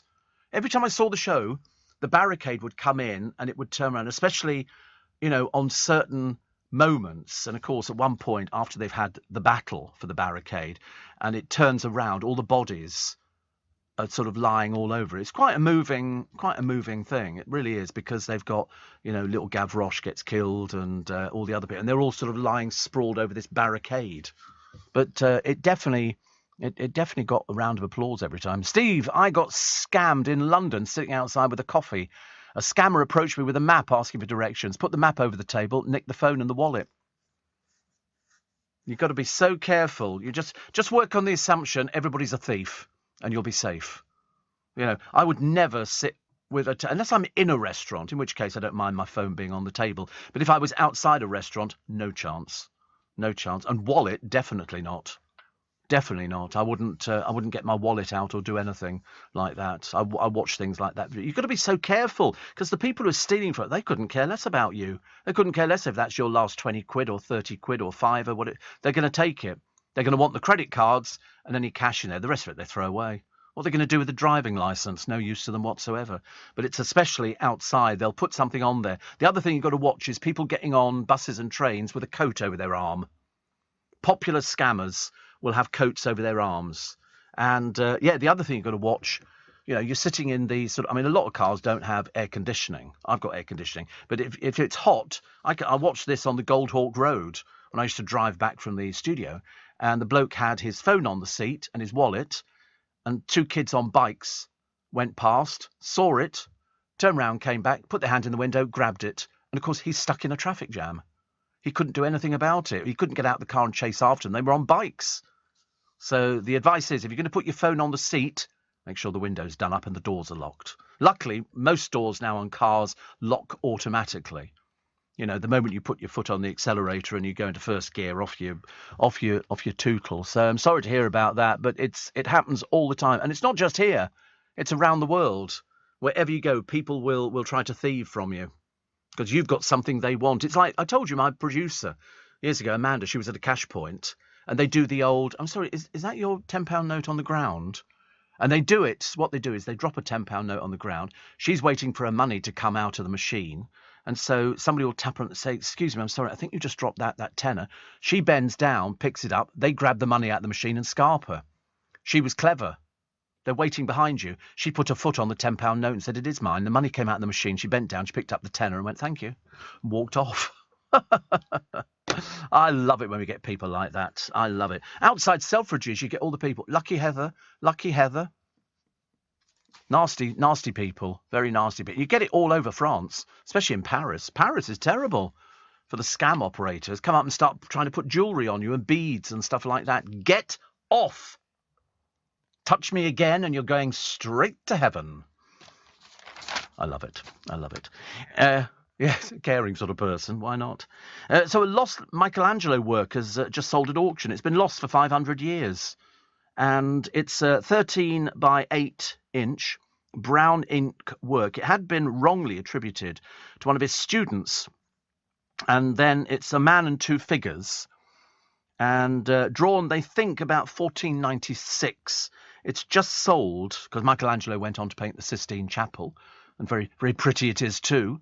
He used to literally he'd lie on his back painting the Sistine Chapel, and it's fantastic, and they've restored it over the years. And this one has just sold for £22.6 million. It only measures 13 inches by 8 inches. I mean, £22 million. And Buzz Aldrin, there's a picture of him standing on the moon on the lunar surface, sold for a stellar price just as NASA gears up. This one fetched £9,450. Not quite the same as 22 million, is it, really? But it's still very iconic. Still very iconic. And there's a few others as well, some taken by NASA engineer after the first spacewalk in 1965. They're nice, these sort of things. Short break, and then the £500,000 court bill for a millionaire who built too close to his neighbour.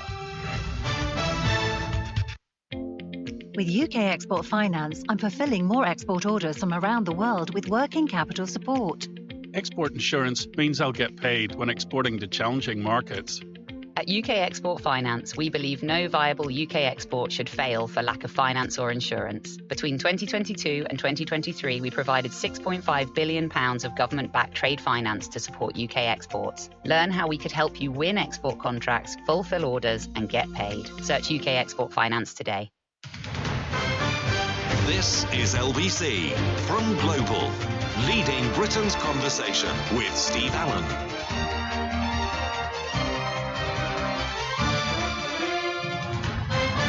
Morning, nice to be company. Welcome to Friday. Made it through the week. Congratulations. We've survived, and we probably will survive as well.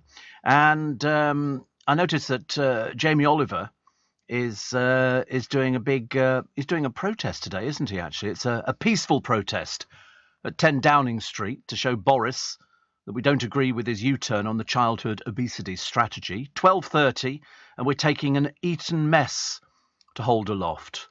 So that's what Jamie Oliver's doing today. Actually, it's twice he makes the papers, because he's there's a picture of his house. He's up security. It's a beautiful house, absolutely beautiful. So Jamie's going to be down there today at Downing Street. Are you allowed to actually go into Downing Street, or do you have to stand outside? Do you have to stand at the end there? Because I remember the days years ago when you could go to Downing Street and you could go right up to the front door, have your picture taken. Then they put in all the security. They sort of stopped that. I think that was because of, the IRA and everything else. But that's where Jamie's going to be today, 12:30. He said they're all taking an Eton mess. Dear, it's no good tempting me with things like that, Jamie. I shall be, at 12:30, I shall be fast asleep, actually, at home. I'm having a little sleep because I'm going to be just down the road from where you are, but not till a bit later, actually. But I wish you well with that one. He always gets coverage, doesn't he, Jamie? I think he did O'Brien the other day. Actually, do you know we would... sorry, I've just thought about something. O'Brien... No, I can't tell you. I've just realised I can't tell you because it ruins the illusion. But he had an interview with somebody on the other day, and I thought it was live, but it wasn't live. It was pre-recorded. So I couldn't quite work it out, actually, how all that was working out. Anyway, Sarah... Now with this lovely weather and people sitting out to eat, the amount of times I've walked past a restaurant where people are eating outside and they've hung their bag on the back of the seat waiting for somebody to grab it and run off with it. Do you know what you've got to do? Is make sure it goes under the chair leg so that people can't. But I can remember years ago, in fact, I tell you when it used to happen in discotheques. Girls would take their handbags in, put them down and dance round them like it was a powwow. You were doing Native American Indian dancing, and then people would just kick the bag to one side whilst girls were dancing, and then we used to, at the end of the night, find them in the toilets, in the cistern. Somebody would have nicked it. They'd have gone into a discotheque, and they would kick a bag to one side, then they'd just pick it up, stick it under their coat, go into the toilet, empty it of what they wanted, and throw the bag in the cistern. You'd find about 2 or 3 on a Saturday night. It was quite common. So... And also, if you're going to a restaurant and you're sitting outside and you put your bag over the back of your chair, that would be sheer madness. Sheer madness. I couldn't recommend that to anybody at all. It's very dangerous. Kim says, have you noticed there seem to be a lot more cyclists riding on the pavements? Are you... Yeah, absolutely. Twice I've nearly been knocked off my feet whilst out walking, and I wondered if there was some new law that enabled pavement cycling. Seriously dangerous behaviour. Happens all the time down here. Happens all the time. And the jumping of the red lights is almost par for the course. We don't even bother there. Cyclists very rarely stop at lights. Very rarely. Mind you, I saw a car go straight through, a van the other day. I don't think he could have been watching. And went straight through red lights. I thought, oh my God, because we've had accidents in Twickenham, and you get them all over the place. It's dangerous. But cyclists riding on the pavements, and people on those electric scooters riding on the pavements as well. I mean, the Highway Code states, I seem to remember from memory, it's about Rule 64. You must not cycle on a pavement. Children can, provided their wheel size, I think, is under 20 inches. I think that's how it works. And they can, but nobody else can. And yet you see people riding, Deliveroo drivers on the pavement. The offence is punishable by an on-the-spot fine, a fixed penalty notice of 30 quid, because that's charged under Schedule 3 in Section 51 of the Road Traffic Offenders Act of 1988. But, I mean, have you ever seen it enforced? No, me neither. Me neither. And yet we've got a blooming police station down the road here. I don't know what they're doing in it. If I was a police officer, I'd be out there. I'd be, standing there. It's no good being in the little piddly cars with the blue flashing lights. No one any of that. I would actually be good cop. Hello, you. Come here. Come here. We're taking your bike away. Yeah, we're going to be crushing your bicycle because you're riding on the pavement. This poor woman here with a pram. How's she supposed to get past you when there's people like you riding? And scooters, you're definitely not riding on the pavement. These are all illegal scooters. We haven't legalised anything yet. Not for riding on the pavement with these scooters, we haven't. Definitely not. Anyway, this is a motivational speaker story. Well, it is now. He's facing a bill of £532,000. He must be a very good motivational speaker. He's been accused of building his £4 million house too close to his neighbours with a basement poking underneath their home. Multi-millionaire Alex McPhail is accused of staging a land grab with a cellar room extending under the boundary of Tom and Helen Gutenbach's property. The couple said the basement of his 6-bed house crossed the line by up to 18 inches in places, tunnelling up to and even underneath the wall of their house in a sought-after street in Wandsworth. They demanded Mr. McPhail, 55, fill in some of his basement and partly demolish his house to move it a few inches away. The fight ended last year, Mr. McPhail agreeing to pay his neighbours $237,000 in damages and costs. His own legal bills total about £283,000, and he must fund £12,000 of work on the passageway. But he's now trying to force the developer he blames for building his house too close to his neighbours to cough up the £532,000. It's interesting, actually, isn't it?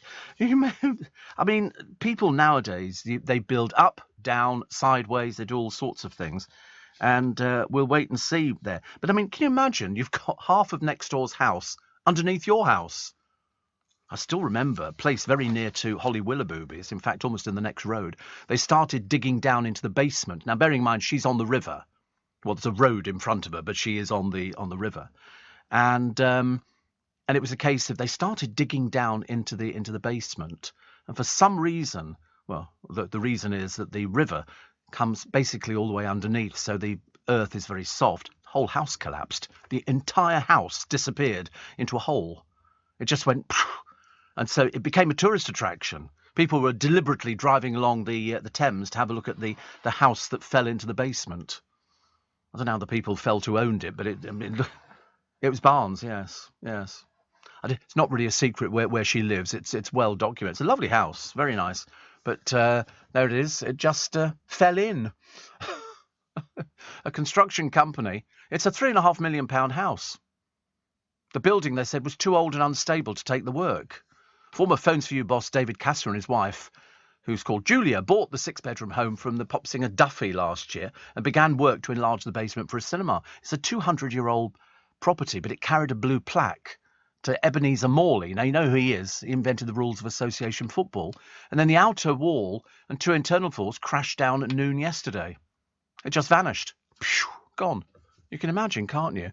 And I mean, it was quite a nice house beforehand, and then just went.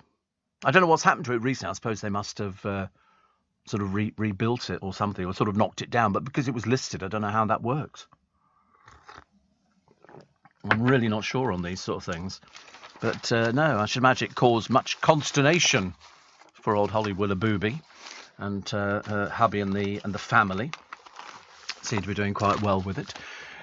Steve, my friend's phone was stolen in Barcelona when he was skinny dipping at 3 a.m. Skinny dipping. And I was the one meant to be watching the bags and didn't do a very good job, says Tim. Right. See, the trouble, you know, when you just reminded me, actually, when we were younger and we used to go to the beach, you would, if you went in swimming, what you'd do is you put all your stuff in your bag and then you'd cover it over with your towel. And then you just go in swimming, you came back and it was all still there. Not nowadays. They do a programme on the telly about Bondi Beach. And the amount of thieves operating on that beach, you've no idea. And they all tell lies. Yeah, that's mine. I'm just going to go up there. My friends are waiting up there. No, you're not. You're thieving. That's what they were doing. They sort of capture them all. It's quite amazing. Lots of them. So you just got to be aware.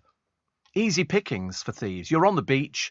You know, the kids are there, they've got this, and then they all decide to go in swimming. But we used to put it in a bag and tuck it under the towel, and nobody touched it. Nowadays, they do. Yeah, it depends where you are, I suppose. Party at the Palace on June the 4th, says Susan. Rock on, Diana Ross. Luckily, friend who was selected for tickets has invited me. Where are the Stones, Sir Paul, The Who? I'm still waiting for the surprise guest. Well, there's no Shirley Bassey, there's no Cliff Richard. I mean, there's no Ed Sheeran. Instead, you've got a load of Americans coming out. What's it got to do with them? I mean, I don't want to be rude about it, but they're nothing to do with our royal family. They had the dreary old Reagans. They thought they were royalty, but they weren't. I still never forgave Nancy Reagan. Didn't curtsy to the Queen at St Paul's Cathedral. No, Nancy Reagan was so stuck up she thought she was the Queen, I think. But try Hampton Court at the weekend. It's like the Tour de France, says Bex. Oh, listen. Anywhere round Kingston, the cyclists, Saturday and Sunday, they're riding 3 abreast on the road. God forbid if you should hoot them. Beep, beep! They don't like it at all. They give you the finger and everything. Girls, oh, dreadful. Dreadful. I don't know why we're so obsessed with cycling. You know, can't they go and cycle around their own front garden or something like that? Do you know 1 in 5 couples, just 1 in 5, have a religious wedding ceremony? I thought everybody had religious wedding ceremonies. Apparently only the number of people getting married in traditional weddings plunged to a record low even before the pandemic figures. And the other story, which I quite like, middle-class drug users could have their passports and driving licences taken away under plans being unveiled this summer. That's a good idea, isn't it? That's very, not that it makes any difference to me, but I mean, I'm just sort of thinking. The amount of people, there were 2 people the other day taken off a plane. They started fighting. They were drunks. And they were going on holiday, and they got the plane detoured. They're under arrest at the moment. They're very likely to go to prison. It's always something that makes you smile on a Friday morning, isn't it? It's always quite nice, because I watch these American people who sort of refuse to put masks on the plane, and they explain to you, listen, put your mask on. I've told you before. When you signed up for your ticket, it says you had to wear a mask on this flight, all of it. And these people go, well, I'm not. Don't touch me. They do a lot of that in America. Don't touch me. Don't touch me. And in the end, the police are brought on. They say, you're getting off. And this woman goes, no, I'm not. And she goes, you are. And they drag her off. Fabulous. Steve Allen on LBC. Text 84850. Morning. Nice to have your company. 19 minutes past 6. Steve Allen's early breakfast till 7, Monday through Friday. Increased audience. Thank you very much indeed. Now, you know that every year, and this is the last time I shall mention it this week, we raise money for our global charity Make Some Noise. It's a charity that was set up to help lots of little charities who don't get any government funding. They're self-sufficient, but they struggle like everybody else does. And so what our role is to try and raise as much money so we can help as many little charities. So we raise millions every year with your help.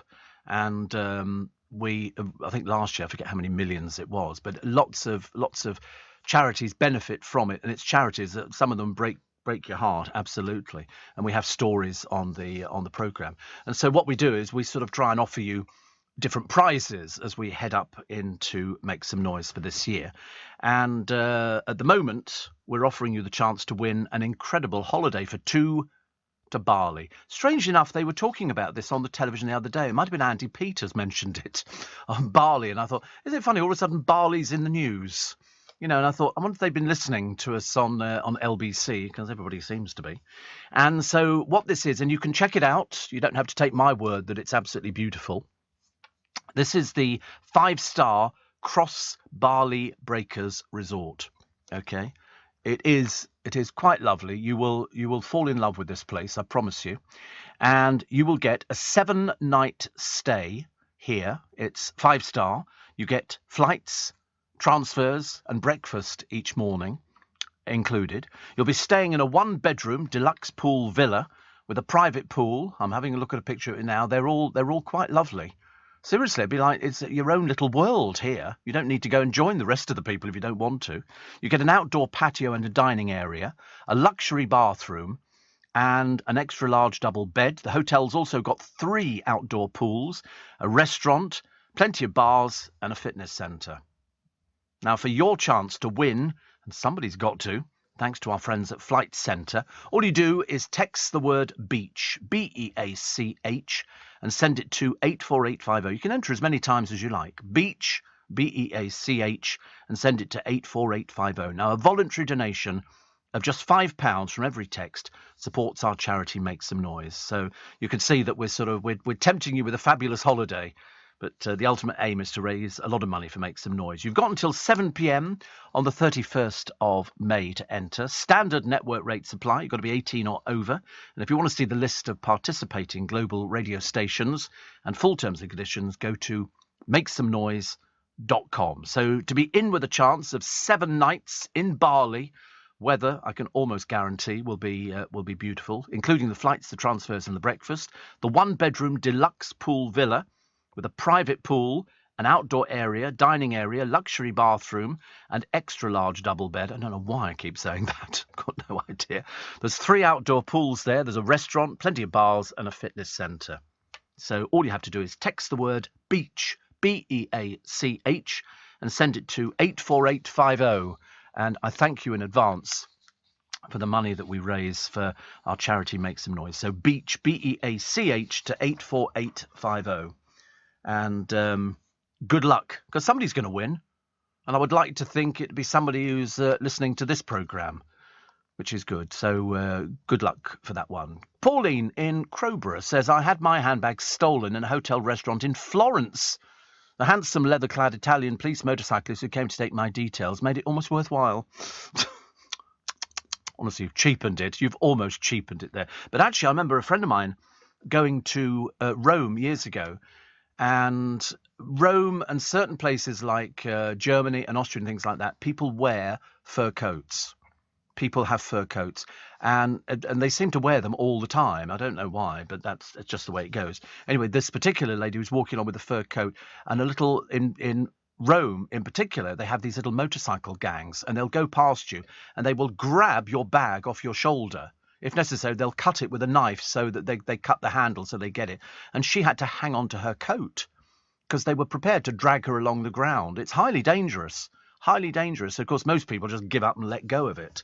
But just be warned. I mean, it's the same any city where there are tourists. You know, I'm quite sure that there are tourists who will sort of say, well, it's like Amir Khan, isn't it? Was it Amir Khan who had his watch nicked?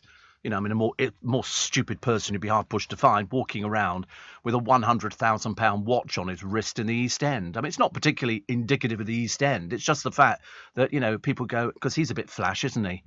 In fact, he's more than a bit flash. And you wear a watch like that, somebody's going to take it from you. There was another bloke, wasn't there, sitting in a restaurant. His watch was £130,000, and he'd been spotted. I think it was in Oxford or Cambridge, one of the two places. And also, somebody had obviously spotted it and went, he's got that watch on. Well, I couldn't tell a watch for love nor money. I really couldn't. But I'm amazed at how many people say, I don't know what wrist you wear your watch on, but if I'm driving in my car, I've been driving in my car, no, and I wear my watch on my left hand. I don't know why, because I'm right-handed. But, of course, if I had my watch on right-handed and my hand was out the window, it would be quite easy for somebody to see what it is and they could nick it. Because it's on the left-hand side, it's security. So just be aware of things like that, because there will be people who'll be prepared to ruin your holiday. Most people wear it on the left. Oh, do they? Oh, right. Oh, well, not as stupid as I thought I was. I thought I was a little bit naive. I didn't want to be, actually. I just wanted to be there. Oh, look, another picture of Rebecca Bardi. Poor soul, honestly. I wonder what's going to happen. What is going to happen on this one? Where is it going to go? I mean, to be honest with you, I'm not particularly bothered because both of these people bore the pants off me. I'm really so sick and death of two vacuous people, you know, actually daring to swallow up High Court time. with something that is so positively stupid that even their own agents told them, to sort of settle out of court. But Rebecca Vardy is looking for substantial damages. Let's wait and see. I like the idea that Colleen Rooney missed the final day of the trial. She flew off on holidays, basically, stick it, we're going on holiday because that's what we do. She pulled a Louis Vuitton travel bag through Manchester Airport worth £1,000. I mean, honestly, talk about pathetic. Her husband was left to deal with a trolley piled high with suitcases. They've got to do a vacation to Dubai with their 4 sons, Kai, Clay, Kit and Cass. Where Cass came from, I've got no idea. And Mrs. Rooney's parents to coincide with the end of the hearing. But they missed the final day. So, it's a case of, well, I'm not really bothered about it. We've got all the money in the world. We don't care. Apparently, typically, the accepted rule, if you want to wear a watch, is you should wear it on your non-dominant wrist. Well, that means that for most people being right-handed, you'll wear the watch on the left arm. The logic behind the practice is that your non-dominant hand is used less frequently throughout the day. Yeah, whatever. So when it's on that wrist, your valuable watch is less likely to sustain damages from dings or scratches. What are dings? Wearing the watch on your non-dominant hand also means it's less likely to get in the way of whatever you're doing. Well, there is that, I suppose. I mean, have you ever heard of such a thing? A non-dominant hand? I've never even heard the expression. I really should go back to school, I think. Sevenoaks Sarah says, Steve, I got married in Bali. It's beautiful. And I've just donated. Thank you. Well, listen, fingers crossed. You stand as much chance as everybody else of winning that fabulous holiday. How lovely. But it is beautiful. I'm told the service is exquisite. Absolutely exquisite. And because it's all private, because you've got, if you want to go and join the rat race, you can go and join the rest of the people. But you've got your own villa with your own pool and your own dining areas. You don't even need to. You just get them to deliver the food to you. Yeah. And also the extra double bed, Sarah? Not sort of saying anything, but, sounds quite good, doesn't it, really? So Weeping Vardy told you're a liar. That's why she apparently stormed out of court the other day. These people, who do they think they are? Who do they think they are? They're certainly not class, that's a fact. The Night Diamonds proved they're a girl's best friend because at the Cannes Film Festival they were all wearing diamonds. There was somebody wearing a lovely... because I think Anne Hathaway was wearing a Bulgari diamond. I wouldn't even like to guess how much it was worth. But it's, I think here, 107 carats. I mean, you don't wear that very long, do you? Because the security will be going, don't you take it? Okay, she's get the blooming diamond back again. And so they all turn up wearing all these exciting things because they get paid to wear it. That's how it works. They're like walking adverts. Walking adverts. Oh, more on this babyface Russian murdering tank commander. This is one who murdered an innocent grandfather in Ukraine. Smirked in the dock as it emerged he could be sent home in a prisoner swap. What a shame. What a pathetic waste of space he is. These people, honestly. Just makes you sick, doesn't it, really? Happy birthday. I said to Cher, the Grammy-winning actress and Oscar-winning actress, born Sherilyn, I think it's called Sarkisian in California. That's really no good asking you. You don't know. She's had 4 UK number ones. She says her voice is better than ever. And she says, I've worked my whole life to keep my strength in my body. I'm like that as well. My body is a temple. My body is a temple. She says, there are 20-year-old girls who can't do what I do. She married rock star Greg Allman just 4 days after divorcing Sonny Bono, with whom she sang, They Say I'm Young, and so it goes on. I got you, babe. Oh, what year was that? Oh, I've got no idea. No idea. 1960-something? 8? No, 65. Well, it's only 3 years out. I mean, honestly. Not supposed to know everything. And Steve, if you're right-handed, you wear the watch on the left, as in days gone by you would wind with your right. Who winds watches? Leading Britain's conversation. LBC with Steve Allen. Morning, nice to be company. Nice to be company. What else today? Prince Charles, apparently, 1993, Prince Charles, is more confident on royal tours as he's no longer in Diana's shadow after their failed marriage. The focus is on content rather than style. Because at the moment he got married to her and they went on their tours, I think he thought it was going to raise his profile. Well, it didn't. He had to. People were disappointed that he was on one side and she was on the other side. They were going, "Can't you come over here?" They didn't want to see him. Nobody was interested. Only wanted Diana. Must have really annoyed them. Also, birthday today, Chris Froome, cyclist, Kenyan-born British cyclist, one of stage racing cycling's all-time greats. And who would he want to play him in a film? He said Matt Damon. Matt Damon. We all live in hope. Born on this day, Joe Cocker, 1944, died in 2014. The soul singer from Sheffield with his biggest hit. It was a cover of, "Gonna Get By With a Little Help From My Friend." Did you ever hear that, Joe Cocker? I remember thinking of that. He also sang "Love Lift Us Up Where We Belong." He did that one as well. It sounds a bit Louis Armstrong, doesn't it? Ray Charles, when asked who were the greatest living blues singers, said Aretha Franklin, Marvin Gaye and Joe Cocker. Oh, 1506. Explorer Christopher Columbus died aged 54.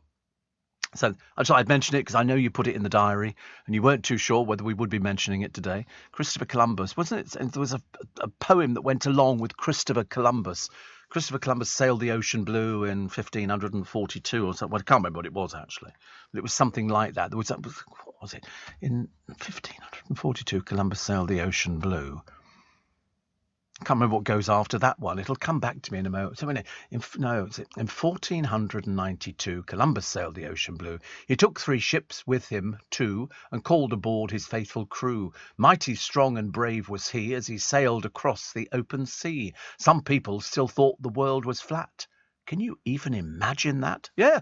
Pip Schofield on television talked to some people who thought the earth was flat. I mean, how these Looney Tunes people ever make it onto television, I've got no idea. Glyn says, I was born left-handed but converted to right in the 60s, but wear my watch on my right but play golf and cricket left-handed. I'm a lost cause. No, you just stay there, matron will look after you. Don't worry, it'll be fine in the long run. Yes, I've heard of people. So people who are both left and right are ambidextrous, aren't they? Or just greedy. Honestly, fancy remember to write with left or right hand. And Adrian says, don't tell anybody. Let me win this lovely vacation. I'll take you with me. I'll also drive us to the airport in your Bentley. Deal? I think not. Steve, what about being ambidextrous? There you go. Which hand should you wear your watch on, says Laura. I don't know. There is a shop in London, isn't there, which only sells items for left-handed people. It's called, I believe, the left-handed shop. And they sell all sorts of things for people who are left. I thought you could just adapt, couldn't you? Or am I being naive? I thought if you were left-handed, do you not have to sort of... does that make it difficult eating with a knife and fork? Or eating with a spoon or anything else? I've tried doing it. Oh, it's changed its name now. It's called Anything Left-Handed. Because that really makes a difference, doesn't it? We've really changed that. The left-handed shop, now it's Anything Left-Handed. And they've obviously got... There's enough items for them to fill a shop with. So I presume I'd like to stand outside and see what sort of people they are. Have they got 2 heads, 3 eyes, and sort of 6 ears? And it says here, because they do everything. They do everything. They've got, I mean, a lot of kitchen stuff, actually. Kitchen essentials, left-handed essentials. And I love the idea that one of them's a bottle opener with a screw handle on it. I mean, that could be left or right. It doesn't make any difference. Scissors. They could be left or right, couldn't they? But they've got writing essentials, pens with left-handed nibs, left-handed grips and non-smudge ink, school essentials as well. It's quite a thing, isn't it, out there? And they've also got a left-handed school starter kit for the 4 to 6-year-olds, priced at £30.60. £30.60. It's quite a good idea, I suppose, really. But, I mean, surely a bottle opener, that's the same whether you're left-handed or right-handed. Isn't it? I would have thought so. You still can't use it. Oh, well. But I'm not anyway, so it doesn't make any difference. Couldn't really care less. The Duke and Duchess of Sussex are reportedly letting the cameras into their California mansion for a Kardashian-style reality show. The Duke and Duchess of Sussex. What, dreary old Harry and Moggs? Oh, my goodness me. How boring would that be? How boring. What do they do? He just goes off and plays polo. I mean, put it so, they're dreary in the extreme. A source, because nothing else has worked for them. They haven't had anything that's been successful. But apparently it's unclear whether the children will feature. Well, of course they won't. They're hoping it'll be as successful as the as the Osbournes. Oh, don't embarrass yourselves. Please don't embarrass yourselves. It's got the kiss of death written all over it. We remembered how successful, dears, the podcast wasn't. Steve, it's my birthday today. I'm now 48. I have an exam at lunchtime. Well, at 48 you have an exam? Is this to sort of work out why, you're going to be 48? I don't know why you'd have an exam at 48. And apparently the Mail has got a new money-saving expert, Jasmine Birtles. I used to work with her years ago. She was a producer on Fives Company. She still comes on, but she was just a producer on Fives Company. She had nothing to do with money. Just a producer there. Oh, look, Tom Cruise. Again. Glamour, they say. And he was out doing his promotion here.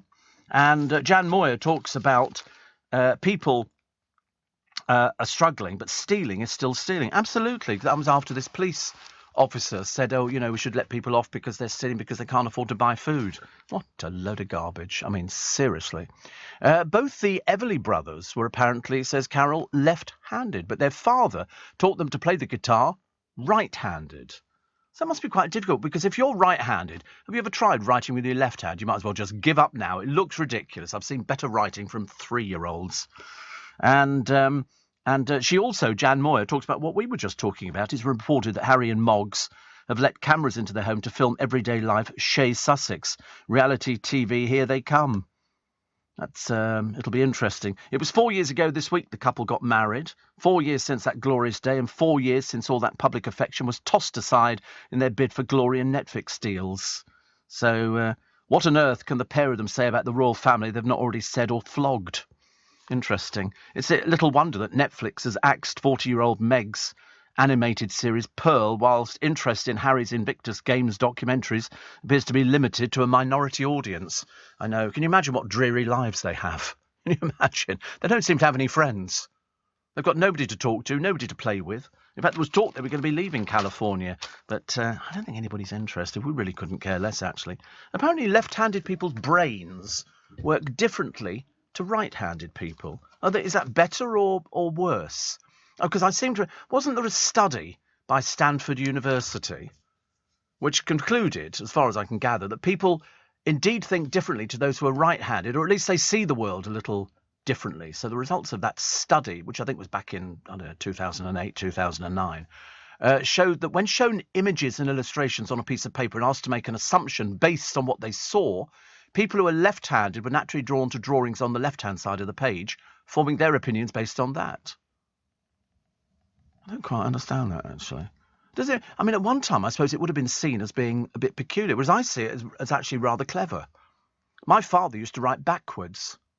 Left-handed backwards. Have you heard of such a thing? I hadn't either, but that's what he did. I was always amazed that he could sort of write a check out, but he started on the right and worked towards the left. What percentage of people are left-handed? I don't think it'll be a huge amount. Probably 31%. 31% are left-handed? 11%? Is that it? Minority. 11%. But how do you... So do you get whole families, then, of people who are left-handed? Or is it just maybe one person in the family will be left-handed and the rest of them are right-handed? I don't know how... Or would you get a whole family? Well, you can obviously be trained, can't you, to use your left hand? But I've tried it. I mean, it's just rubbish. It really, I mean, I just look as though, as I say, I'm a 3-year-old. Louise says, I'm left-handed, where my watch on my left arm feels strange on my right. Got to go with the flow. It's like, yeah, but I mean, yes. I wonder why I don't wear my watch on my right hand. I've never worn it on my right hand. But now I'm thinking about it. Well, I'm worried about it now. I mean, now I'm going to worry about this all day. Some people don't worry about things. I'm worrying about this already. I haven't even finished the programme and already I'm getting stressed. Morning, wet, drippy, wet. Goodness, don't water the plants, it'll all get watered. But it's quite nice to have a little bit of rain. It is lovely to have your company. It's Tuesday. May the 24th be with you. And I know it doesn't work, but it's the best line I've got. Of course, if we had scriptwriters on this programme, this could be a lot faster paced, much faster paced. Boris broke no rules, say the Yard. Nothing to see here. Well, we've seen the pictures now. I'm bored with it. I'm absolutely so chronically bored with it. I'm more interested about the rail unions. They're determined to bring the country to its knees again. And if they do strike over the summer, you'll have no petrol. There'll be no food getting into the shops. There'll be nothing at all. It'll be, but they don't care because they're basically going to you. They don't care about you at all. The RMT, not remotely bothered. You know, the fact that the country's on its knees anyway, petrol prices the highest they've ever been, and they want to strike over, you know, a few people losing their jobs. Come into the real world. Come into the real world. It's ridiculous. Ainsley Harriet's sister came into the real world, fell into a water feature. I mean, talk about attention seeking. I mean, honestly. What a desperate way to try and get yourself into the newspapers. Harry plays chuckers again. Yeah, he doesn't really do anything, does he? Old Prince Harry. Mind you, when he was Prince Harry, he didn't do very much then. He staggered in and out of clubs, dressed up as a Nazi, basically kicked out at photographers, and now he's in America. But he's not going to be featured in any of the Jubilee stuff at all, because that would completely take away from all the hard-working members of the royal family, the people who do it. It's only for working royals. But if he turns up with that Moggan woman he's with, you know, and she was kissing him on the lips the other day, they've got no class. Seriously, no class at all. I mean, I appreciate the fact he's obviously getting it on a regular basis, but let's try and be honest about this. Nobody plays polo anymore. It's only played by the Argentinians, and we took away the Falklands from them, so they're just trying to get a comeback, aren't they, really? I like the idea that a pupil has been told you must sit your GCSEs, which is nothing new, except this one's in hospital with cancer. And people are going, well, you have to come and do your... What? She's got cancer, for goodness sake. The Queen did very well yesterday. She turned up at Chelsea with the golf buggy. I like the fact that it had to have a chauffeur with a hat and all the rest of it. I bet he's really, really annoyed. I'm normally driving a Rolls-Royce Phantom, which is, you know, very, very slowly and all the rest. Now I'm on a bloody golf buggy, poor little soul. But she looked delighted to be there. And it was gifted to her, by the way. You don't think she has to pay for any of this stuff. This would be like the sort of thing that falls out of a Christmas cracker. It's worth about 70,000. Yeah, imagine renting for the day. Worth about 70 grand, I believe. And so she went to it. And then some very unkind people, sad, out to lunch, you know, the lights are on but nobody's home, say it's why didn't she turn up to the House of Parliament in it? You thought, you can't get this inside the Houses of Parliament. Have you seen the size of it? They're a bit thick, some of these people. I love it.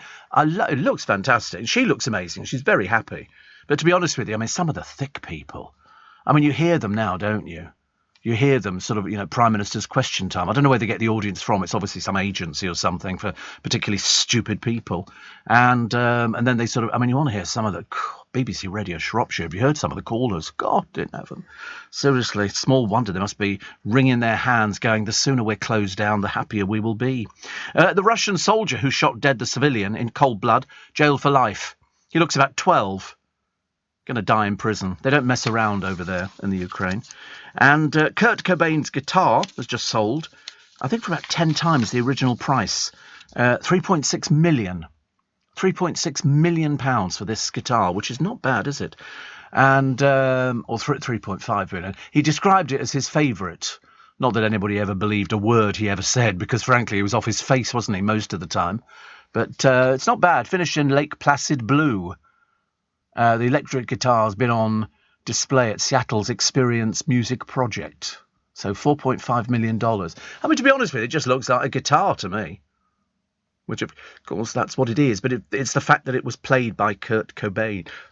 As I say, not that he knew where he was half the time. He was off his trolley, wasn't he, really? Charlotte Crosby, you remember her? No, I didn't think you would. No, she was in a reality show, and there was a programme. They do them every so often where they put talking heads on, and they have people, and they go, what sort of cosmetic surgery has she had? Look at the way her face has altered over the years. And so Charlotte, having a bit of a Queenie fit, decided she would complain. The way she was being portrayed on the television, and basically they threw it out and said, you better grow up, sweet cheeks, because you've sold stories about your cosmetic surgery. Can't have it both ways, love. But there again, not the brightest penny in the box.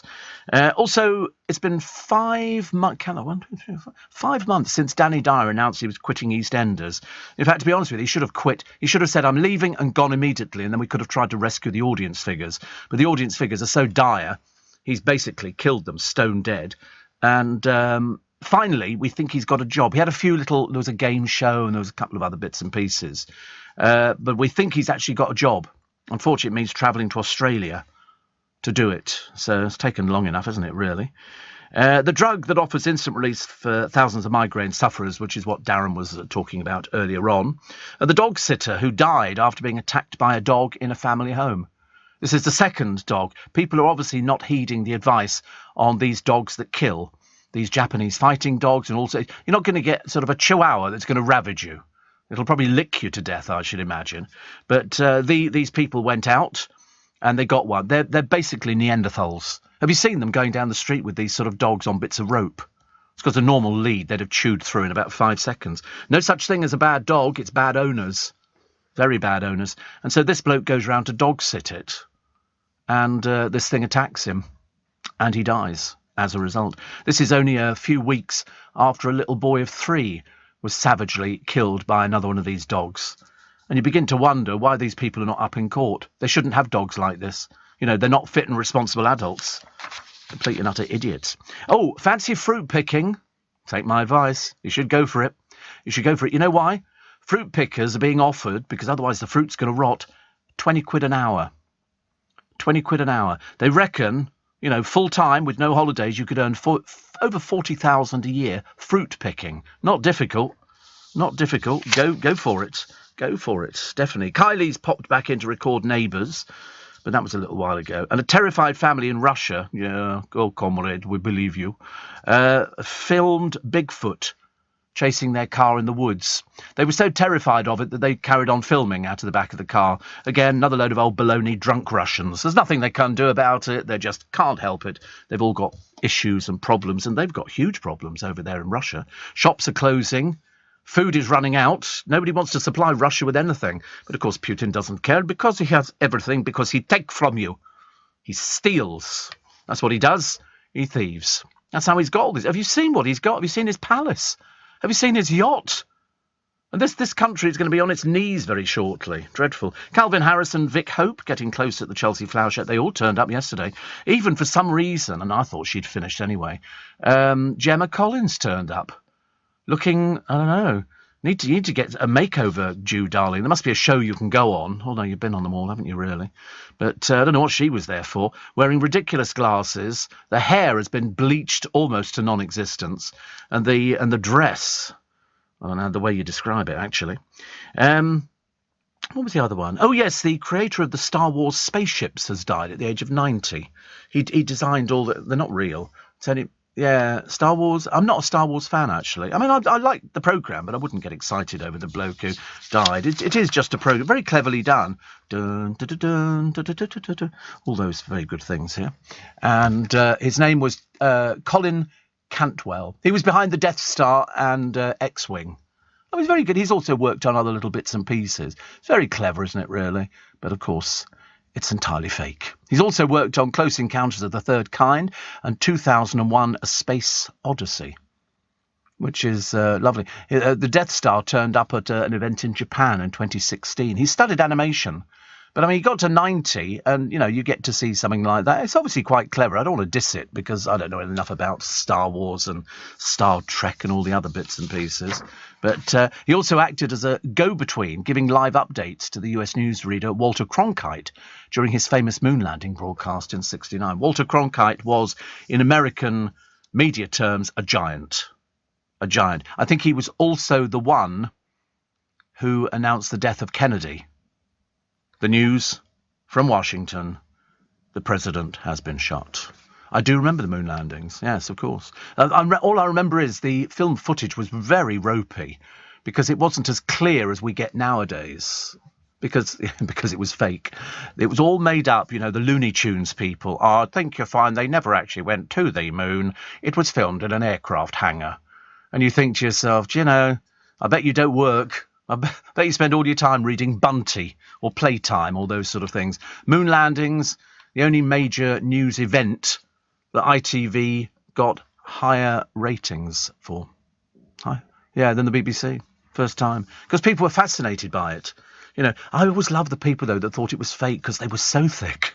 It was almost embarrassing, really. Jonathan in Uxbridge says, I've been out at an industry award show for the live events industry tonight in Battersea. I've just got home. He said, always listen to you on Global Player, but for a change, I'm listening live. Loving the show.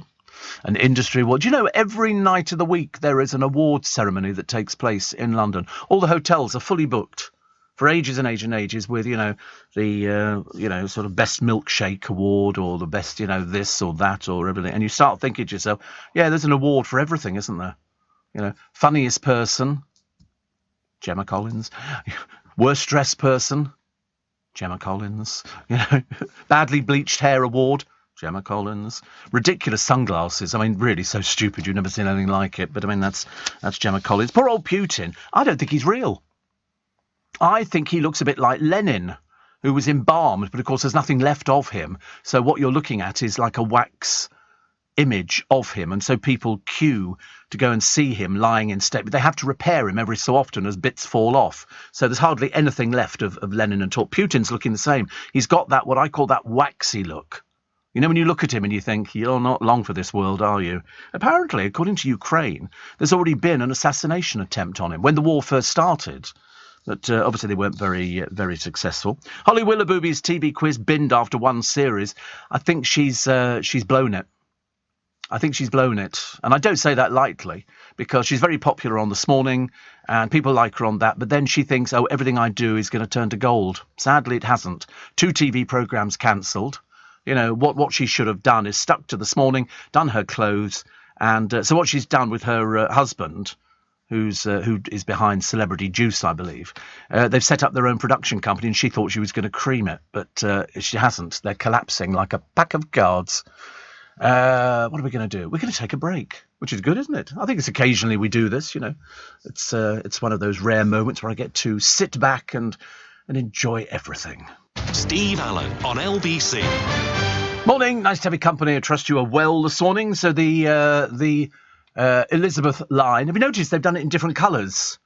It's very nice. Looks much nicer than the other when they've done the name of the station. It looks very good, actually. Gary in Woolwich says, I'm using it for the first time today. We'll be at Woolwich on the first train.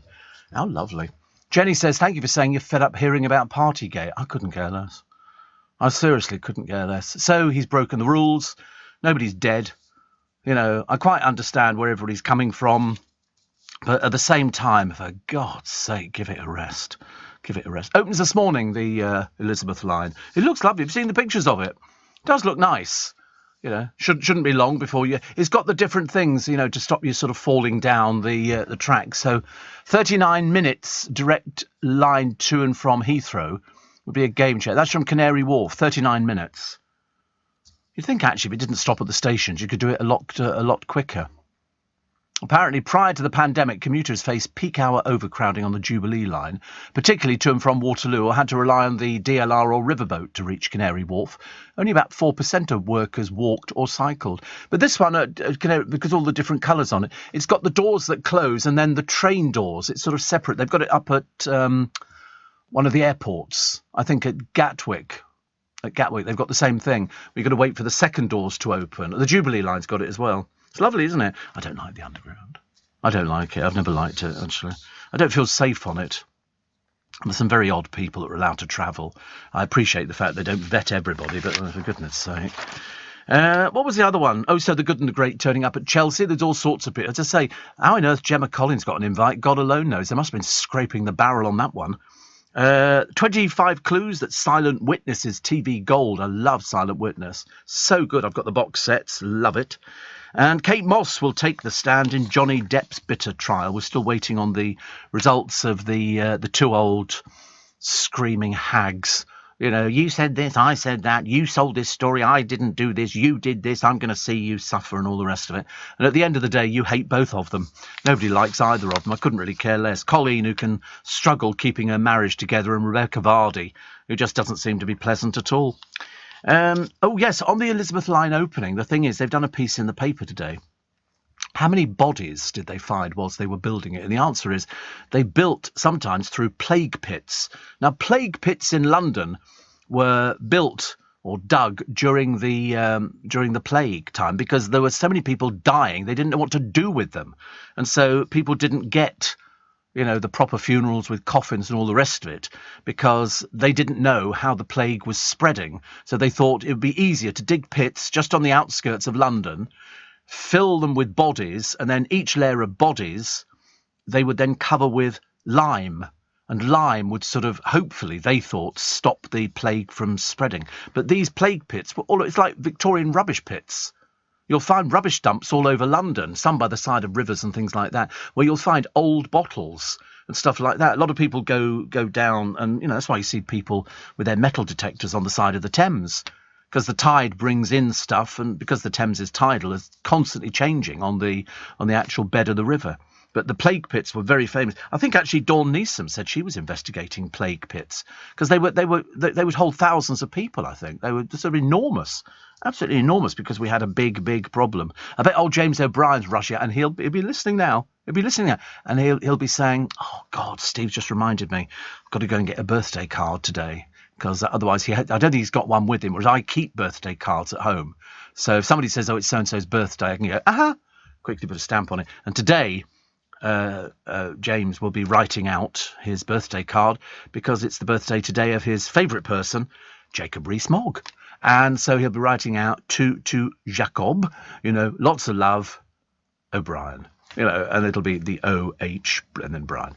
And it'll be very nice. You see, and he will thank me for reminding him about this, because otherwise, he wouldn't remember, and people would have to phone him up on his little programme and say to him, "Did you send the card to Jacob Rees-Mogg, Jacob?" And he'll say, "Well, I did, because I heard Steve Allen, and he reminded me that I needed to go and get the card." So there you go. So at least I've done something helpful today. Sometimes I'm not very helpful, but I am very helpful. What was the other one? Trophy hunting. I don't like trophy hunting. I'm very sorry. I'm sure that there are some people listening who go, "Oh, it's good. You can go out there and shoot wild animals, which have been specifically bred for the purpose. Lions and tigers and elephants, and people go out there and shoot them. I want to shoot the people who shoot the animals, but that's just me being caring, because frankly, I think they're pond life. They're scuzzers. There was that. Do you remember the one in America, the dentist? They practically closed his practice down. A revolting piece of work. Who suddenly realised that the whole world was against him. And he should have done the decent thing and disappeared off, never to be seen of ever again. Jamie Oliver, he's getting a bit of stick at the moment, is Jamie, but I like Jamie. We like him a lot. We've always liked him, actually, because he works hard and he means well. And one of the columnists, little Clemmy Moody, you remember Clemmy Moody? She just used to be a little helper on the Bazaar column. Then they stupidly gave her the job of a whole column, and she's finding it difficult filling it. It was me for a little while, and now it's Jamie Oliver. So she says, "Oh, leave the politics alone." I thought, well, you should leave journalism alone, dear. Do us all a favour. But that's the way it goes. And some PCs are on the pitch. Police scouring CCTV film of a pitch invasion. What is it with pitch invasions? What is going on here? And they spotted off-duty cops. Superintendent Sarah Derbyshire joined raucous celebrations in Bournemouth's win on May the 3rd, the first in a series of similar invasions, which included players being assaulted.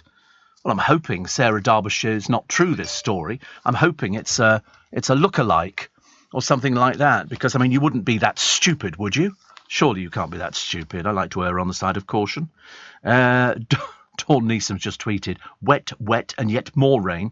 Save me watering the pots, but at least I'll be with you all at 4. We can go looking for plague pits, Dawn. We can go looking for plague pits." I love stuff like that. I'm always fascinated by it. Oh, by the way, coming up in court again very shortly. You'll like this one, Dawn. Katie Price on an alleged speeding charge. And people are going, "Well, wait a minute, she's banned for 2 years.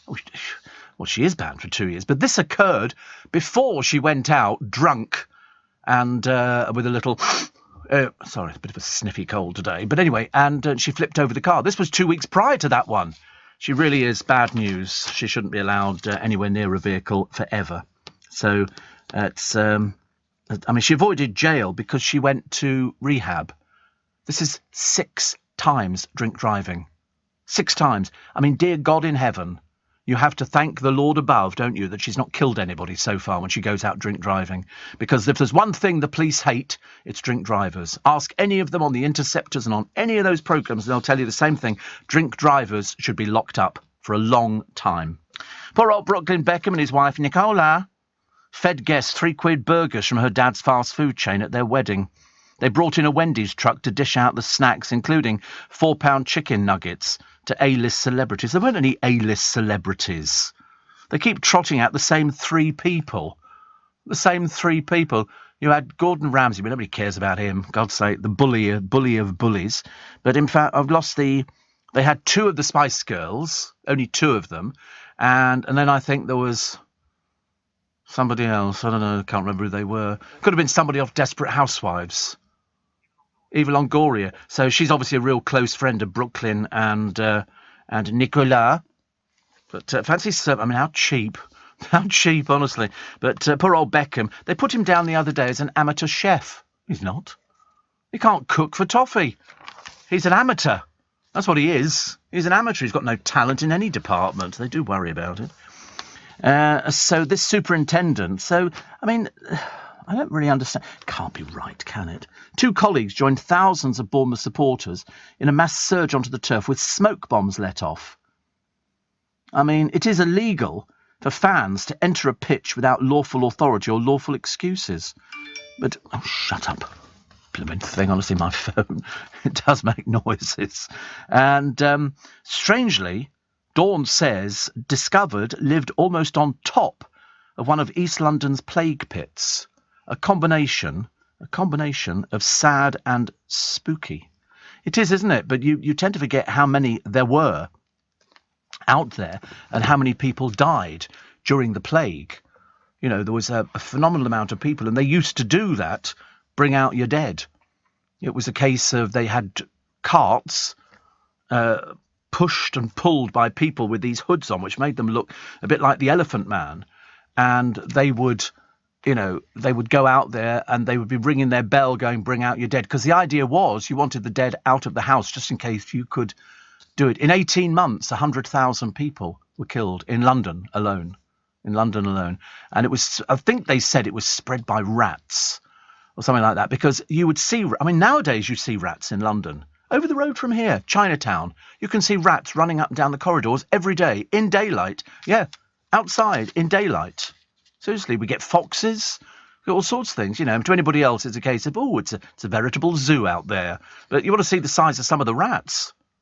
You know, it's quite amazing, But anyway, a source said she's from the area. This is Sarah, Superintendent, Derbyshire, 49. She's apparently a top cop, obviously a very stupid cop. Ridiculous. And none of the officers caused any trouble. When police were looking through the footage, they had the shock of their lives when they saw the superintendent. There was a couple of other officers from the force who got carried away and ran onto the pitch. She jumped up and down. They didn't cause any trouble, and it was all good-natured.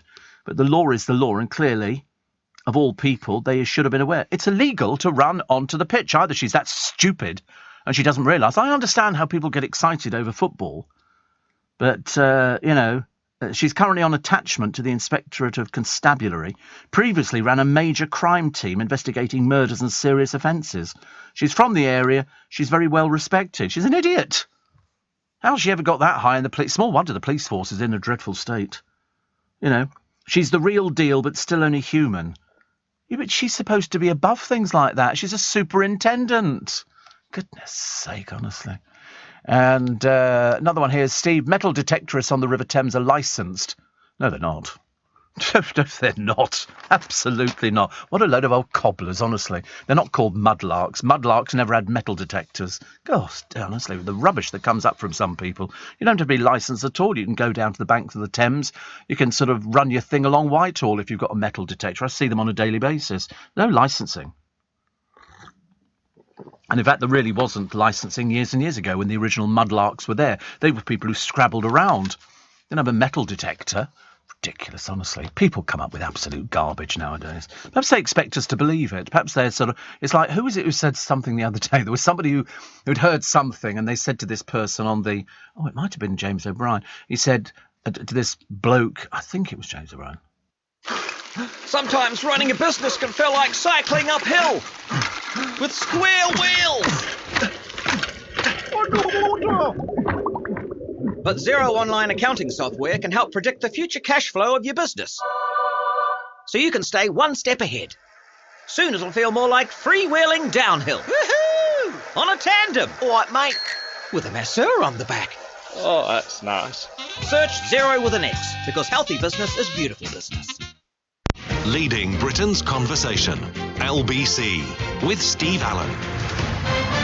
Morning, nice to have your company. Tuesday, May the 24th at 27 minutes to 5, which is great. Yummy meals for less than £1. Everybody's doing it now, aren't they? They're sort of going, oh, people... You wait. If they go on strike on the railways, if the RMT pull them all out, because it'll be, a lot of people going, we don't want to go on strike, but we're being forced into it. You'll see petrol shortages, food shortages, everything. You think you've never had it so bad? You wait till this one kicks in. I can't believe they'd be that stupid. But there you go. Let's wait and see, shall we? Also, the beer drought fears staff strike over pay. Have they heard of recession? I don't wonder whether or not their brains are actually in between their ears or in their rear end. It's a bit difficult to try and work out, isn't it? Oh, and Challenge Annika is back. God knows why after 27 years. It had run its course years and years ago. And this is where Annika, the most filmed bum in the country, got filmed running behind somebody going, yes, I've got to read this and I've got to do that. And it was a helicopter kind of programme with Kenneth Kendall, I think, back in the studio directing her. And was that Treasure Hunt? Yes. Is Challenge Annika... Which one was Challenge Annika? Which one are they bringing back? Are they bringing back Challenge Annika or Treasure Hunt? They're bringing back Challenge Annika. Now, that was the one where they go and do things, don't they, for somebody, whatever it happens to be, although she's incredibly irritating. I mean, it was 30 years ago. 30 years ago. So she was helicoptered in, and she urges fans to dig out your lycra. Yeah, but, I don't think so, dear. I don't think that's going to be wise at all. She urged her fans... There will be more instructions soon. So she flies into an area to complete a good cause thing. It's basically a charitable little programme. It's like all the other ones, the ones where Nick Knoll goes in and builds something for somebody who's been in the forces or something like that. Or Carol Vorderman used to do a very good one, and they would redo somebody's house. I liked the Nick Knowles ones because he would take somebody's house. They'd sort of been trying to do it, DIY SOS, and they would literally gut the house and put it all back in again. It was really... And all the people working on it were working for free, local tradesmen and things like that, and they would do, and I thought that was brilliant. I thought it was absolutely wonderful. Whether or not you can do the same with Challenge Annika, I don't know. Whether or not it's sort of, she might have slept. I mean, 30 years ago, so she's heading towards 60s, and she must be 60s now, mustn't she? I mean, I know people, like the producer thinks people like the feel-good stuff, which is okay. People like feel-good programmes on the television. They've got to get it right, though. And obviously Holly Willoughby's getting it all wrong at the moment. They're all collapsing like a pack of cards. I think she's realised that, at one point they had her doing a sport programme. It was the biggest piece of embarrassment I've ever seen on the television. What she knew about sport, you could have written on a grain of sand. It was really embarrassing. And... What was the other one? Oh, yes, we all got a bottle of booze. I came into the studio this evening to discover a bottle of booze, which was very nice. That's going home. Yeah, I've taken it home.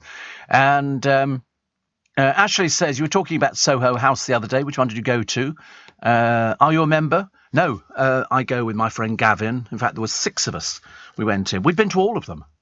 Been to the one in Mayfair, which we loved. We've been to the one in just right the Law Courts, just at the other side of the Strand. And the one we went to the other day was Soho House in Soho. It's as simple as that. And we've been to Shoreditch. We've been all of them, because if you go in with a member, you just sort of go in on your telephone and they just check it. It's come up and then whoosh, you're in. Don't have to pay anything. It's very good. I thought about joining actually. Because it might be quite a good idea. Actually, because we do seem to go to it quite a lot. You see? And there's a Jim in there, and a Dave, and a Brian, and that'll be very nice indeed. So here she is, reality television Charlotte Crosby. Complaint against a cruel cosmetic surgery show has been rejected by the TV watchdog. The Geordie Shore star said Channel 5's Celebrities What's Happened to Your Face was unjust and unfair. The complaint highlighted comments by online trolls that were devastating and hurtful to Ms. Crosby. Medical professionals, journalists and people who knew her had discussed how her face had changed over time. Ofcom says Ms. Crosby had spoken openly to the media in the past about her cosmetic procedures and added it would have been clear to viewers that the medical professionals were providing their own professional judgment. The regulator ruled that the programme did not present, disregard or omit material facts in a way that was unjust or unfair to Miss Crosby. That'll teach you to flog stories about your cosmetic surgery. Oh, I'll tell you what was very funny. I was watching They had an impressionist on Britain's Got Talent a while ago. She came back on again. I've now forgotten her name. It'll come to me. But she does things like she does Jordan. Nobody messes with the pricey. Yes, everybody does, mainly courts. And she also did a very, very good impression. Yeah, the one from Fi's Company. It'll come to me in a minute. But she did a very good impression of no, not Stacey Solomon. It was the girl out of Essex, the thick one, whose father's a market trader. And she talked like that. It could be any of them, quite right, actually. What's her name? Oh, she's had a baby, because they've all had babies. Don't seem to have men, but they've got baby. Sorry? No, I can't remember what her name is. It'll come to me. She used to have loads of shops in Brentwood, but one by one they just closed. She thought she was sort of, fat. But this impressionist got her off to a T. It was absolutely unbelievable. It was almost... Francine Lewis was the impressionist, and she does this impression of this woman from... Come on, somebody will know the answer.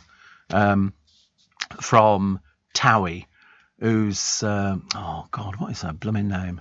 She really does sound thick. Very thick. They all got sort of little baby voices, and they sort of talk like that, and I don't know what you're doing. But she had her own sort of makeup place and all the rest of it. Oh, what's her bloody name? It'll come to me in a minute. Further to our conversation the other day, Steve, check out Victorville Aircraft Storage. Yes, this is the Southern California Logistics Airport, and it's a transitional facility for commercial aircraft. I've never seen so many in my entire life. It is like the Arizona one. There's about 3,000 or 4,000. Oh, look at them. All these planes. But what do you do with them? What do you do with all these planes? They just sit there rotting, do they? You should have a giant bonfire or something to get rid of them, because they're just taking up. They're parked beautifully. You can't knock them. I don't know whether they still fly these things, or whether they just sit on the ground and then they say, would you like to borrow one of our planes? What you do with them, I've got no idea. But there's loads of them. Thousands and thousands. They say travel's dried up, and then after a while you have to sort of update your plane. Amy Childs, thank you. Amy Childs.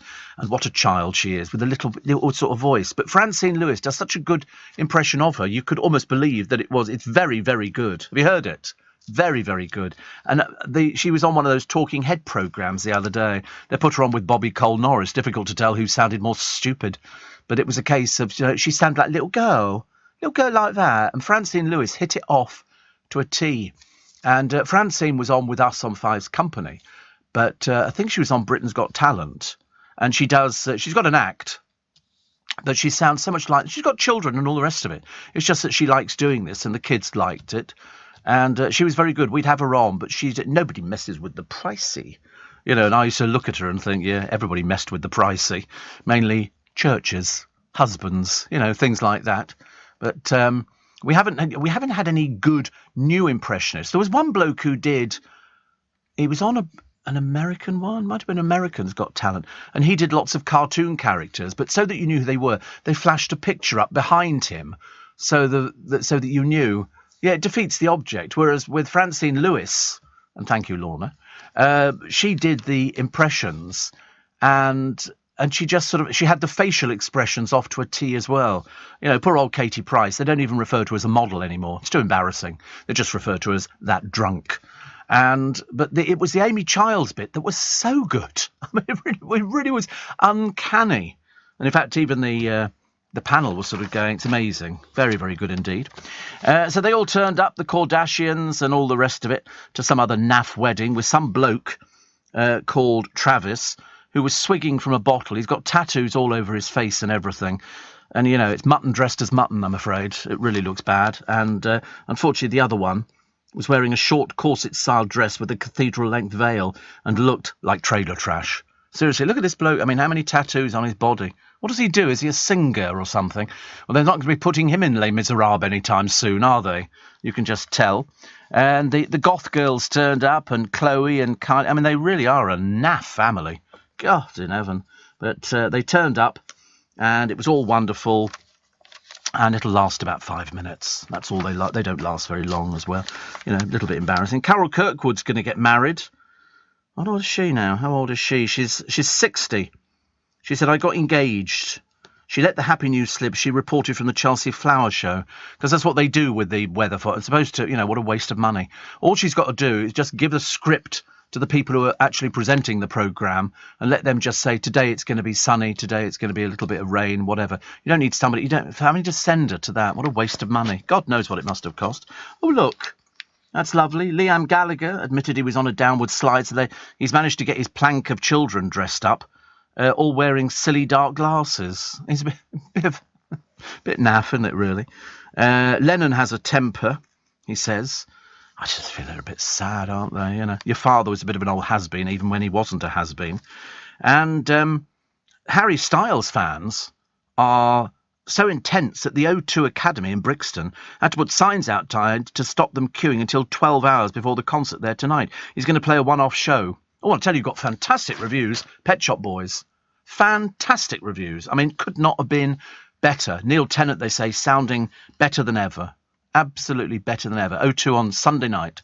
And they're going to go around the country, I think. But really, you get everything. You get all of their hits and more. No, they never split. No, they just kept going. Both used to work for, I think Neil used to work for one of the music mags, didn't he, years and years ago? That's what he did. Was it Smash Hits, I think, or something like that?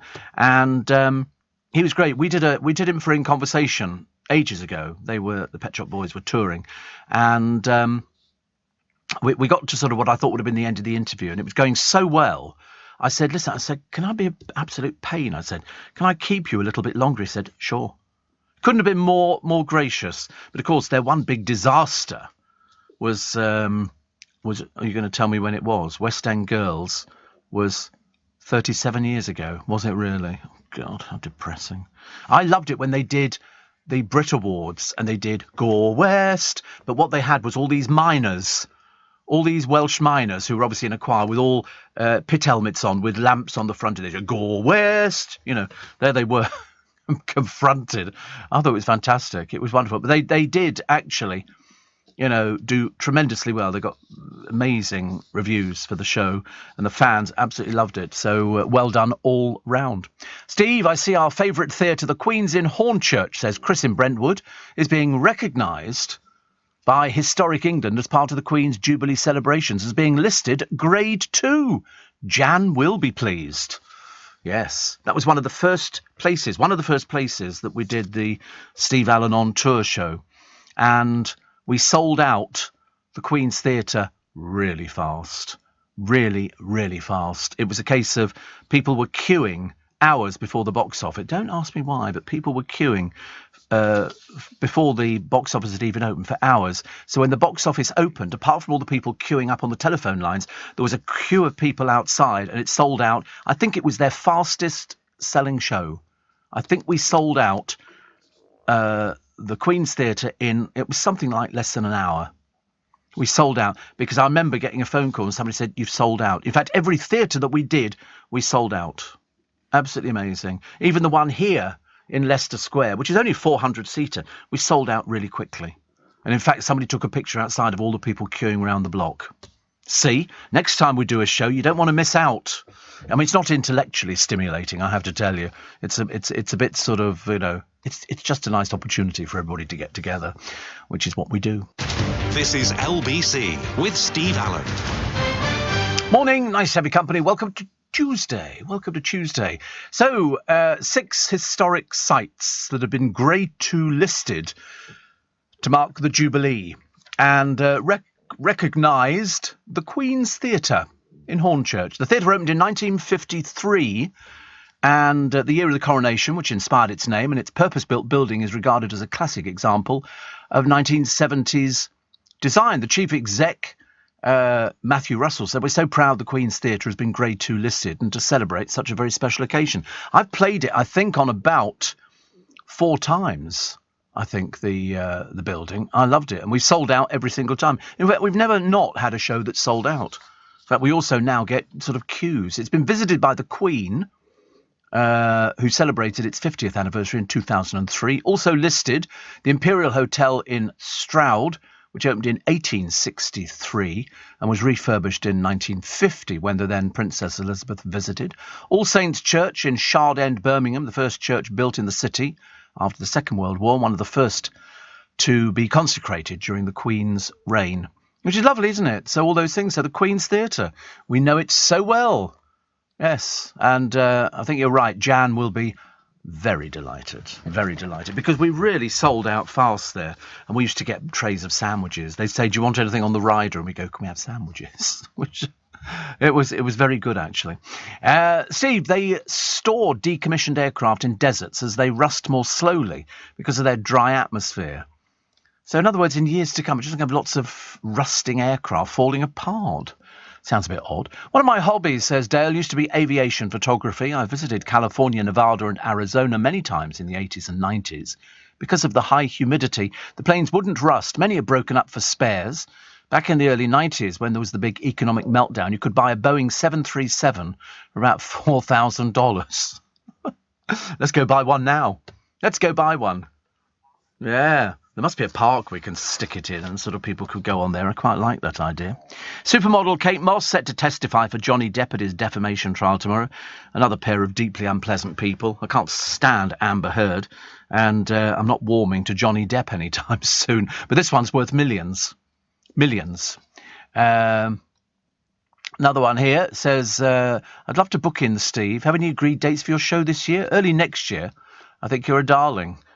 Says CB. Yes. Well, you know, we haven't got any dates booked in actually yet. We haven't got round to that kind of thing. There will be, no doubt, a show at the Magic Circle, and there will be, no doubt, a show at a theatre, and we should look forward to seeing you there.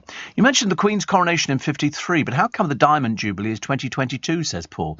Well, the coronation wasn't until the year after she came to the throne. Okay, that's how. See, there's always going to be an answer for something, isn't there? Always. So that's why. And as soon as her dad died, she then became queen. All right. Do you remember that? Because she was away on holiday. She'd gone away to, was it Treetops or something like that? Anyway, she'd gone away, and they obviously took a black outfit with them, just in case. They have to, wherever they go, wherever she goes on holiday, they have to take a black outfit just in case somebody important dies, like herself. And so she left. She kissed her father, and we saw them doing that. She went up the steps to the plane, and then, lo and behold, hello, plane. It was sort of a bit unexpected, but sort of not expected at the same time. It was all a bit peculiar. But anyway, and she then came back in that black outfit, and that's when she was queen.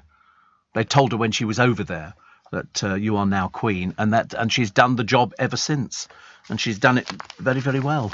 Can't complain, can you? And that's why I thought she looked great on that golf buggy. I thought she looked fantastic on that, and she looked so much happier.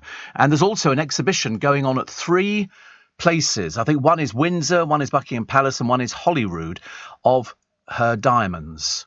All different diamonds that she's worn. I mean, some really spectacular jewellery. The sort of jewellery you go, is that real? It's like when you go to see the Crown Jewels at the Tower of London, and you go, are they real? And you go, yep, they're real. They're real. So they've got loads. I mean, when you actually look at these crowns and tiaras and rings and earrings, I mean, they are just chock-a-block with diamonds. Chock-a-block with diamonds. And one of them, they've got about 1,600 diamonds on it. And they're all different pieces and brooches that she's been gifted over the years, you know, from New Zealand and from Australia. And they're rather... The one she hates wearing is the one she has to wear, or she did wear, to the opening of Parliament, because it weighs so much. Just £5 it weighs. And, you know, but I can't wait to take the bloody thing off and put it down again. But very nice. An IT expert took the BBC to court, claiming he was turned down for a job for not being geeky enough. James Orior says bosses viewed him as more of a nerd, but an employment tribunal rejected his claim of age discrimination. He was one of nearly 1,400 applicants for a digital design scheme. The advert called for people to be geeky about design and tech. He failed to make the shortlist, and he referred to a 2009 news article which said nerd had negative connotations, but being a geek was chic and indicated expertise and passion. The tribunal heard the names and ages of applicants were removed from CVs to prevent any bias. The judge says the claimant's chances of being selected were always slim. That'll teach you. Won't be messing about with that one anymore. I love the way that people go, oh, I didn't get it because I wasn't geeky enough. No, you never stood a chance of getting the job in the first place, okay? Except the fact, nothing at all. 84850 steve@lbc.co.uk. What do your sexual desires say about you? Oh, dear. Some very odd things we don't even understand here. For example, have you turned your wildest sexual fantasy into reality? One of them is you want to dominate. Not even going to do that. You want to be dominated. Yeah, probably more like it. Having a threesome. What, with a milkman or something like that? I mean, who is this threesome? Yeah, another moment. Sex with a stranger. Well, I mean, that's most people on a Saturday night in London town, isn't it? You don't know these people before you've met them in a bar. Having an affair with your boss. Being watched by others. Oh, I don't think so. Lord above. And watching others having sex. I think that's called porn, isn't it? Don't want to sort of point out the patently obvious.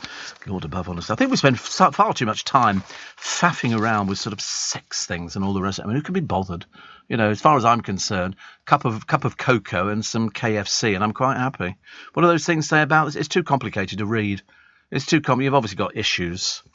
They've got lots of food here. Canny meals for under £1. And I like this one in particular. This is corned beef shakshuka. Whatever it is, it looks delicious. It's a fusion. It's sort of it's a little crumbled feta over the top as it comes out of the oven, which is very nicely fancy. And it's basically new potatoes, red onion, red chilli, splash of olive oil, Worcestershire sauce, some cumin, a can of corned beef, roughly chopped, cherry tomatoes, handful of chopped flat leaf parsley, crumbled feta cheese, and salt and freshly ground black pepper. And that's under £1, is it? Good Lord. And now they manage that one. But they say get the tin opener. I like this creamy tomato and tuna pasta bake. And what they've used for this one is they've used a tin of tomato soup that you can add into it. Love it. But you'll like this one even more. Peach, apricot and plum crumble. Yum, yum, yum, yum, yum. You think £1 a serving? Does it say £1 a serving? How to crush the cost of groceries. There you go. Canny meals from canned food for under £1. Yeah. I quite like harvest pie. That looks very nice as well. It does look very nice. All of this, in fact, all of this looks delicious. They've got ham and cheese tortilla with a piquant salsa, and it serves for 50p a portion. It's not bad, is it, really? But the peach, no, I'm more tempted with the peach, apricot and plum crumble. Why don't the supermarkets make this stuff? Honestly, why do we have to go to the newspapers to get it? Oh, you've got the National TV Awards coming up again. Another TV award thing. It's going to be hosted by Pip Schofield, isn't it? He generally does things like that. So they've got new drama, talent show. How many talent shows have we got? Only the Simon Cowell ones. So, you know, Simon Cowell will be getting it. Returning drama, TV presenter, factual entertainment, the Bruce Forsyth Entertainment Award. Good guy. Quiz game show, rising star, daytime. Well, not much choice, is there, on some of these things? So they've got all sorts of people. Suran Jones is nominated for both Gentleman Jack and Vigil. Oti Mabuse will take on her sister Motsi in the TV judge category. They've actually got a category, so you can win an award if you're a talent show judge. What a pile of rubbish. What a pile of rubbish, honestly. They must be so blooming desperate, mustn't they? So should we just have judges who earn a huge fortune, and they go, and we will now pick out the best judge? Well, you know, what does that mean? I mean, it's obviously going to be Craig Revel Horwood, isn't it? Certainly not going to be Tony Beak. Far too irritating. Don't want anybody like that, do we? What do my stars say today? You've got a boldness that can help you react fast to claim money prizes. Oh, please, God. Please, God. Yeah, it's lottery day, isn't it? I must buy a ticket. You know, you never know. It could be me. They always say it could be you, and so far it's not been. So I'm hoping that maybe it might be. Queen buzzing in, the Chelsea Flower Show, loads of pictures, and Annika Rice is back. Get ready to relive the 90s. But what they're going to do for it, you'll have to wait and see, because I'm assuming if they've mentioned it, they've started filming. Are you receiving tax credits? If so, this message is for you. Tax credits are coming to an end, and most people will be asked to apply for universal credit instead. The Department for Work and Pensions is writing to tax credit claimants. You won't be moved automatically, so look out for your letter explaining what you'll need to do and by when. And there's also lots of support to help you make the move. Get ready for your Universal Credit switchover. Search Understanding Universal Credit today. Eligibility criteria apply. This is LBC from Global, leading Britain's conversation with Steve Allen.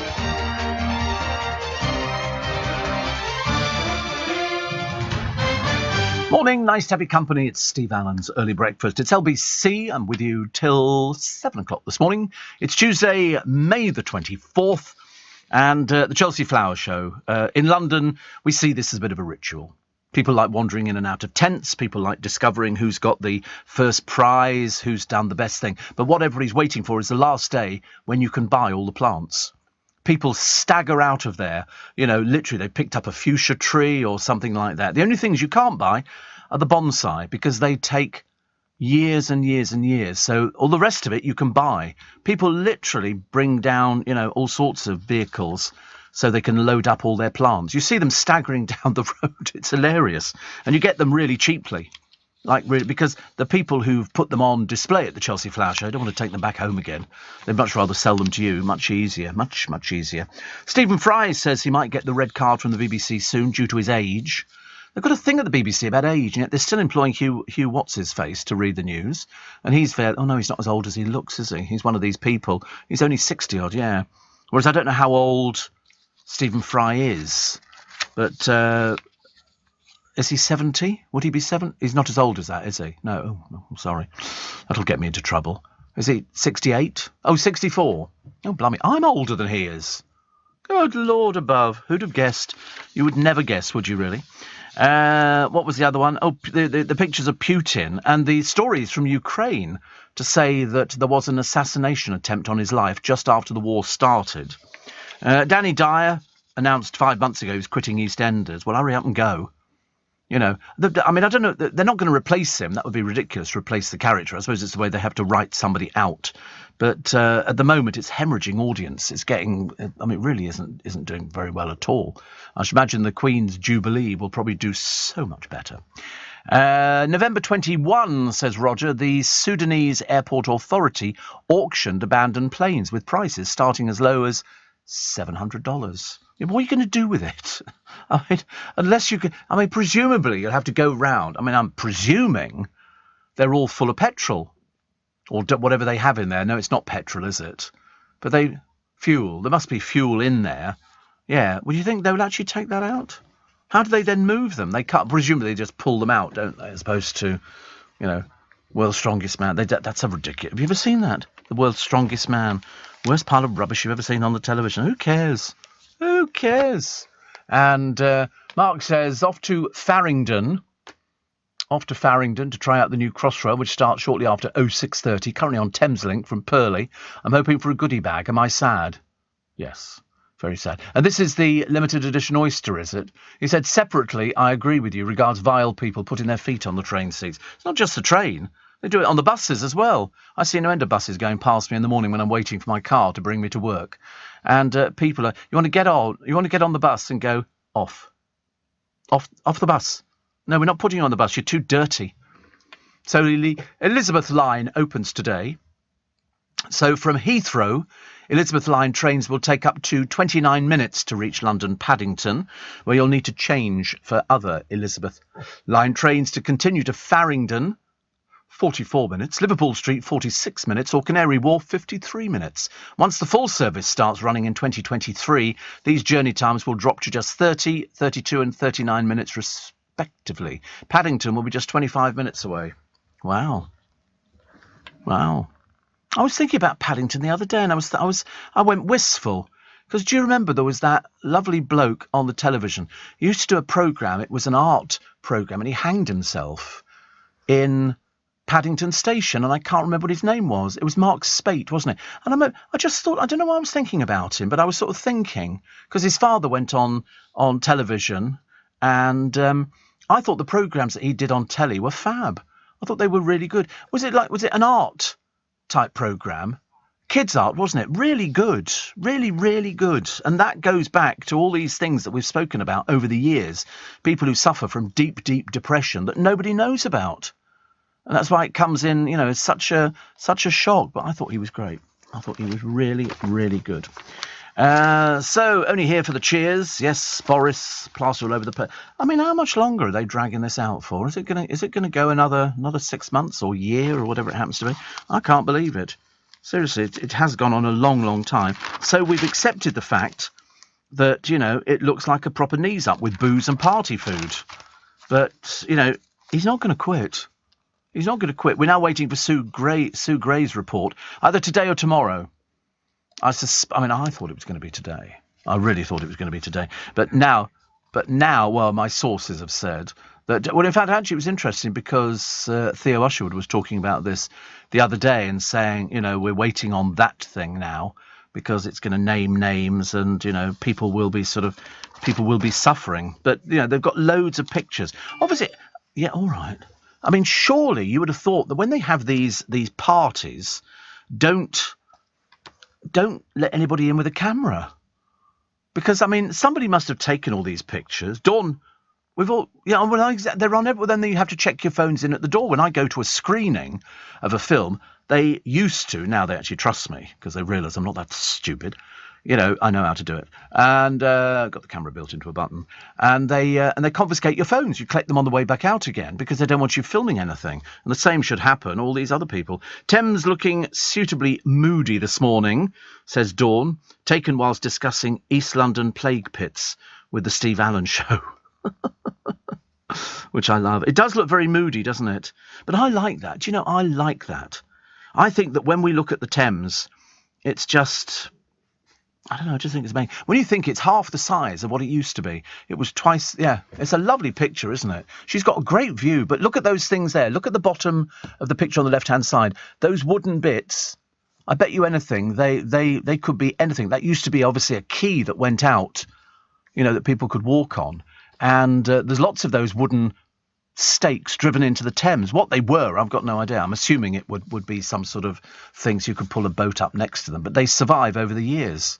And they could have been there since, I was going to say Roman times, but I don't think maybe Roman times, but certainly not far off it. And amazing. Absolutely amazing. I love pictures like that. Sometimes, you wake up and you look at the Thames or you look outside and you think, we're lucky. God knows we're lucky. When I was staggering back on the Friday night for my boozy party, I just kept thinking, London is just... amazing. I mean, it was a bit too overcrowded for me. I get a bit panic-stricken.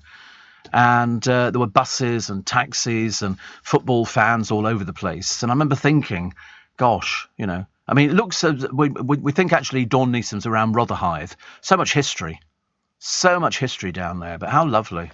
How lovely. David from Vauxhall says little Julie was a huge LBC fan, and especially you.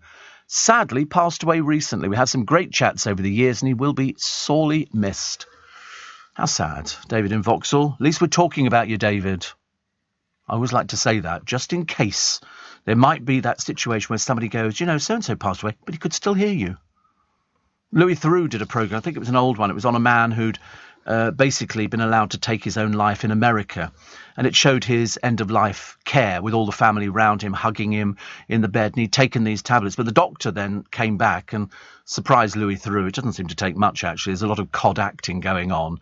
And he went, I don't think he might be going just yet. And Louis Theroux went, what, he might come back?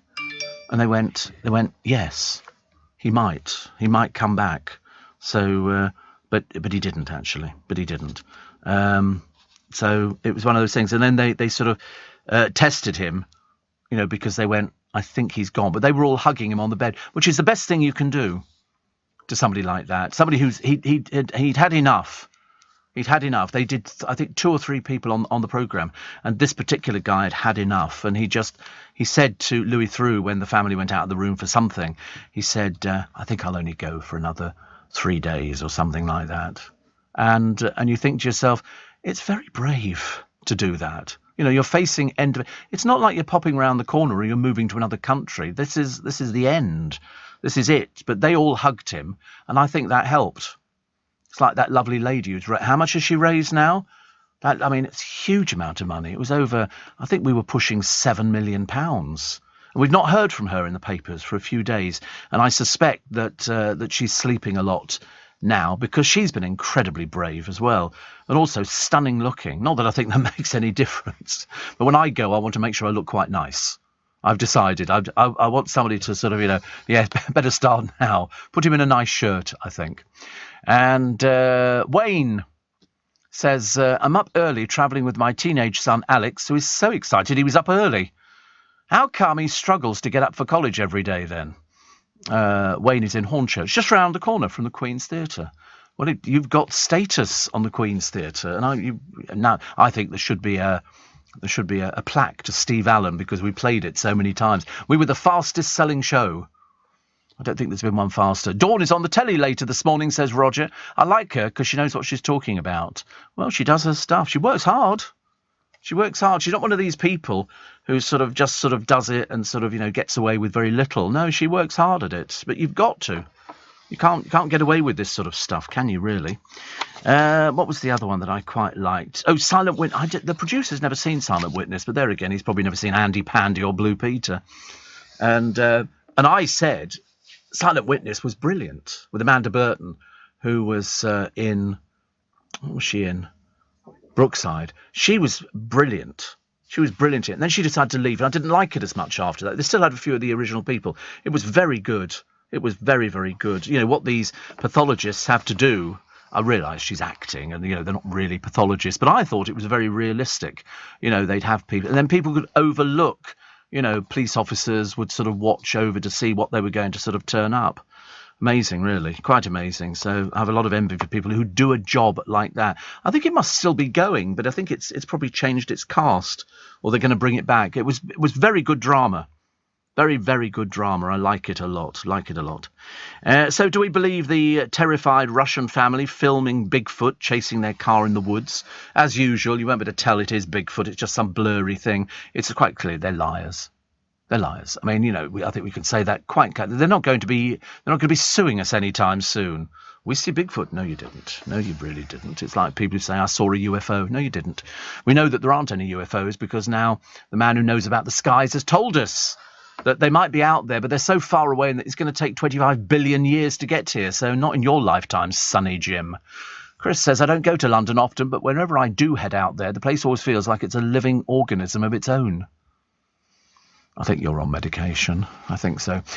Leading Britain's conversation. LBC with Steve Allen.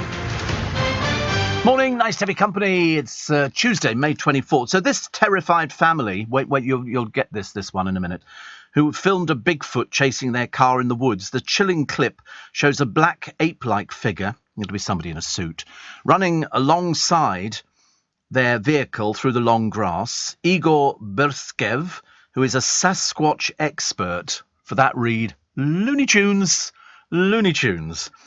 Yeah, said the family in Russia screamed at each other to close the windows, but to keep shooting the video. Looney Tunes. It really is. It's just madness. He's a Sasquatch expert. That was the giveaway. Unfortunately, that was the thing. Robbie Williams has submitted a new planning application which could restart a feud with Jimmy Page. He needs to finalise plans for a vehicle access to build a basement pool and spa. Poor old Robbie Williams is so bored. He's got nothing to do.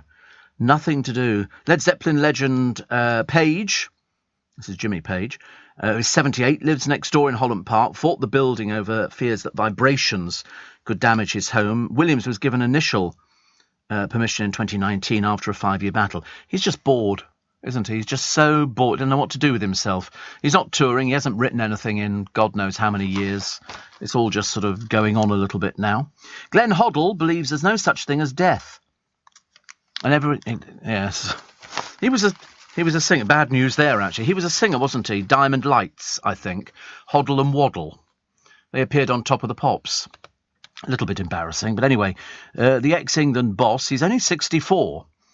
And he says that everybody gets extra time in the afterlife. He says that being saved after his 2018 cardiac arrest has given him a deeper outlook on life. He believes people's consciousness lives on after their bodies give out. They do go round the bend, don't they, after a while? They come up with all this sort of stuff. He continues to work as a sport pundit. Said he felt lucky to be alive and owed his extra time to sound engineer Simon Daniels, who revived him with CPR. There you go. You've always got to owe somebody something, haven't you, really? Kim Jong-un throws dirt on the grave of his mentor, Hyeon Choi-hai. The North Korean leader turned out to pay tribute to the retired marshal of the Korean People's Army, who was the bodyguard of Kim's grandfather, Kim Il-sung, who reportedly died of organ failure, aged 87. They say reportedly because you're never too sure, actually. We got the Bigfoot video. Can't wait to see this. Can't wait to see it. So here it is. So the Bigfoot video, and we can't actually see anything. Do we see it? Wait a minute. Just bear with me. I'm just watching it for the purposes of the programme. It's amazing, actually. They must have a very cheap phone because the camera is recording some bloke. That's all it is. It's very pathetically stupid. Very pathetically stupid. So that was the Bigfoot video. Don't waste your time finding it. It's not worth it. It's people who are mad as broomsticks. The impact of whale poo on the environment is being assessed. Apparently, the Great White Conveyor Belt study will track baleen whale species as they transport nutrients across the oceans whilst migrating between feeding and breeding grounds. Wow. I quite like whales. I'm quite big into whales. I think they're very interesting. I don't like the Japanese whaling ships. I don't like them at all. I think they're vile. Absolutely vile. Amanda Holden, I think she went off actually with her mother, Judith. I think they both went to Chelsea Flower Show, which was quite nice. Rowan Atkinson's birthday fireworks for his girlfriend went off with such a blast, locals thought Vladimir Putin was attacking. They had a firework display, I mean, honestly. Dogs fled their homes and cats were spooked by the party for actress Louise Ford's 40th. Somebody said it sounded like bombs going off. It's just fireworks. It's just fireworks, you know. The moment you'd heard the first one, I love the idea that sort of dogs fled their homes. What do? Sort of rush through the front door or sort of throw themselves through windows? People do come up with some rubbish, honestly. Listen, it's a firework display. You get it all the time. You should be used to it by now. They've been around since God created heaven and earth. I'm trying to catch up with all these sort of the Super Swedes, ABBA, because they've got their Voyage show this week. Members of Sweden's royal family are flying to London to visit the so-called Avatar hologram gig, which opens on Thursday at this purpose-built arena. I thought they'd already done it. I had no idea. Is Ian Dale going? And Darren Adam? Honestly. But they're going together. They're not going together, no. Well, Ian Dale's a big ABBA fan, isn't he? And I think Darren knows the super trooper things are going. I mean, it should be very, very good. I have no doubt it will be absolutely brilliant, as indeed all of their things are.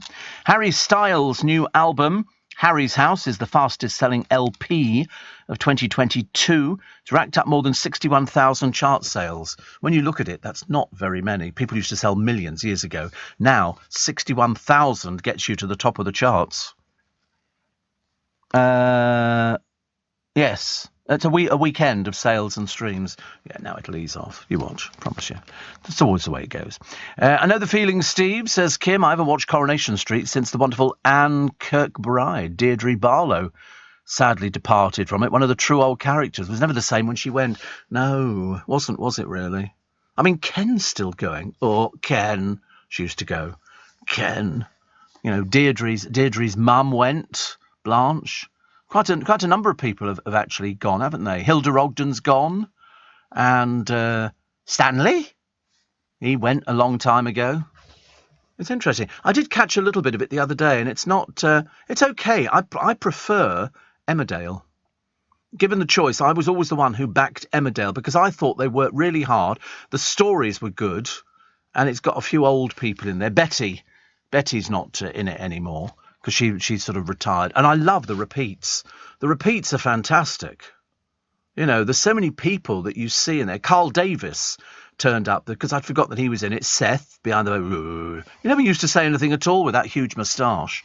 And the two gay guys who ran the pub, who apparently... Nay, Mr. Wilkes. You know, they were very, very peculiar. But I thought it was brilliant. I was amazed that when they did all the awards ceremonies... It was a case that they always got overlooked. And I used to think they've got some great storylines and they've got some great actors. You know, and I should imagine they probably earn less out of all the soaps. You know, they're often the biggest soap now in the ratings, aren't they? Because people have suddenly realised that it's really good. You know, whereas EastEnders is like, here we are in the market, here we are in the pub. Here we are in the market, here we are in the pub. Here we are in the pub, here we are in the market. It's just, you know, or in the cafe. And we used to, in the early days, everybody went to the cafe. I couldn't believe that there was no competition for them. There was Ali and somebody else ran the cafe, and you'd have people, you know, on the telephone, and they go, and obviously nobody had a telephone there, and nobody's got washing machines. They all use the laundrette. Everybody used the laundrette. I've never anything. I mean, it's like they were stuck in the dark ages. They never sort of changed it. It should have been changed. They should have brought it up to date. So they've got a new Oyster card, have they? This is a... Oh, you've got one, have you? Oh, of course you would have. Typical, isn't it? He's gonna flash it off to me now. Yeah. Oh, I don't like them, actually, as much as I thought I was going to. Yeah, very boring. I'm more than happy with the one that I've got. I've got two, actually. Because you can go... I mean, I top them up all the time. You have to. Everything seems to cost so much money nowadays. But, yeah, so I'm always topping. So on one of them, I've got £87. And on I know it's ridiculous, but I don't want to run out. I don't want to have to get on the bus or something like that. And you touch it, and then all of a sudden, it's a case of, you know, beep, beep, beep. And you go, you haven't got any credit on it. I've seen people being turfed off buses before now, but I'm led to believe they don't have to. They'll let you go once, and then next time. Because some people, have you noticed, the amount of school children who are a bit thick, and they go, oh, sorry, I didn't bring my card with me today. Well, they don't pay to go on the buses anyway, so it makes no difference whether they've got a card. It matches the pattern on the Elizabeth Line seats. I love it. I've got cushions, not from the Elizabeth Line seats, but some of the other ones. If you go to the London Transport Museum in Covent Garden, they sell all sorts of moquette in there, which is made into cushions or boxes or pillows or all sorts of things. And I've got a few cushions, which are very nice. I think they're lovely. I love moquette. Love the moquette. I think it's very hard wearing. Very hard wearing. What else we got here? I love the idea that the Queen's Theatre has been done. There you go, the Elizabeth Line. Oh, they've got the collection out already. They're very good, aren't they? So much better and so much cheaper. You can get a tote bag, Elizabeth Line standard, £60. You can get a mask. Yeah, I'm not sure about I've just got a plain mask. And look at that, the Elizabeth Line standard moquette travel bag. Nicely made. I've been to the museum loads of occasions. Oh, look, a scarf. Oh, like that. Oh, I like that. And a sofa. Oh, I'm liking... Oh, they're quite expensive. I couldn't get that home in the car. £2,500. But I like the moquette design lamb's wool scarf. That looks very nice. I like scarves. I've got loads of scarves. Loads of scarves, you know, nice silk ones. Oh, you can get chairs and everything. Look at that. Good Lord above. Who'd have realised? Oh, and I love an Otto blanket chest. £470. I've got a blanket chest, but it's wooden. And my parents took it all over the world. It's been everywhere, from Hong Kong to Egypt to just about everywhere. Yeah, to Twickenham. And there it has remained. What else? COVID named as the underlying cause of death more than 4 times as much as flu and pneumonia during the first 2 years of the pandemic. I used to love, and I still watch. I watched a few this morning, actually. The people in America. I don't have to wear a mask. You know, it is not. It's a guidance. No, you have to wear a mask. You're not coming. This is a bank. I want my money out. Well, you have to go away and put a mask on. In the end, she was arrested by the police.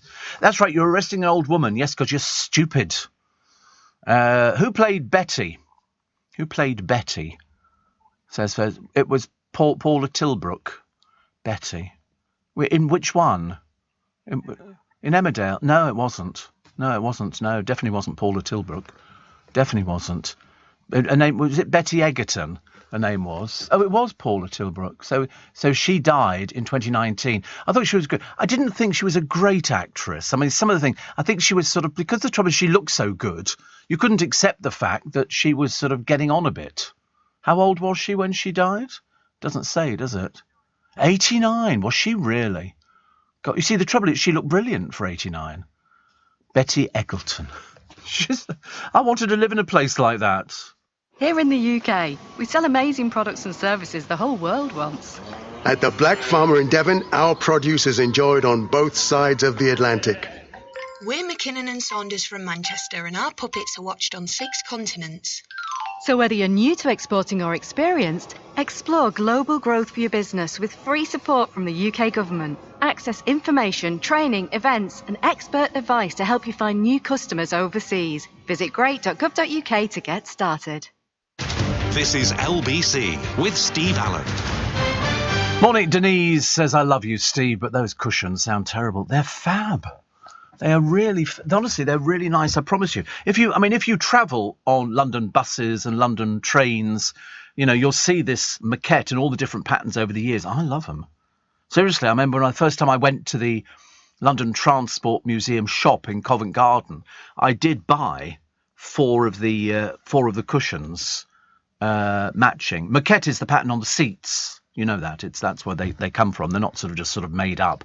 And they're lovely. They do all sorts of things. I don't think I'd want a suite in it. I mean, you can also get Routemaster Maquette pyjamas. I'm not over keen on that. And they do them they've actually sold out in a few of them. But the floor cushions are lovely. They're quite big. You can get the Maquette mug set. It's £200 for the Maquette floor cushion. Yeah, but it's a big piece of material. It's a floor cushion. I grew up with bean bags and stuff like that. I wouldn't want a settee done in it or anything like that. But oh dear, you're so fussy, aren't they? If I wore the suit and I sat on the tube, I could blend into the seat. You wouldn't notice me at all. Yeah. But Denise, I promise you, they show quality. They show quality of somebody. I think so. I don't know who it is.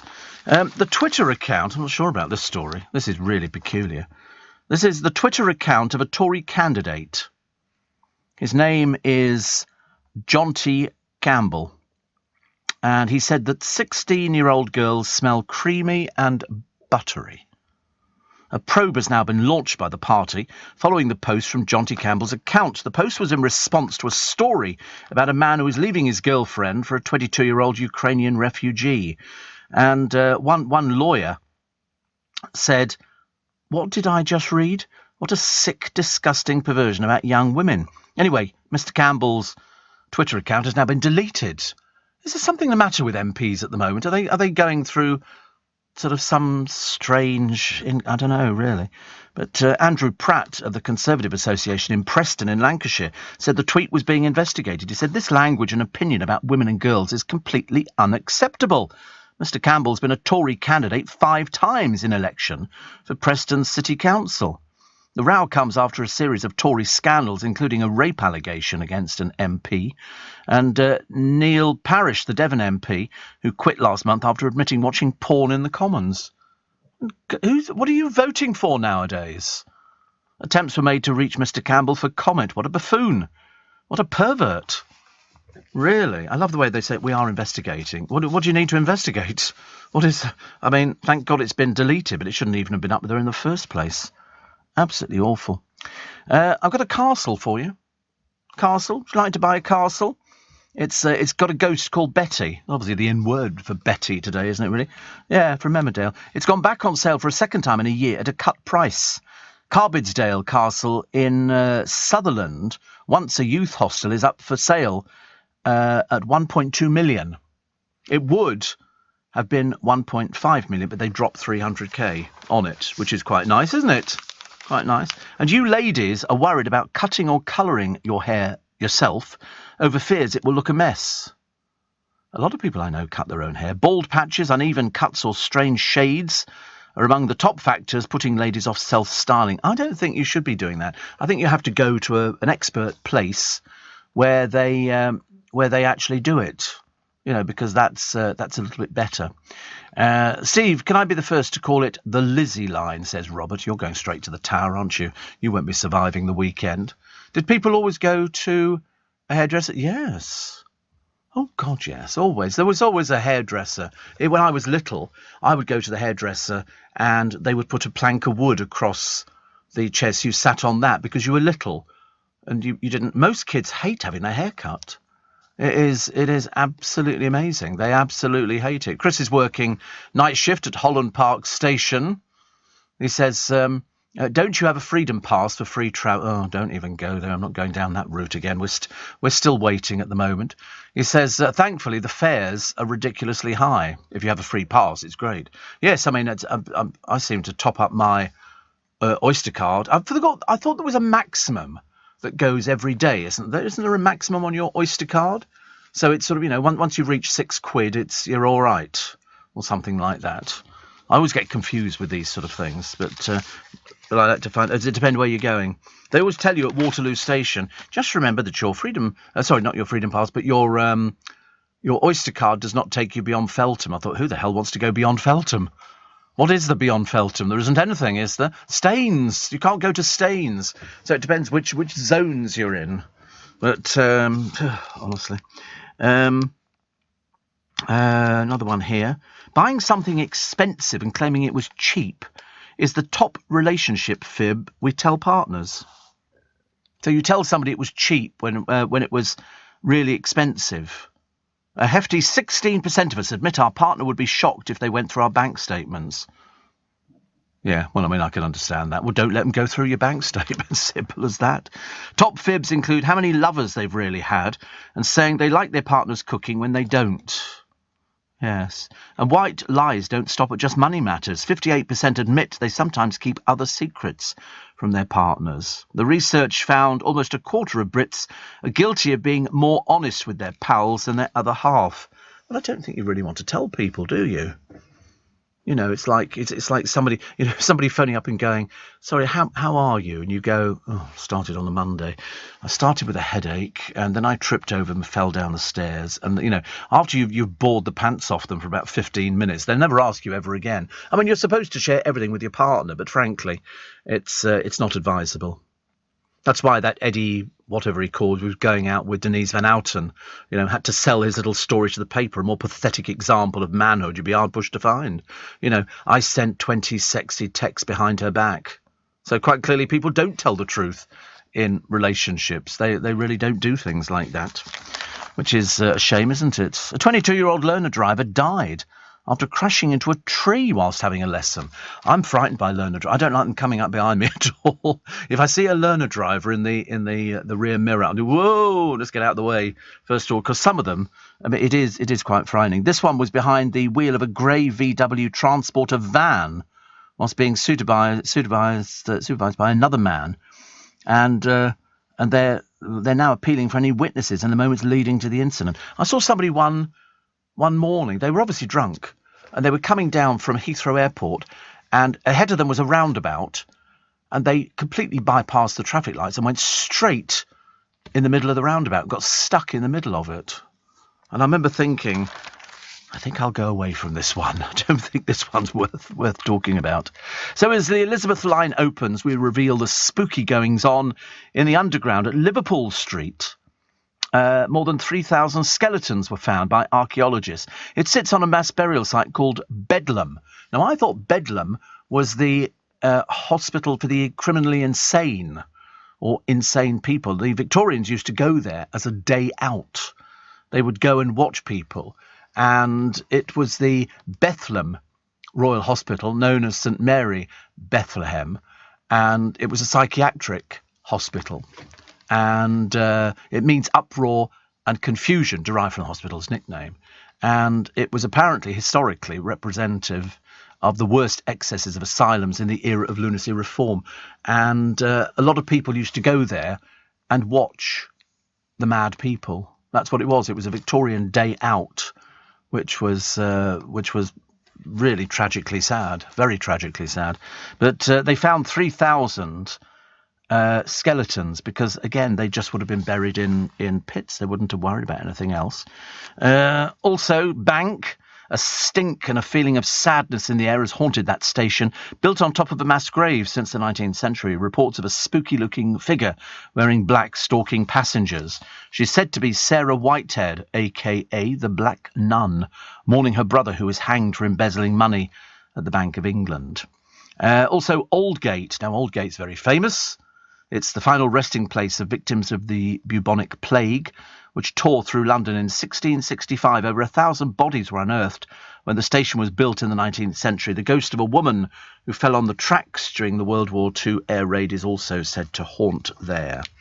So there's hauntings all over the place. Covent Garden, a tall man wearing a hat, opera cape and gloves was seen wandering around Covent Garden so frequently that staff asked to be moved. The ghost is said to be the actor William Terrace, who was murdered in 1897 by a fellow thespian, Richard Archer Prince. Terrace was a regular at the bakery that used to be at the site where the station now stands. So we don't believe any of this, but I tell you anyway. King's Cross, of course, you remember the infamous fire in 1987. I remember it like it was yesterday.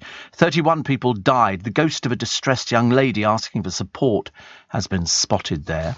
Farringdon, blood-curdling screams have been heard at night around the corridors of Farringdon. They're said to come from the ghost of a 13-year-old orphan and apprentice hatmaker Anne Naylor. She was starved, then murdered by her boss, Sarah Metyard. Her body was dumped where the station is now. And a bloke in South Kensington wearing a peaked cap and hanging onto the side of a steam train coming into the station whilst a loud whistle blows has been reported there. He then vanishes into the tunnel.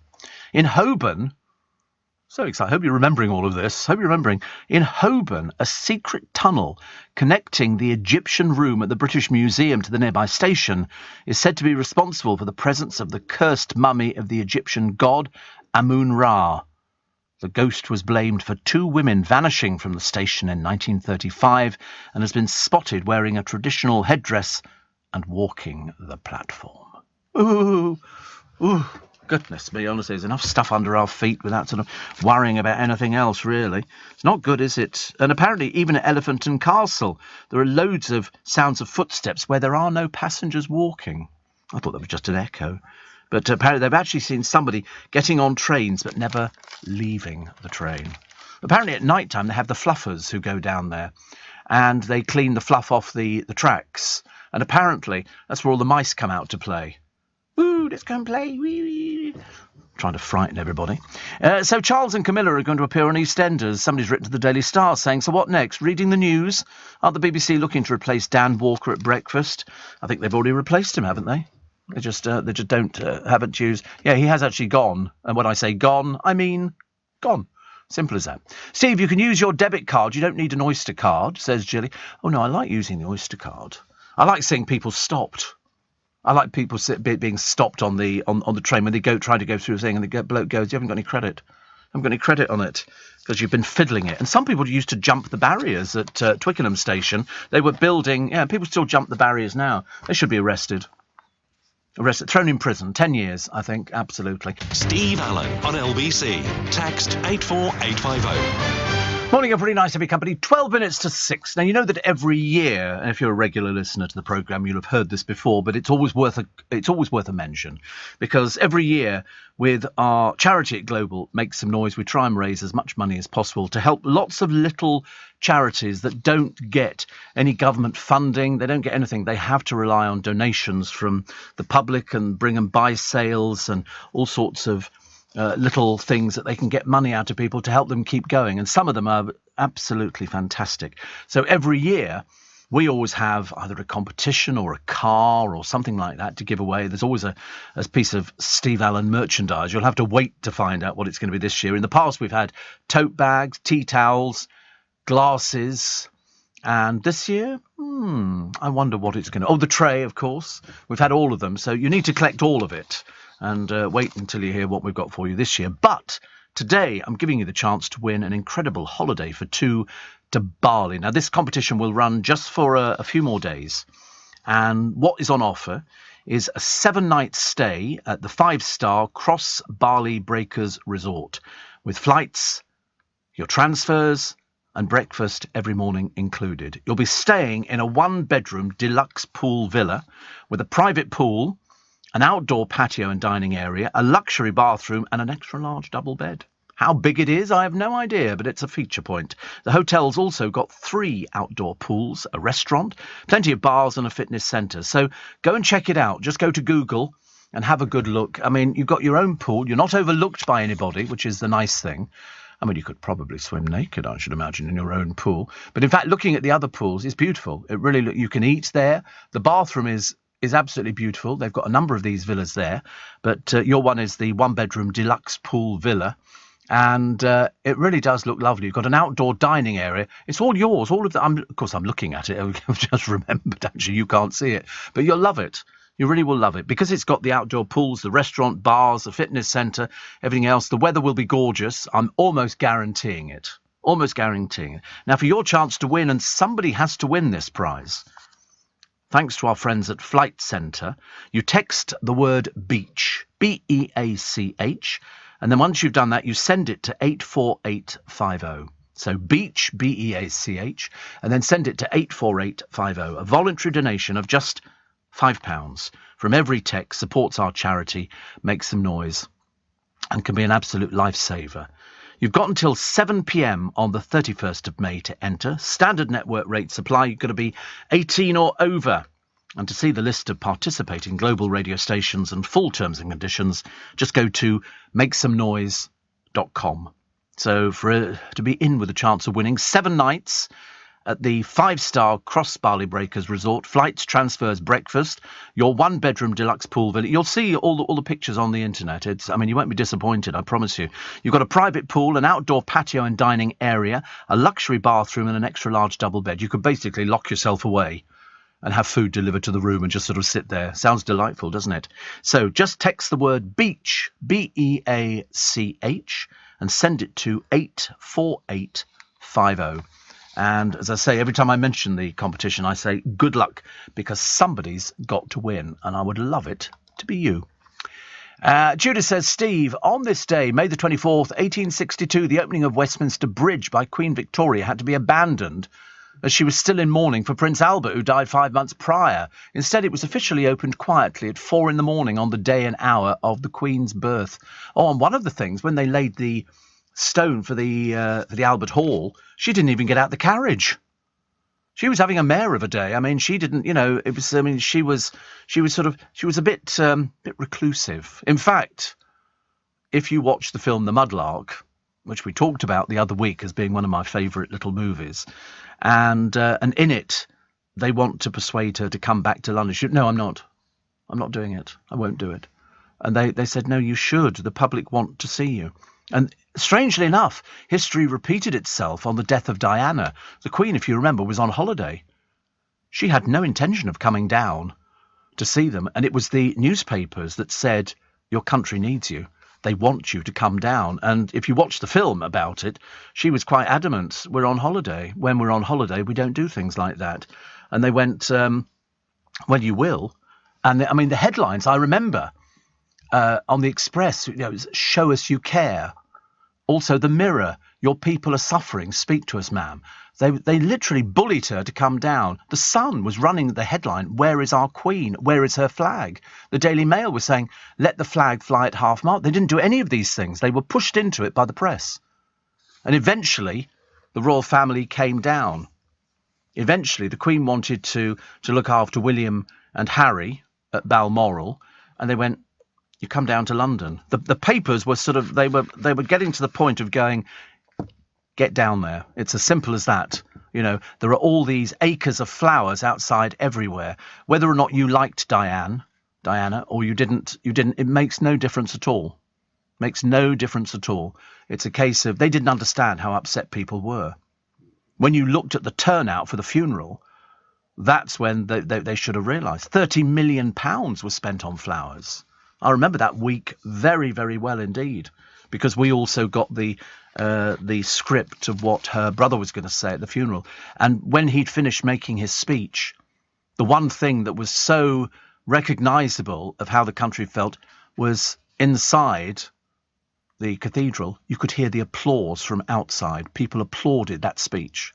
That's what they thought. I realise that there were those people who didn't like her, but nobody gives a stuff about you. Nobody really cared about you. It was all about getting the Queen down, and the papers were pushing it as far as they could to say, listen, your country are waiting for you. There's people down here in tears. This young girl has been taken. I get the feeling that they don't really care. It's like, at the moment, the Queen would rather support Prince Andrew and sort of weave him into things, whereas the country absolutely hates him. Nobody likes him. Nobody's big on Harry. And if Harry comes back with what's-her-face, and they're going to overshadow the Queen's Royal Jubilee, because the papers are going to be looking for pictures of them. So they'll have to keep them out of the way, in which case there's no point in them coming here at all. They're not needed.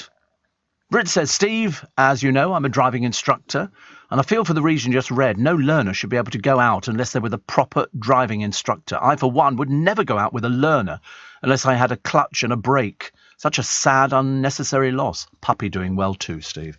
Yes, I mean, people do that. You see people, they stick the sticker of the L plate and they've got no idea. What you need are dual control cars, so that if there is... when I learned to drive, I had a girlie teaching me. I ask you, a girlie hello?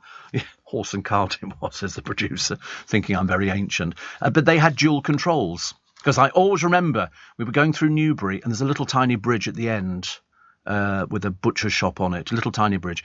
And there's a set of traffic lights there. And I went to go over orange lights and she pushed the brake and the car stalled. I felt such an idiot. Especially as some of my friends from school were walking past at the time, and you just want the car to open up and just swallow you. You know, it was just so terrible. But I did pass second time. I didn't pass first time. I got one of the questions wrong, but it doesn't matter. You can tell Peter, the Toastmaster from Malvern, that Chris from Jersey is just pulling into Portsmouth on the ferry. Looks like another beautiful day. Is it? I don't know. I haven't looked outside yet. I don't think it's a beautiful... Not here, it's not. We had rain when I woke up, actually.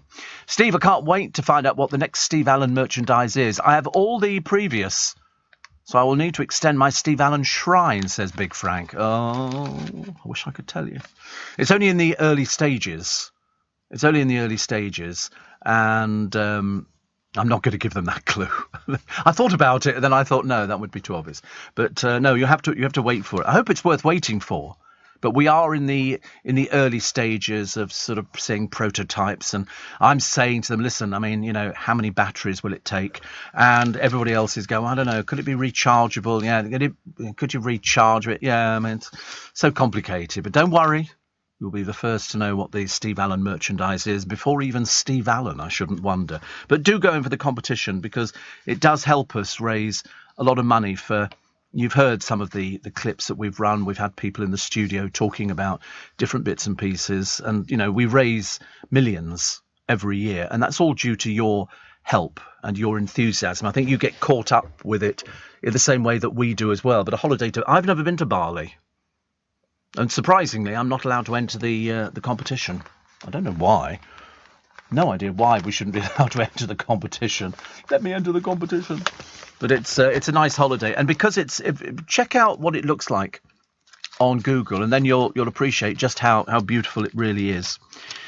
So amazing recipes, because now they're going mad with Jubilee party food, because it's not this weekend, it's next weekend. It's creeping up on you, because next week you get an extended holiday. Your bank holiday is Thursday, Friday, Saturday, Sunday. 4 days. I, of course, will be here on Thursday and Friday. Because why? Well, because I'm contracted to do it. So I shall be here and enjoying every minute of it. What I'm hoping is that I'll get into work fine, okay, and I can get back out again pretty quickly. So if it's bank holiday, I wonder really whether we could bring our cars in. Oh, no, I can't be bothered. No, I should do the usual thing. I should go home. All the roads will be closed off, won't they? Hopefully not when I leave them. But can you imagine? Oh, they won't be closed off at 7 in the morning. Please tell me. No, don't start on this one. Don't. 6:30. Are they real? Oh, no, don't say that. I should go. I love the pictures of the Queen smiling. She's obviously much happier. She wanted to go to Chelsea. She loves going to Chelsea. And she's sitting in this golf buggy, and she's obviously having a nice time, which is great. Charlotte Hawkins went, and then Ainsley's sister fell in a puddle. Well, it was a water feature. I mean, how you fall in a water feature? Zoe Ball was with her dad, Johnny, and son, Woody. And Mary Berry, I'm going to sneeze, and Judy Dench was there as well. And for some reason, Gemma Collins, God knows why, we can't work these things out at all. The guest list is most bizarre. And Meghan's dotty about Harry. Yes, I don't know what they do, these two. Oh, they don't do anything, do they? Harry with the hairy arms, they call him. Harry with the hairy arms. We'll take more of your texts and emails. Other side of the news at 6 on 84850 steve@lbc.co.uk. Are you receiving tax credits? If so, this message is for you. Tax credits are coming to an end, and most people will be asked to apply for universal credit instead. The Department for Work and Pensions is writing to tax credit claimants. You won't be moved automatically, so look out for your letter explaining what you'll need to do and by when. And there's also lots of support to help you make the move. Get ready for your Universal Credit switchover. Search Understanding Universal Credit today. Eligibility criteria apply. This is LBC from Global, leading Britain's conversation with Steve Allen.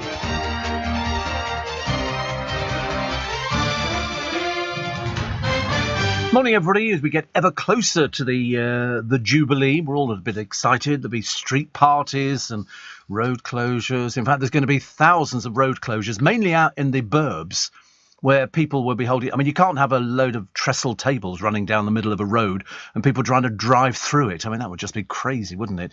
And in London, there's going to be buses all over the place. I might have to walk, actually, to Waterloo Station.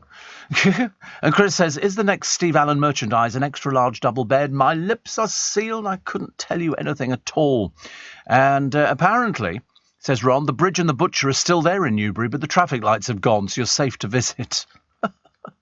I quite like the idea that the Bridge and the Butcher are... Well, the bridge would have to still be there. Otherwise you wouldn't get from one bit from Northbrook Street into the next bit and round into the marketplace. And there used to be my favourite. That's the Newbury Bridge.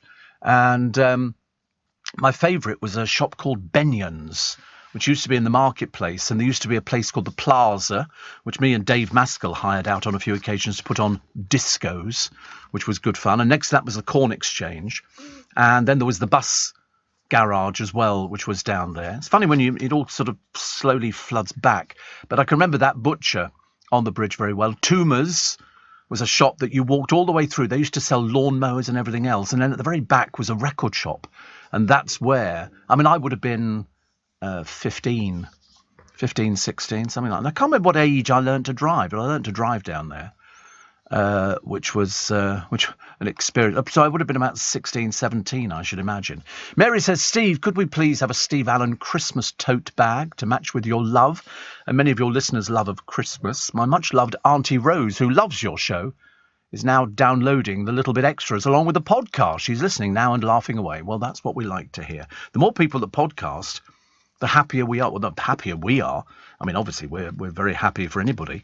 But if you download the Global Player app, if you haven't done it, you've got years of Steve Allen's programmes. Years of Steve Allen's programmes. The archives go back 5 or 6 years with thousands of programmes. And once you've done it, there's whole shows, there's special things. Back to 2009... And then there's all the In Conversations, all those sort of things. And also there's the interview that I did with Ian Dale, or that he did with me. I always talk about the interview that I did with Ian Dale. It's the way I look at it. And you can download that as well. That's 2 hours. That's 2 hours. You don't have to pay for anything. It's all free. It's like a free gift. And you go to lbc.co.uk, download the Global Player app, and then wherever you go around the world...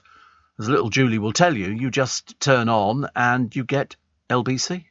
It's as simple as that. It's a brilliant way of doing it. And then you can download all the podcasts. Not just mine, but every presenter on the station has got podcasts. I don't think there's anybody who hasn't got any podcasts. And they go back a fair number of ways as well.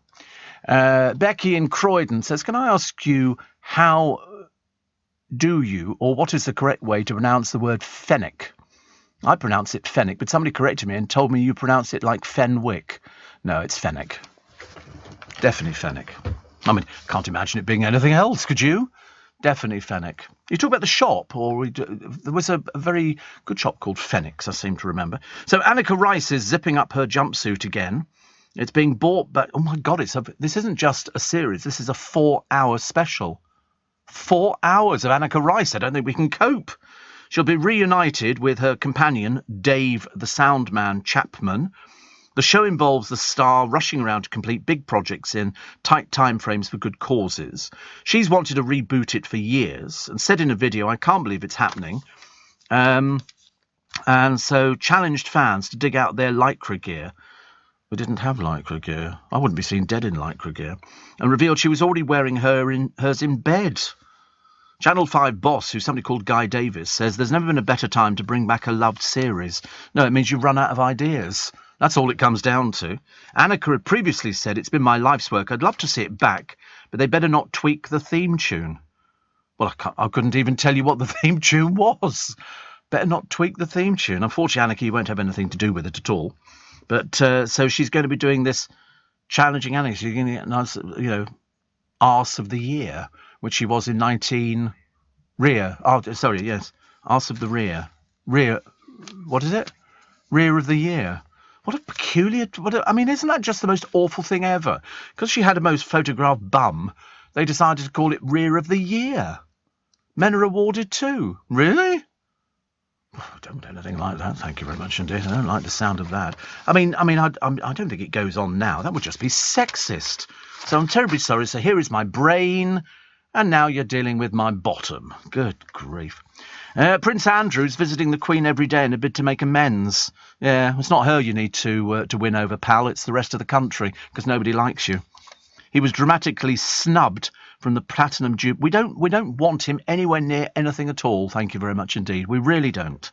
A royal source said Andrew is doing all he can to make amends for the shame. Yeah, well, paying back the 12 million would be quite a nice idea to start with. Do you not think so? He's left such a stain on the family. It couldn't be worse. It couldn't be worse. It really couldn't. That royal staff says he's been driving the 5 miles to Windsor Castle from his Royal Lodge home to make sure she's comfortable and looked after. You'd be the last person she'd allow near her, I should imagine. First winner of Rear of the Year was 1976. Who was it? Do we know who it was? Is it Barbara? Barbara Windsor was Rear... Bless her. Honestly. They're still talking about you. Still talking about you. So she was the first winner of Rear of the... to be honest with you, I think in every Carry On film she made, there were lots of rear shots, as they say, when she was a nurse, when she was doing lots of little bits and pieces. The last one was 2019, and that was Amanda Holden and Andy Murray. Andy Murray got Rear of the Year. Did he really? No, we didn't look. And Amanda Holden got it. Good Lord above. Do we have a list of other people who've been on there for Rear of the Year? There must be some sort of, I was going to say, a cast list of people. Excuse me, I just have to... Lovely. Very nice indeed. Actually, just while we're sorting out a list, this man had a cardiac arrest. He was mauled by this dog at home, believed to have been an American bulldog type, whatever that is. I have no idea. But what they need to do is update the Dangerous Dogs Act. At the moment, only 4 breeds are banned. I think it's called Doggo Argentino, Fila Brasileiro, Pit Bull Terrier, and the Japanese Tosa. Those are the ones that are banned. The list should be widened to make it illegal to own, breed, or sell other dangerous breeds. But this man here, the dog was put down and other animals were seized from this end of terrace home. Residents said the man was looking after dogs for a relative believed to be breeding them. God, these people are sick. These people are sick. Anyway, the dog was securely contained and was euthanized by a vet. There was one resident said he woke at about 11:30 a.m. He woke at around 11:30 a.m.? What sort of people are these? To the sound of a man screaming and growls. He said, I heard what I thought was a dog attacking a man. I heard the man screaming, not blood-curdling. It seemed like the dog had him, and he was trying to get it off. Another resident said 2 or 3 vicious bulldog-type dogs had often been seen fighting in the garden. They're vicious. You don't want to go near them. Well, this person who's breeding these things should be thrown in prison immediately. These dogs should all be destroyed. You don't pet them. Last week, you remember, it was Daniel Twigg, who was 3, died after being mauled by an Italian Mastiff bred at a farm near Rochdale. This is the farm that had notices up saying, don't get out of your car and all the rest of it. So the bloke knew that they were dangerous. Seriously, we've got to do something about it. That's just absolutely appalling. Absolutely appalling. Scam victims. We've talked on the programme at length over the years about scam victims, about how people fall for it. And you seriously can't believe sometimes that people fall for something that seems so obviously a scam. No bank will ever phone you up and ask you to transfer money to somewhere else because there's been activity on your account. Never in a million years. No building society will ever do it. They will never do anything like that. Nobody will ever ask you for passwords. They just don't do things like that. But there are people are warning now about a COVID text messaging scam. This one is in Northern Ireland. The message claims to come from the NHS and tells the recipients they've been in close contact of a positive case. They're advised to click the link and book a test, which takes the user to a website where they're asked to pay for it. The police warning comes as 7 cases of new variants of concern have been detected. So if you receive a text or an email that asks you to click on a link or for you to provide personal information like your name, your credit card or bank details, it is almost damn sure a scam. Do not click the link, delete the text or hang up the call. The NHS will never ask you to pay for a COVID-19 test or ask for your bank details. But unfortunately, people fall for it. People buy into it. They think if you're an elderly person who's a bit confused by things like this, the websites look really legit. They've got better over the years. Before, they couldn't spell Barclays and stuff like that. And they used to write this sort of stuff, and you knew it was written by an idiot, the other end, because English was not their first language. But if you get anything like this, as I say, don't, or if somebody, sends you a text message saying, congratulations, you've won the Argentinian state lottery, or some president of sort of Mozambique has been killed in a car crash and wants to use your account to launder money. I mean, some are very clever. I mean, you can't believe that, people fall for them, but they do.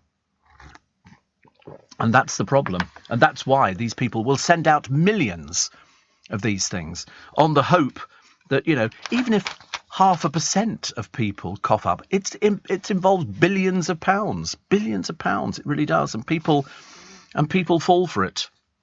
Put it this way, people are falling for the fact that they think that Putin's still alive. You only have to look at a picture of him to realise the man died years ago. This man's wearing a mask. This isn't Putin at all. He doesn't exist. They've got rid of him. It's like L. Ron Hubbard, isn't it, all over again? They didn't tell anybody he died years and years ago because they kept it going. More than 1 in 10 cases of coronary heart disease could be prevented if we spent less than an hour a day in front of the television. You must be mad, of course. Less than an hour a day. I mean, what do you do with the rest of the day? That's just ridiculous. Lounging around on the sofa after a large evening meal and snacking in front of the telly increases the risk. If you can't cut down on your favourite shows, you should at least get up and move around and ditch the chocolate and crisps. Why do they assume we're all eating chocolate and crisps? Well, we're certainly not. I'm not. No, I've never in my life eaten chocolate in front of the television. Ever since Eamon Holmes stood on a programme and said, nice to see you, and I looked round thinking, oh, dear God, surely not. Oh, no, we don't do anything like that at all, do we? Leading Britain's conversation, LBC, with Steve Allen. Morning. Are you well? Are you well? Are you good? But as somebody pointed out to me, everybody, people they've been scamming people for years and years. The original scams were basically ladies who were targeted by blokes looking for love, and all they were after was robbing your bank account. The amount of people who got ripped off by that one. And what they would do, they would put up a picture that they'd lifted off the internet of an American GI or something like that, which of course bore no resemblance to the crook who was contacting people. They still do it now. But the thing to do is play along with it. It's great fun. Great fun, play along with it, and also the other people who sort of want to use your bank account so they can put some money in there and they're willing to let you have 20% or something. I mean, I was always amazed that people would fall for this kind of stuff. I mean, I really, I couldn't quite believe it. But, that's the way it goes, isn't it, I suppose, really. The amount of footballers up in court at the moment is almost beggaring belief. There seems to be an extraordinary amount of people up on everything from rape to abusing animals and all sorts of things. The whole world's gone mad. Mind you, I was looking at a picture of Putin, as I say, who they say assassins tried to bump off. This was representatives of the Caucasus about 2 months ago. And the Caucasus is a region that includes Armenia, Azerbaijan, Georgia and parts of southern Russia. And the Major General Budanov says it was an absolutely unsuccessful attempt, but it really happened. There was no publicity, but they did try and bump him off. And then you look at a picture of Putin, and all I keep thinking is, because he is a prime target, is how that man can even live with himself when he has the blood of so many thousands of people on his hands. Straight to hell when he dies. Straight to hell. There's no sort of getting out of it, no matter what the Russian Orthodox Church will be telling you. Murdered James Bulger's heartbroken dad is determined to tell the toddler's killer he should spend the rest of his life behind bars. Ralph Bulger. We haven't heard much of Ralph Bulger over the years, actually. Is urging Dominic Raab to rush through laws so he can attend John Venable's parole hearing in the autumn. He wants the killer to hear how the horrifying abduction, torture and murder of James shattered him and his family. I mean, it's, he should never be freed from prison. I don't understand why they would ever think he would be, actually. He says he'll hear me spell out I want him behind bars for the rest of his life. Because nowadays we don't do, even in America, they do, 6 life sentences, which means you're never, ever coming out of prison. We do life, but that doesn't mean life. I don't know why we bother calling it life. It seems ridiculous that most people can be out in 10, 12, 15 years, for committing murder and taking away. As somebody said the other day, there was a person who'd been accused of murder, found guilty, and they said they could go to prison for 30 years. And the person whose child had been murdered said, of course, this is fantastic, but in 30 years' time, they're going to be allowed to breathe. They're going to be allowed to come out of prison and carry on with their life. He said, what have we got? Nothing at all. Absolutely nothing, and that's why it's so bad. Oh, dear. Rich pickings as farmers in the harvest crisis. This is not the first time I've heard this story. In fact, I seem to remember reading about it 2 years ago when they couldn't find people to come and pick fruit and everything else. And so now, a typical teacher apparently will earn about £23,000 to £35,000. The average nurse's salary on the NHS is £33,000. Want to go pick strawberries? £41,500 for picking strawberries. Somebody's taken the Michael somewhere, aren't they? Some areas' summer workforce are down 75%. It's been blamed on Brexit, red tape delays in temporary visas and the war in Ukraine. Actually, talking of visas, my friend, Rich, he said, are we being fed misinformation? He sent his passport off to get it renewed, came back in 3 weeks. He said, well, there's all these people talking about 6 months and a year and all this kind of stuff. He said 3 weeks it came back. But some ads to foreign workers promised a guaranteed 6-month visa. So a fruit picker can earn more than teachers or nurses because otherwise they'd just throw it away. £41,500. Well, they're all going to go up in price, aren't they? How are they going to cover for that? Mind you, I always think it's easy to go pick your own strawberries nowadays. Because you can go to one of these strawberry farms. They say, because most people eat loads. And then you sort of pick them and then you sort of go and weigh them and then pay for punnets of them. Because to be honest with you, they've got loads. And they just rot. If they're on the ground, they're going to rot. So you're never going to sort of retrieve the loss of them. I remember years ago, people pouring milk down the drains. Literally tankers. Yeah, they couldn't sell milk. The supermarkets were ripping them off something chronic. Because the problem is the supermarket. Mind you, we saw people the other day. I told you we went to Marylebone Market. I always go to Marylebone High Street on a Sunday afternoon or a Saturday afternoon to go and get some breakfast or lunch or whatever it happens to be. And people were queuing for a stall that had tomatoes. They were doing a box of tomatoes for £12.50. £12.50, I ask you. And these were, nothing special about them. I think they were heritage tomatoes, which are sort of supposedly more expensive. But there was a queue for tomatoes. There weren't any queues for my apple pie cakes, which I thought were particularly nice. But they were a little bit more expensive, actually. Nazanin Zaghari Ratcliffe claims she was forced to sign a false confession in front of a British government witness before she was allowed to leave Iran. But at least she's left Iran. 6 years in captivity. 6 years. And said the act captured on camera was dehumanising. She's a charity worker, said she had to admit to spying, which she in the UK denied, but it was the only way she was going to get out of the country. It's amazing how together she seems after so long inside. I was quite amazed by that, actually. And Strictly Come Dancing bosses are going to ditch COVID protocol and allow a full studio audience to return in the autumn. Really doesn't bother me. I know people love it. I really couldn't care less. They've already announced the first person, but we told you who it was. Ages ago, one of the gossip columns said, oh, and we can proudly announce who the first person is who's been signed up. And when I read the name, I thought, we did that weeks ago. They're so slow, these people nowadays. They don't bother, do they?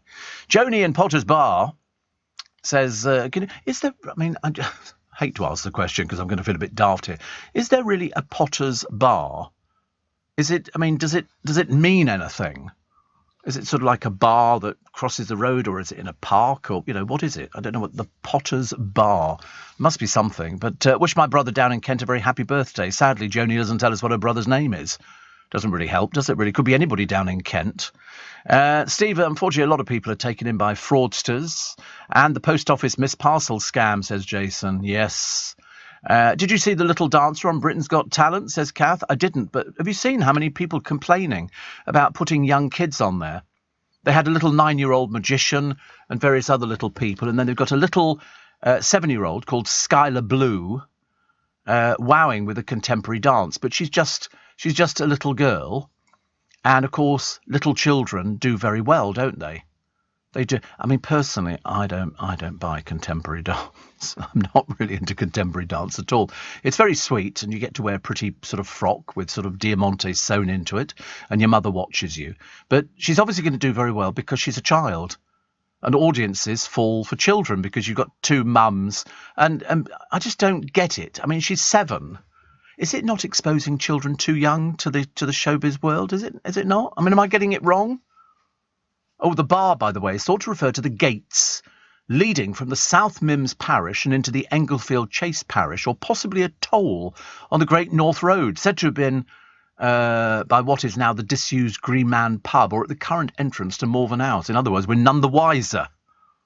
None the wiser. But the bar, so it could be the gates. Because you see them in Essex. Sometimes you'll have a house by the side of the road, and you know, looking at it, it's a toll booth. The origin of the Potters component of the town's name is uncertain, but thought to have been derived from the Potter family, who lived in the parish of South Mimms, or from evidence of Roman pottery, thought to have been sighted locally. Those Romans, honestly, there's so much to thank them for. So much to thank them for. Bless their little hearts. And Pat says, I had one of those COVID letters last month claiming to be from the NHS. I live in Buckinghamshire. And yes, and I have seen it. Well, I haven't, Robert, because I didn't want to watch it. The zoo worker who put his fingers through the bar of a cage and the lion bit the finger. Apparently a witness said the observers thought it was a joke until it fell to the ground. This was in the Jamaica Zoo near Santa Cruz in St. Elizabeth, Jamaica, at around 4:22. And so what this man did, he was a zoo worker. He taunted the lion, poked his fingers into the enclosure to stroke the animal's mane. And the lion just bit the finger off. That's why it's behind bars. You know, if it wasn't going to bite fingers off, you just let it out. And so he had to try and wrestle his finger back. The lion wasn't letting go. He thought it was a piece of meat. I mean, you're asking for trouble. He's obviously a thick person. And so the lion then sort of bites it off and it just drops to the ground. And the bloke... Now, I mean, I don't know how these things work. I suppose you have to pick it up and take it to the hospital and they sew it back on again. Although I'd be inclined to go, so how did you lose it? I put my fingers through the bars. You're too stupid. Go away. Go away. Go somewhere else, please. This is LBC with Steve Allen. Morning, everybody. 25 minutes to 7, so it's up and running. Yes, the Elizabeth Line, originally known as the Crossrail. Can you believe, though, that this thing has cost so much? The budget originally was £14.8 billion. In fact, it's estimated now to have cost 19 billion. It's not like an extra couple of quid on the top, is it really? It will increase central London's rail capacity, which is, the first time it's happened in about 70 years. And the trains on this, they're the Class 345s. They're around 200 metres long, making them more than 1.5 times longer than the current longest tube train.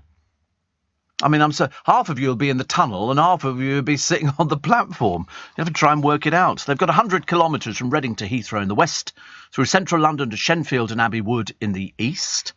And, they started building this in 2009. There were 35 years' worth of planning. 35 years. And the control centre for Crossrail is located near Romford Station, and the entire line can be run by a single signaller. That'll please the RMT, won't it? I'm sorry, we're taking away our members' work here. There's just one person operating. Yes, there is. OK? And it will serve 200 million passengers a year, which is... the seats are in purple moquette, designed by the design studio Wallace Sewell. I don't care if anybody doesn't like moquette. I'm a big fan of it. Very hard wearing. Very, very hard wearing. And it's nice, actually. Very nice, even though it's cost so much. Work on the Crossrail began in 2008, 3 London mayors and 4 prime ministers ago. Oh, God. Amazing, isn't it? So the Queen celebrated the Elizabeth Line opening by visiting Paddington Station last Tuesday. She unveiled the plaque that read, Elizabeth Line, officially opened by Her Majesty the Queen on Tuesday, the 17th of May 2022, during Her Majesty's the Queen's Platinum Jubilee. I mean, mind you, it has helped office rents skyrocket. You know, if you think that's good news, rents in Shoreditch and Clerkenwell have gone up 123%. That's how much. The new train, they say, will bring in an estimated 42 billion to the UK economy. So I suppose that justifies. The single greatest reduction in journey times in central London will be between Abbey Wood and Tottenham Court Road, which is set to be slashed by 28 minutes. Not very long. They say by May 2023, 24 trains will run every hour between Paddington and Whitechapel at the busiest times. The London Transport Museum has launched this huge range of Elizabeth Line merchandise. And I love all of it, except the settees and everything else, because I think they're a bit expensive. Just a little bit expensive. Bonnie, lovely Bonnie Lithgow, says, I was at the polo match yesterday with Harry and Meghan. It was really exciting, and Harry was the best player. See? We only know the best people on this programme. We know all the best people. It's good. So, what have we got? Oh, from launch day, more than 1 million Elizabeth Line-themed Oyster cards will be dispensed from all stations opening on the line, as well as stops in Zone 1. So the Elizabeth Line will serve 41 stations, including 10 new stations. So there's quite a lot of facts and figures for you too. But all you have to appreciate is that all the people who live in Shoreditch and Clerkenwell and own property are now making even more money out of it than they were before. That's the way it works. So it's opened at 6:30 this morning, so it's now been running for about 8 minutes. And lots of train anoraks will be out there. They'll be wanting. We've already had people writing saying, can't wait to get on it. I'm going to be the first person on that. And I'm thinking, good, well done. So enjoy, because it's lovely to go on something that's so brand new that nobody else has been on the thing, apart from the Queen. So send us a picture if you're on it. Send us a picture. We would love to see a picture. I did look again at the man at this Jamaica Zoo who stupidly put his finger through the bar of a cage. He was able to get right up close to it, I'm assuming because he was a zoo worker, and he put his finger through the bar with a lion. Now, lions will sit there. Then they're not particular. They sleep 23 hours a day. They don't do a lot, lions. Lions and tigers are just like, sleep. And he put his finger through there. He was trying to stroke its mane. Well, the lion obviously thought, as indeed you would, that something is poked through the bar that looks a bit like a piece of meat. He's going to take it. And so he clamped onto it. And the man was a contractor and said the incident bears no relation. This is what Jamaica Zoo have said. No reflection on the zoo's safety policy. The man lost his finger to the lion because he suddenly realised, my finger's in its mouth. And the lion was pulling on it, and he was pulling on it. Well, of course, it's not like a dog or a pussycat or something like that, or a hamster. This is a lion. It could eat your entire hand and not think about it. It wouldn't think about something like that. It's just meat. Doesn't matter what sort of meat it is. And so he then tries to pull it out, and unfortunately that's when the lion... I mean, we decided we can't watch the video. It's too horrendous for anybody. But, I mean, if he was stupid enough to put his hand in a cage with a lion, you know, which is sitting in there probably feeling a bit fed up anyway, sitting in what looks like not a very big cage, and he puts through what they think is a piece of meat for it, it's going to clamp onto it. It doesn't go, oh, that must be somebody's finger, I won't touch it. That'll teach him. Won't be doing that again, will he? I mean, I can't help feeling the man's a complete and utter dodo bird. Britain's first ever cookery book on chocolate is up for auction. You won't believe it. I mean, chocolate was so rare at one point that it was kept locked away in houses. When I did war? No, this was prior to the war. Good God, going back into the 1600s. Chocolate was locked up. It was so valuable that there would be a little case of chocolate. When I did a documentary on Ham House years and years ago, they had their chocolate case still there, and it was bought in, and you would unlock it, and ceremoniously you would make the chocolate drink. Very expensive. But anyway, this chocolate cookbook dates from 1662. It's up for auction 360 years after it was published. The Indian Nectar or Discourse Concerning Chocolate, was written by Henry Stubbs during his time as King Charles I's personal doctor. It describes the snack as a superfood that could treat conditions such as depression, constipation and hemorrhoids.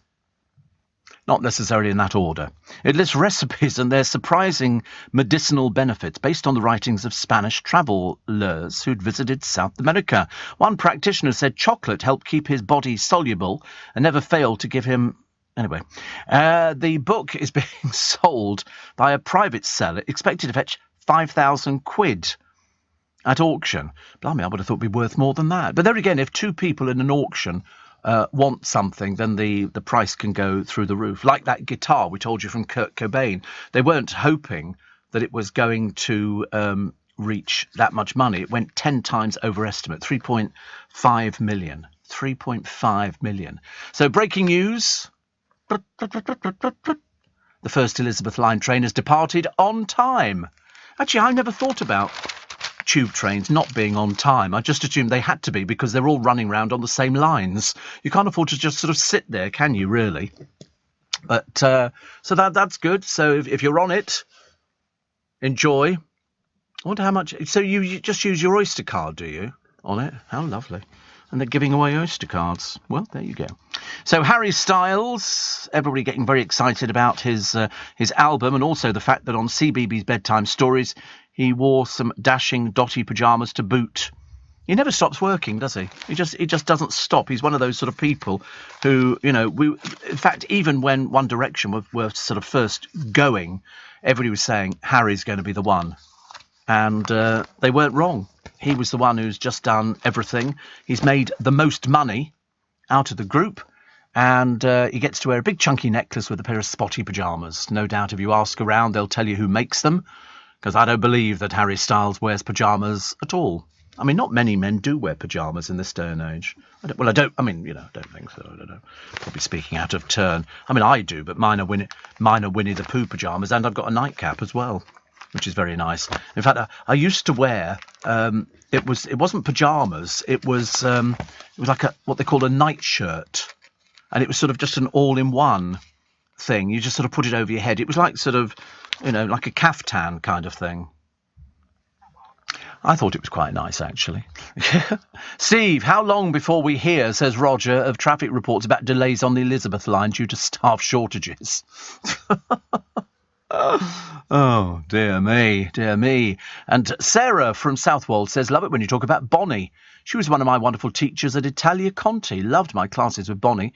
Still remember the routine to ease on down the road. Come on and ease on down the road. That was taken from The Wiz. That was the black version of The Wizard of Oz. Fabulous. Diana Ross, Michael Jackson, they were all in it. But I remember the song very well indeed.